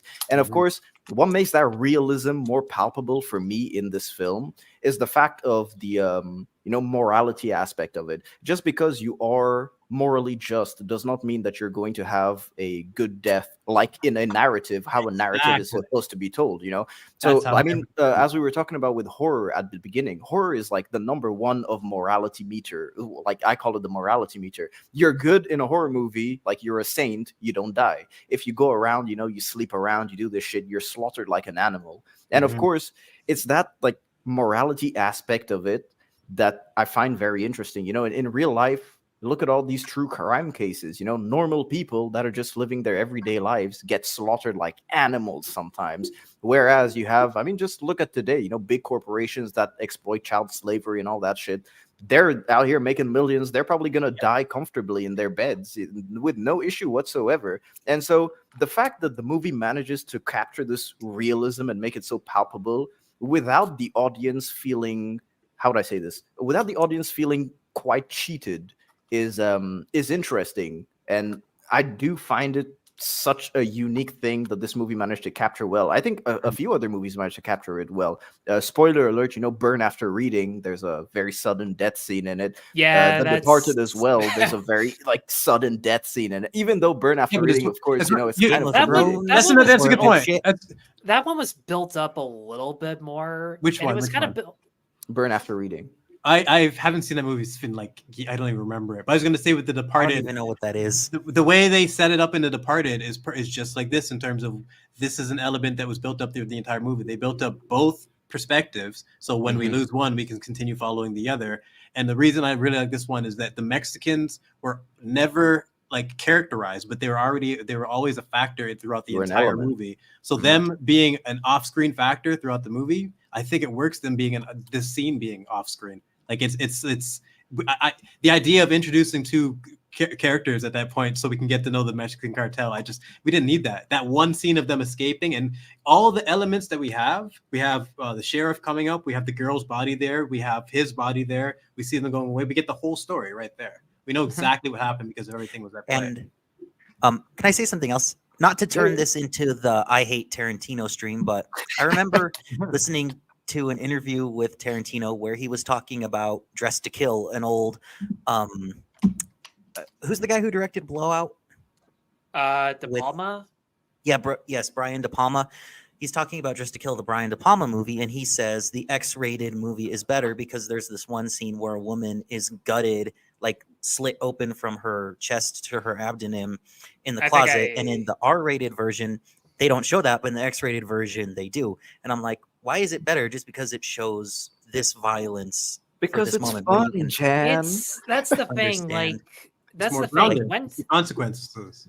Yeah, that's the real thing, though. Like, when to show and when not to show a death, that really depends on the person. And sometimes those opinions really change. Because, like, I have that, how you guys feel about Moss's death, I have that exact opinion towards other movies. And then there are other times where, yeah, I would have liked to have seen it just because it would look more cinematic.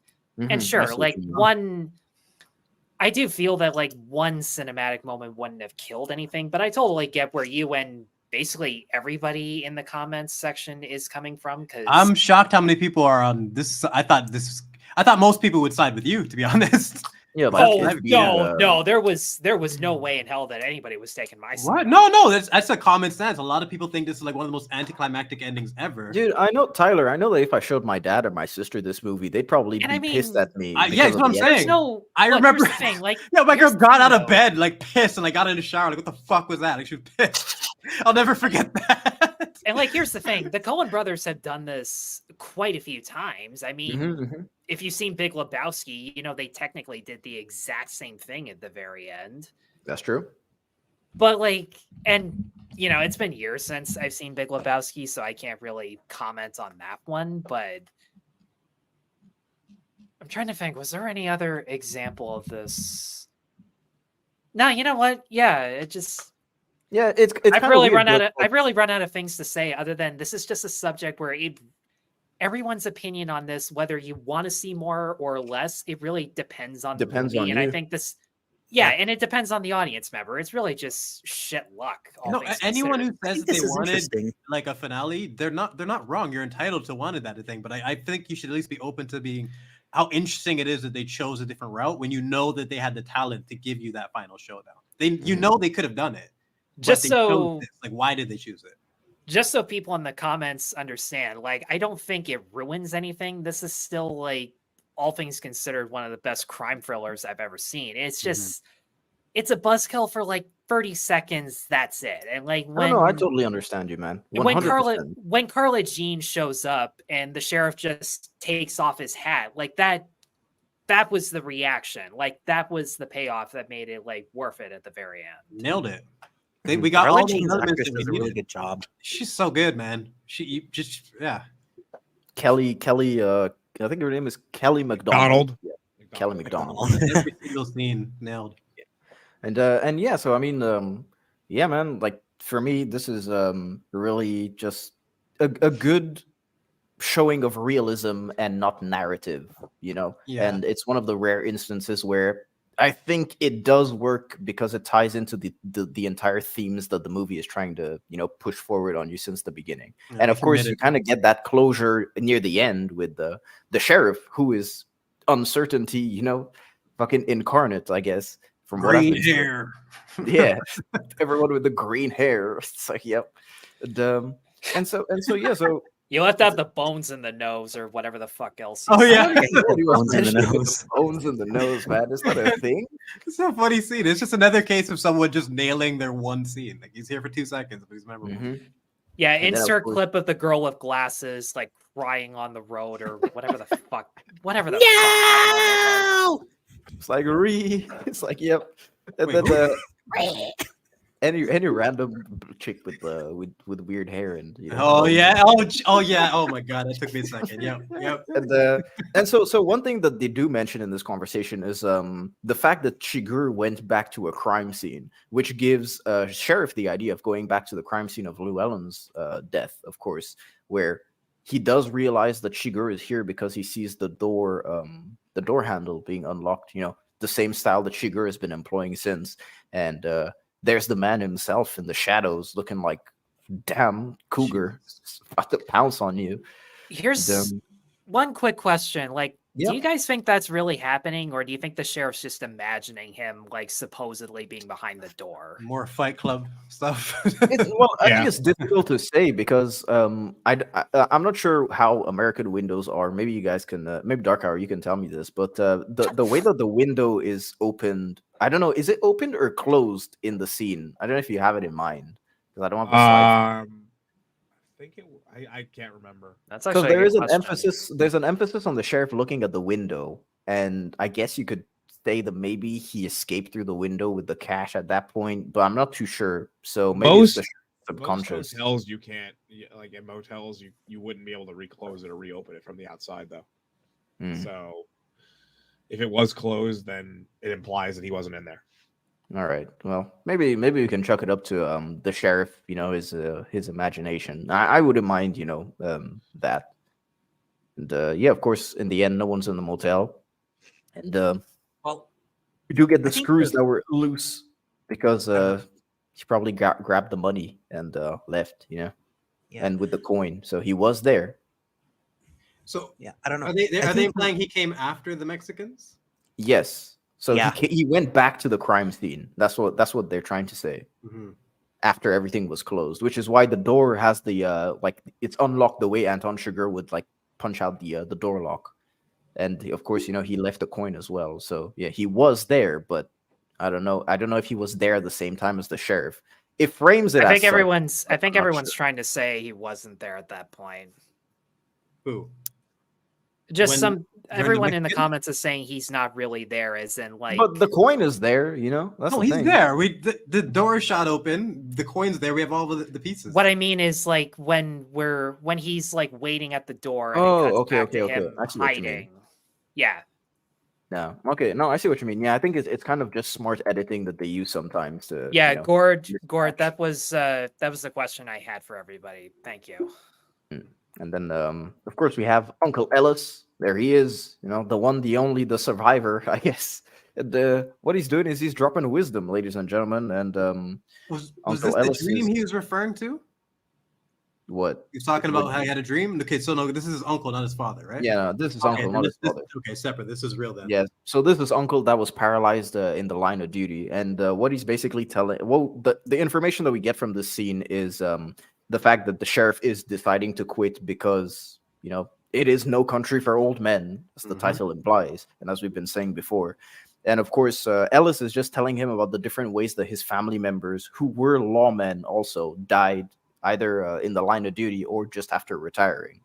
And so he just ends up by saying that the world is changing and it doesn't revolve around you.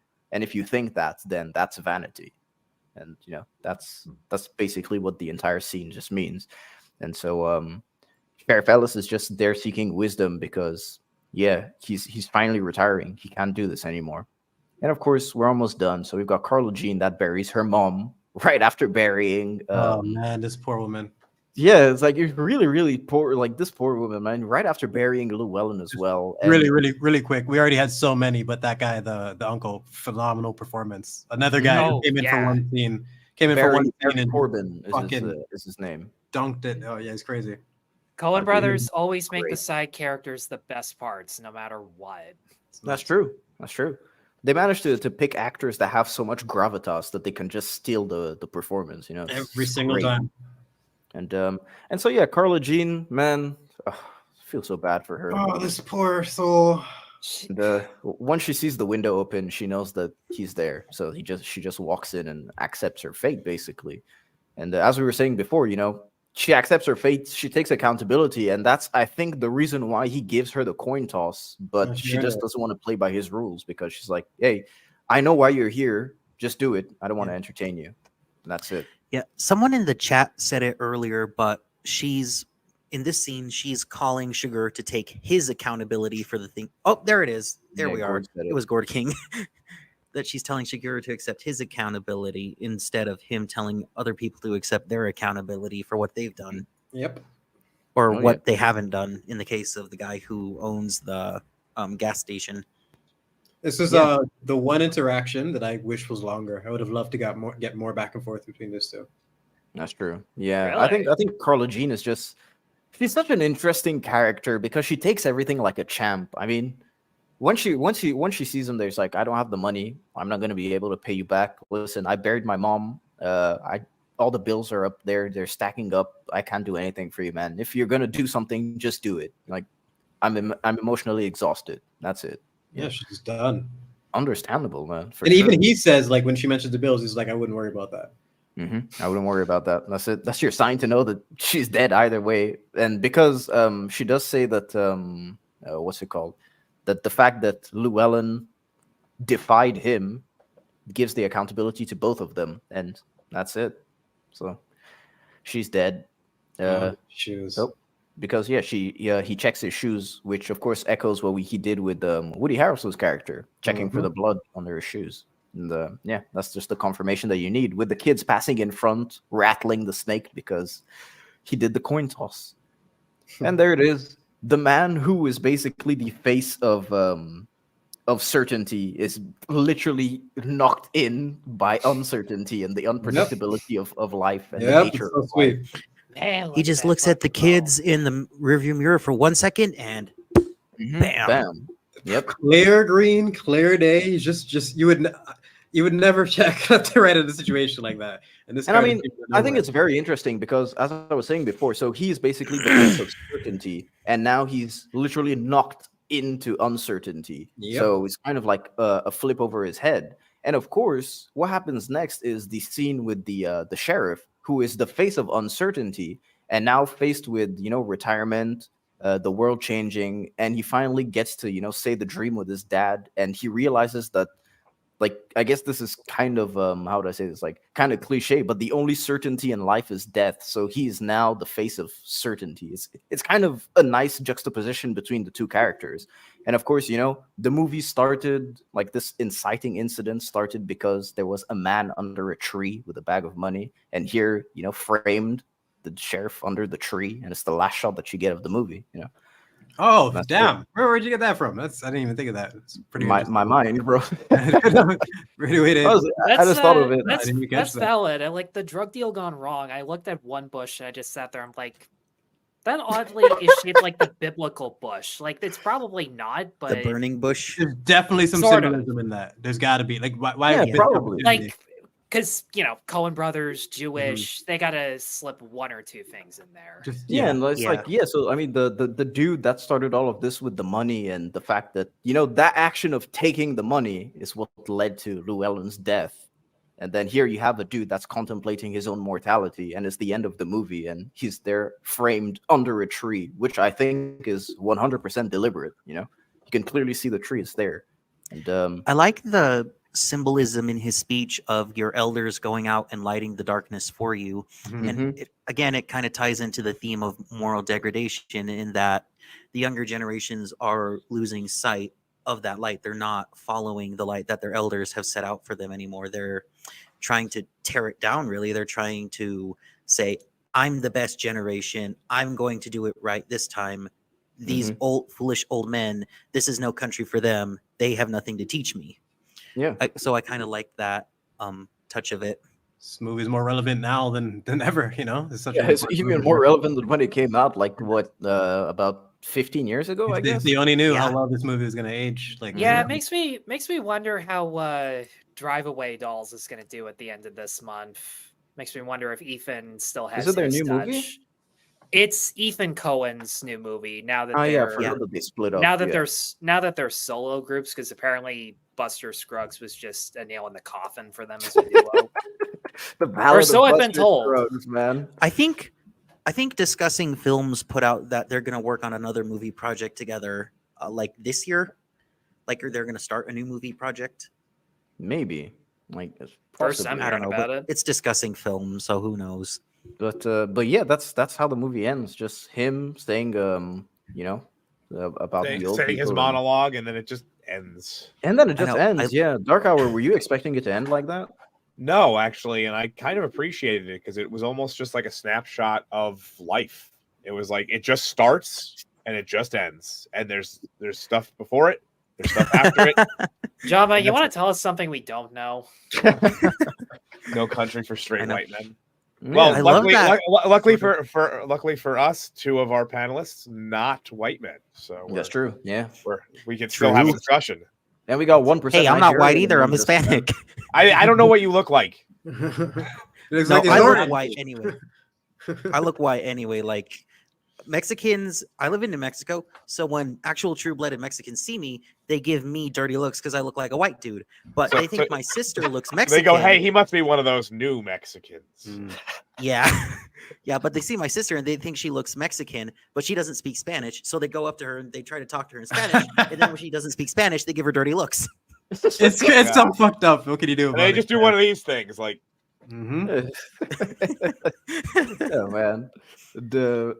Yeah, man. And so so that was old, No Country for. I was about to say Old Country for No Men. Old Country for No Men. That's the mascara. Yeah, it's No okay. That one everyone noticed. No, I'll just say I've literally waited over a decade to have a proper conversation about the ending of this movie. I'm not even kidding, because like to get people who actually know what they're talking about and are invested in movies like enough to like care to discuss this. Yeah, thank you guys for that, for sure, because it's just I think it's one of the most interesting, one of the most controversial, and to some one of the most anticlimactic, to some one of the most, like, there's just so many things you could say about it. And back to what we were saying about Chigurh's character, about we all had an interpretation of one scene, we couldn't figure it out, and it's just a highlight of how interesting he is. There's just so many and throughout this whole thing, not that many plot holes or nitpicks or anything. It's just there's just so many things that are working. Yeah, the only thing was the shotgun, and then the like the how Chigurh gets a shotgun. That was basically us filling it with headcanon. But then there was also just what the fuck is the thing called again? The transponder? No, the transponder. Yeah, the transponder. Yeah, we covered that. That was it. And to the guns, I find it interesting. If I was to add to the headcanon, like we saw Llewelyn constantly having to replace guns, like from the very beginning, even out in the desert, he replaced his rifle with that other gun, and he had to get another gun and the pistol. I like the contrast in my head of thinking that instead of replacing guns, this guy's legit got like 5 of those silent shotguns, like in a closet somewhere, along with those suits. You know, that works for me. I just think it makes sense. Hey, Rennie, how you doing? Rennie, hope you're having a good Saturday, Rennie. And yeah, man. Does anyone want to do? Well, I know that we've been almost going on for 4 hours, so thank you guys for sticking on, and thank you to Literature Devil that was here also as well. But you guys want to say something? Last thoughts on the movie, or if you have any, Anyone want to go first? Go first, man. Go first. I think it's easily my favorite thriller. It's one of my favorite movies of all time. It's one of the best movies ever if you want an example of like just proper tension and immersion. Like immersion is the word. Like no soundtrack. How many movies are you gonna have like that? And the simplest of simple, like you cannot get confused with this movie. One guy chases another guy, even silent films have more soundtrack than this movie. Yeah. It's legitimately. There's so many effective elements that this movie just completely nails. It's a movie that everyone who cares about film should watch. That's all I agree with that. Watch this instead of watching Citizen Kane, ladies and gentlemen. Honestly, I mean, just to piggyback on Brooks there, I'll just do mine real quick. They do everything right cinematography wise. This one can be used as a case study for exactly how it should be done. Yep. To use shadows as well. I think it already is. Yeah. And one of the best villains of all time. I would literally say that. That's coming. Lord Toxic. It's coming this year. I'm doing this year. I'm focusing more on different projects that aren't necessarily reviews. So, man. I think like Roger Deakins is just is fucking incredible cinematographer. I think his entire CV basically speaks for itself. I don't know how familiar you guys are with The Assassination of Jesse James by the coward Robert Ford. I've seen I a love little that bit of movie. it. That silhouette shot, like on the train tracks. Everybody's seen that moment. Dude, it's just the cinematography of it. He can even turn like a mediocre film. It can just elevate it visually to the point where you're like, man, this is incredible. The Assassination of Jesse James is slow, but it's worth it just for Roger Deakins. That's true. I agree. And yeah, man. And he also did I guess the next Western that he did after this was True Grit, if I remember correctly. The remake. Yeah. He also did the cinematography for Blade Runner 2049. Yes, that one I remember. That made the entire movie for me. I closed my eyes during the trailers because the music and like the pacing of everything, I could hear it, and they're just selling it as a mainstream action movie, and I just sat there, I'm like, no, it's Villeneuve. It's anything but this. And I had my eyes closed. And then when I saw the movie, I just sat there and went, okay, this is that happens with so many movies, for good or the bad. Like, the movie The Gray? That movie was advertised like an action film, and it's not an action. It's basically a survival horror movie. Not even horror. It's like the drama, like the survival drama. It's literally an exploration in depression before any of those things. Yeah, man. They advertise it as an action movie. That's it's crazy because at the end of The Gray, you just have this dude basically preparing to fight a wolf, which the fight you don't see, and like the only thing he's saying is like, once more into the fray, into the last good fight I'll ever know. Live and die on this day. Live and die on this day. And that's it. Woo! That's it. The soundtrack in that movie is magic. If anyone hasn't seen The Gray, that's like, fantastic. One of the rare Hollywood survival movies that's still grounded enough to be really good. I adore that movie. It's fucking fantastic. I used to watch it on TV all the time. But anyone else have something to say? Last words on No Country for Old Men? As far as Coen Brothers go, it's absolutely one of their best, maybe in the top 3. I know my favorite of theirs is probably still Fargo by a huge long shot, but I mean, this has all of their best elements from their camera work, their editing, because one thing we edited haven't it, touched on is right? that they edit their own shit, and my God, they're But they use amazing at they it. use a different name, right, when they edit it. They go by Roderick Janes. Yeah, that's Why? it. Why split the credit? Union rules. It's the Ah. same reason they weren't allowed to be like credited together. Joel had to be the director, Ethan had to be the producer. That must be Even so though- frustrating.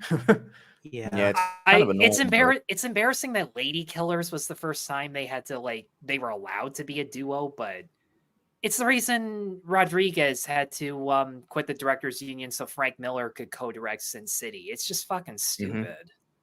Yeah, it's But, basically just trying to put you in a category. Go ahead, man.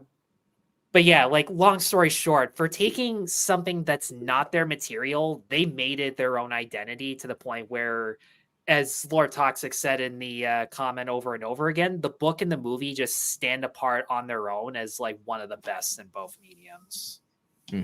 Oh yeah, for sure. I mean, just to list the amount of awards that they got, I wrote them down. So at the 2008 Oscars, they won Best Sound Editing, Best Sound Mixing, Best Editing, Best Cinematography, Best Adapted Screenplay, Best Director. Javier Bardem got Best Supporting Actor, and they won Best Picture as well.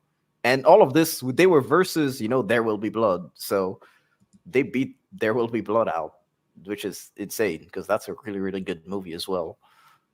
I haven't seen that. Me neither. I'll be honest. I've seen the best of clips on YouTube, and they're good. But like, no, wait. So you guys are giving me shit for not watching? No, I never gave you shit. I was happy because, like, we gave you shit because this was your channel, your stream. That's why. Well, actually, no. It was Hostman's choice. I was like, you have a fresh perspective. We didn't know that going. You have a fresh perspective on one of the most controversial endings ever. I was happy in a way. I'm like, oh, okay. Dude, you guys should really, if you like this movie, There Will Be Blood is basically its equivalent. I mean, they were filmed in the exact same location to the point where there are stories of, in this movie, you can probably see smoke from the set of There Will Be Blood in the background in the desert. It's no, seriously, like legitimately. No, man. that's awesome. I love the sound of that. There Will Be Blood is Daniel it's on Day-Lewis's Netflix. one of his best performances. It is fucking phenomenal movie, man. It's the same vein. It's like a western, modern western. Well, we all can see like the quality in this movie, so we can like respect each other's like opinions, probably. Like, so any other recommendations like within this realm of like grounded? Well, I mean, with for now, there's kind of just this. What's that behind you?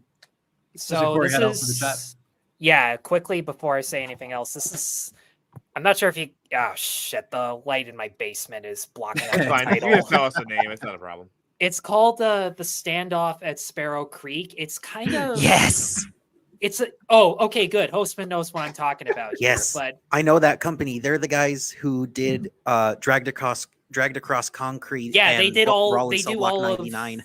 Yeah, they do all of S. Craig Zoller's movies, Oh. and it's kind of like they describe it as half Reservoir Dogs, half Glengarry Glen Ross, because there's this militia, they're in their compound, and one of their guns is missing. Not only that, there was a shootout at a cop funeral, so they're all trapped in there, and the one person who we know was a trustworthy character used to be a cop, and it's just an hour and a half of interrogating people in these dimly lit neo-noir style sets. Lots and lots of shadow work. If you guys love the cinematography in No Country, this will give you the exact same vibe and atmosphere. No soundtrack whatsoever. One song that plays during the credits. The actors are all phenomenal. In fact, the desk clerk from the gas station is actually the chatty member of the militia member in this. And I can tell from the look on Dark Hour's face that we are extremely, extremely behind schedule. Even without Dark Hour just wants to sleep. I'm literally grabbing a pen to be like, oh, tell me the name of this, and Dark Hour is like, shh, dude. All right, so I can smell my dinner. Can I just add one more my thing real dinner's quick? miles away. How do you think I feel? What's it called, real quick? The Standoff at Sparrow Creek. Okay. Yeah. Really, any S. Craig Zoller movie as well. So Bone Tomahawk, Brawl in Cell Block 99, Drag Across Concrete. Those are all like very, especially Bone Tomahawk. Bone Tomahawk. If you haven't seen that movie, Bone Tomahawk is gruesome. Yeah, that was. If I recall, like when that came out, it was like everyone was basically talking about how like over the top gory it was. Well, one scene One in of the- particular. Yeah, I was about to say that. We know what I'm talking about, Tyler. It's a rip in half, man. Everyone You know, knows. that is genuinely one of the most gruesome scenes I've ever seen in a movie. Yeah, I would go that far. No one will watch that without closing their eyes for like 2 Some seconds. type of reaction. It's yeah. Yeah. But anyway, I'm just going to add No Country for Old Men, Cormac McCarthy and the Coen brothers specifically, whether or not their personal philosophies may agree with sort of Christian and conservative values, I frankly think that their works are some of the most fundamentally Christian and conservative works in literature and in film. So if you enjoy that, if you want something that is very substantially conservative and Christian, and it's not like God's Not Dead or one of those saccharine, sappy Christian movies. If you want an actual great film, movie, that has these values, watch their works, watch the Coen brothers, and read Cormac McCarthy. You kind of have to. Yeah. Well, I guess really quick. What's it called? Seven, Parasite, and The Prestige. Watch all three. Yes, all three of those are fantastic. I've seen 2 out of 3 of those. Which is the third? Which one haven't you seen? Except for Parasite. I haven't seen Prestige. I'm not in a huge rush for it. Check it out, man. Check it out. Yo, dude, that's okay, maybe my I number am in a one huge movie. rush for it. That's my number one movie. Like literally. Dude, honestly, early Chris Nolan is good. I know that. No. That's Chris Nolan's best movie. That's his masterpiece. That's So I've heard. Everything else is a step down from there. I genuinely challenge anyone to watch that and tell me that's not his best movie. It's masterpiece. Duly noted. All right. Well, I guess we can wrap it up. It's time to plug your shit and plug it quick because Dark Hour is gonna eat us, man. I didn't eat today. I normally don't train before. What were you thinking? Yeah, that's something my dad would do. Honestly. Yeah, No Country for Old Men. Oh Lord. I normally don't train before we do this, but I did, and then I jumped right into this, and now I'm fucking starving. He's gonna go bone tomahawk on our ass at this point. For real. Tyler, Tyler, what about you, man? What you have going on? Let the people know. Sorry, who were you talking to? You, Tyler. Okay. There were 2 people talking all at once, Brooks. Shut up. Sorry, I said Tyler. That's why I was like, Okay. You said Tyler so clearly. It's funny. Anyways, on my channel this morning, I just put up a kind of sort of unhinged rant about how Argyle is kind of shit. Oh my god, I have to wake up at 11 to review that. I'm literally down.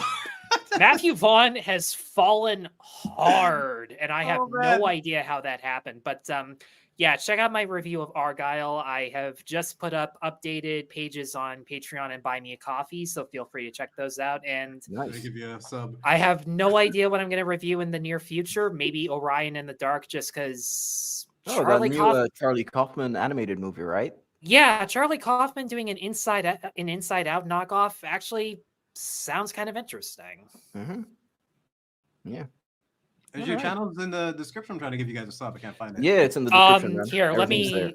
Yeah, and I'll paste it in the comments in case anyone hasn't seen it yet.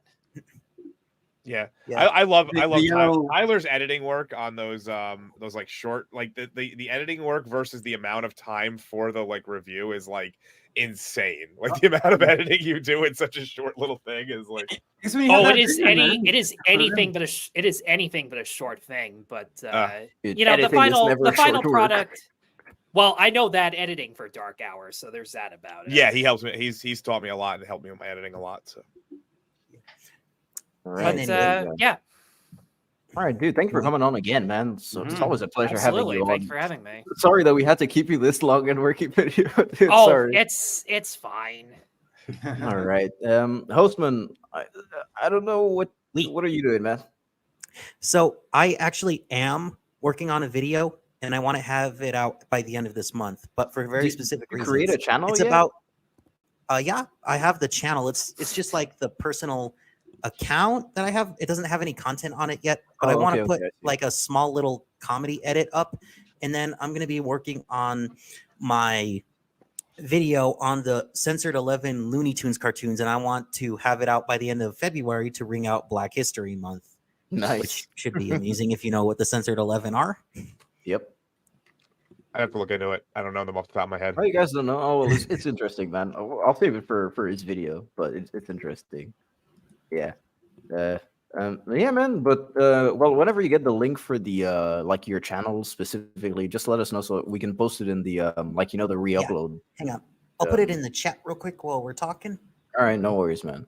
And well, Brooks, what about you, man? What you got going on, or what have you just posted recently? I know you posted your Echo one. I can't even call it an Echo video, just transformed. I was baffled. I watched the fight scene for Atomic Blonde and Echo in like the same week, and I ended up making that video, and it's doing fantastic. So if anyone's curious on a really cool breakdown of why Disney can't fucking write women to this day, check that video out. And I'm also working on a top 5 video for Marvel's most ruined, like wasted characters. It's gonna be one of my longest ones ever. Different format, close to 90 minutes. Fucking killing me. Like I almost Dude, died. you still haven't put out that video, man. You asked us our top, you asked us this ages ago, right? 3 months ago, man. Bro, I've been working. Think about it. I've been working on this video since before my Secret Invasion video. Put it to you that way. Jesus, man. Well, If it makes you feel any better, Brooks, the DuckTales poster behind me, I'm safe to say Disney can still write women. They just choose not to. It's just fucking shame, man. I don't understand what's going on there, but yeah. I've got 2 of these characters tatted on one of my arms each, so there's still faith. This is what I mean. The guys that people who say men don't like female characters, get out of here. So exactly. If you haven't seen if you haven't seen what's it called Echo, skip that shit. Check out the video. Yeah, guys, check out Jedi Brooks' channel. Like the links are all in the description. Dark Hour, man. What you got cooking? I am all in on Madam Web. I can't wait. It's gonna be the meme-tasticness. And then I'm gonna start. I'm gonna start doing a couple of other smaller projects that I've had in the works for a little while. A little bit more evergreen stuff that's not necessarily so time related. So yeah. All right, good, man. Good. And I mean, for me, I'll actually make a community post addressing my current situation and like why I haven't posted in a while. So do check out for that. I'm gonna make a huge community post right after I eat. So it'll be up by tonight. I don't really know when my next video is coming out, to be honest with you guys, like genuinely honest. I just don't have the time right now at all whatsoever. So I'll let you guys know. But I won't really announce when I do my videos, although I will be, on live streams and stuff. I will be on less live streams though, but I'm always here for 2 hosts. Whenever I get live streams, yeah, I'm always here for 2 hosts, man, for sure. And yeah, whenever I get live streams or anything like that, I'm gonna let you know. However, still feel free to contact me for live streams. I'll just be less available. And in terms of videos, I'm still trying to keep that 2 videos a month that I promised myself. I fucked up with January, that's for sure. But hopefully February is good. February is my birthday month, so hopefully the month is better. So yeah, I'm getting older, ladies and gentlemen. Yeah, you're younger than me. Getting old. Yeah, but everyone says I'm an old man, which I agree, man. I'm telling you, an old soul. Everyone tells me that too. Dude, I'm telling you. And so yeah, guys. I guess after this, there's Mr. Brown who's doing his live stream. I think it's in apparently about today is like packed. Apparently everybody's live streaming today. It's in about 10 minutes or so. So I'll just drop that link in the chat. Because it's a special Carl Weathers tribute. Yes. All right. Hello. Yeah, we were gonna do that. But yes, exactly. Yeah, I knew it. I called it. I God. Sorry. Rest Just in peace, post a Carl picture Weathers. on your community thing. It's a Shout out to Carl Weathers. Rest in peace. Yeah. Rest in peace, man. For sure. Yeah, so I guess that's it for me, man. As I said, check out. I'll do the community post later tonight. So yeah, James, yeah, thank you in advance, man. Mine is on the 11th of February, so it's in like I guess 10 days. A week and a day. Yeah, basically. So yeah, I'll be 22, ladies and gentlemen. Getting old. So yeah. On that note. On that note, man, thank you to everyone who was on the channel. Dark Hour's gotta go eat, ladies and gentlemen. Oh yeah, I got a sandwich waiting for it, but so sub waiting cheers everyone who dropped us some super chats. Do check out the re-upload channel for sure. It's gonna be in a pinned comment in the description so that you guys don't miss it. And yeah, thank you to everyone who donated. Really, really thank you. Thank you guys for sticking around for what 4 hours 15 minutes. I'm wrapping this up, man. You've got to do like the buzzer for the Oscars, dude. It's got to beep beep beep. And I'll tell you what. I'll just start the outro, and then you have to stop. all right, well, see you guys in the chat, and thank you everyone on the panel. That's it for Two Host number 15. Dark Hour, you can send us out. Peace out.